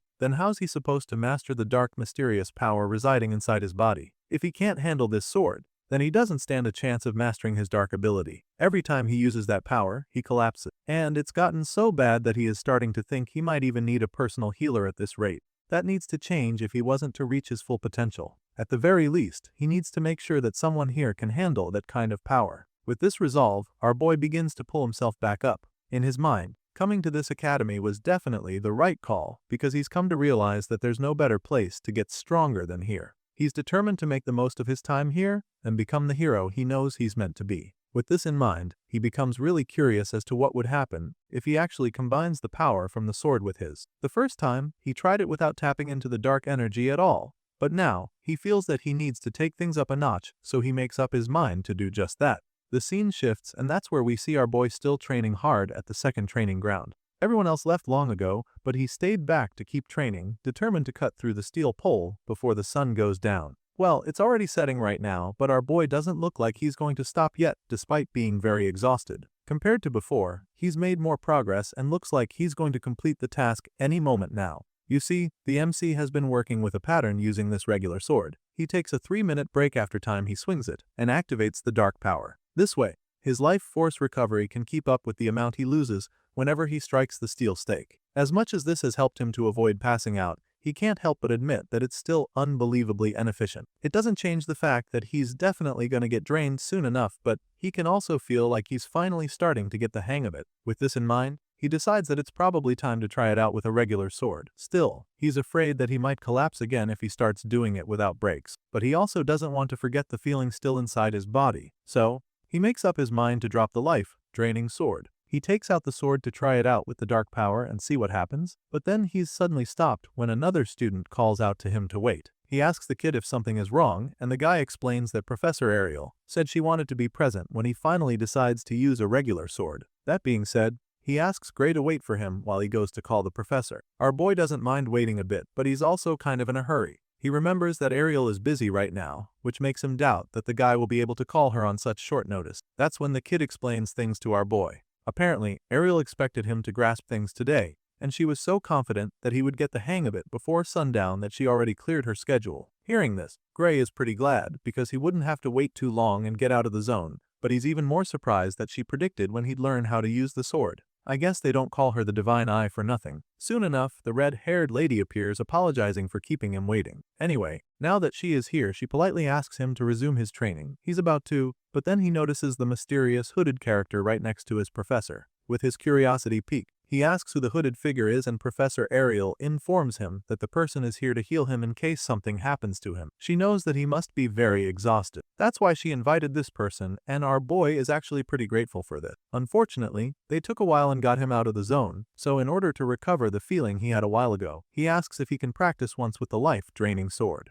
Of course, she doesn't have a problem with this and claims that she'll just watch him do as he likes. Gray thanks her and takes out the sword. Without any hesitation, he unleashes a powerful slash that almost cuts through the pole. Once again, he's just a few centimeters away from cutting through it completely. Sure, he doesn't get it on the first try, but he's really positive about the feeling he's getting. This is what he needs to be able to complete the task. So now, all he needs to do is recreate this feeling with a normal sword. Meanwhile, Ariel just watches him, closely examining his every move. Gray slowly sheathes the life-draining sword again and pulls out the regular blade. While doing it, he focuses on the feeling of pulling out the life force inside his body. He believes that by remembering that feeling, he'll be able to trigger the dark energy inside him in a way that he can control. But then all of a sudden, things takes a shocking turn. Gray feels his heart overloaded with power, and this instantly activates the dark energy within him. But it does so in a manner he's never experienced before. It's like a partial overload for him because the dark matter shoots out of his chest and immediately begins to consume his body from the hand up. His eyes widen in horror because he knows that he's no longer in control of the situation. He can tell that this power inside him is different from the life force that he's familiar with, and just like that,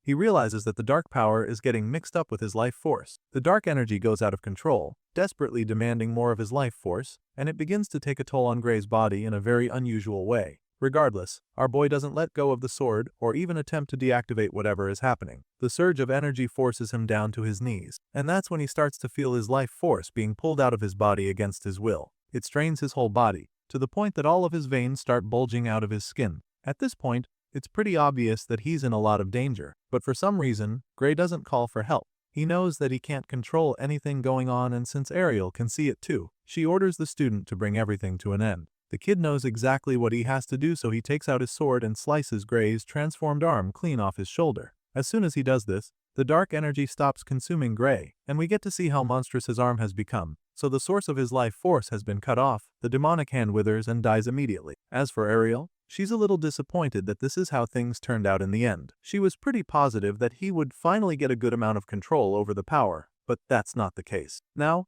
she can confirm that special powers don't work well with life force, and the hooded healer has good reason to agree with her. Turns out this character has been a friend of Ariel's for a while, and this isn't the first time they're dealing with something like this. They came here to heal Gray in case something happened to him, and since he's clearly missing an arm now, They step up to take care of the situation. The green-haired lady takes off her hood to reveal her face. She claims that even the previous Divine Eye special students had trouble harmonizing their life force with their own power. Turns out this lady is a professor of healing magic at the academy, going by the name Elixir. She begins to cast the healing spell to help Gray while telling the story of the previous students who were in his position. Even though she's seen cases like his, she admits that the power from earlier felt far too strange. She starts by stopping the bleeding from the wound, and then begins activating unique healing magic, known as forced regeneration. As you can imagine, she's clearly trying to help the unconscious boy grow out a new arm, and her spell does this in a very unique fashion. First, the bones appear, forming a new skeleton down from his shoulders, and then,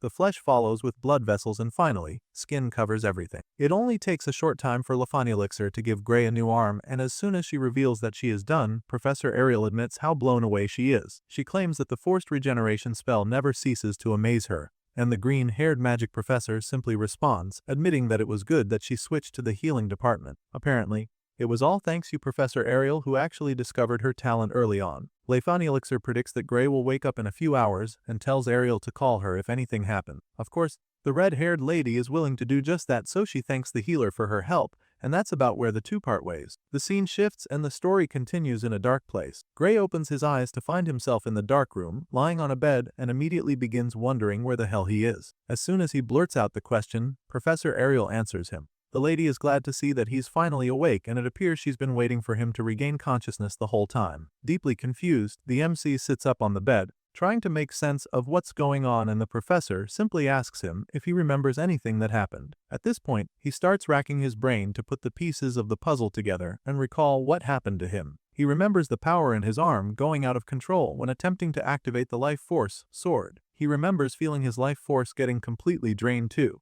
but also remembers her assistant cutting off his arm, which really doesn't make much sense now, because he's looking at his arm still joined to his body. It's pretty crazy stuff, so he starts freaking out, but the red-haired lady is just glad to see that he can remember everything. At least, she can confidently say that his memory is clear. Anyway, she offers him a slice of her apple, claiming that the thing she was worried about happened either way. Just as he's about to ask her what she means by this, she shuts him up by sticking the apple in his mouth with a fork. At this point, Gray realizes that Ariel probably saw all this coming, and it pisses him off a bit, so he asks her if she knew all along that this would happen to him. Well, she explains that it's not like she knew what would happen to him, but it's actually because something similar had happened in the past. Now, our boy becomes even more confused, because all the while she's been training him to master his power, she never mentioned anything like that. Gray curiously probes her for answers, and she's obviously ready to tell him everything, so she starts by telling him that Emmy White tried to use life force in the past. That's why she decided to be present when he used it as well. Hearing this, Gray is absolutely blown away. He had no idea that Emmy White, the Sword Saint, was in this position before, so everything that Ariel just told him makes him wonder if that hero from his previous life had the same thing happen to her too. That's it for this episode. Until next time.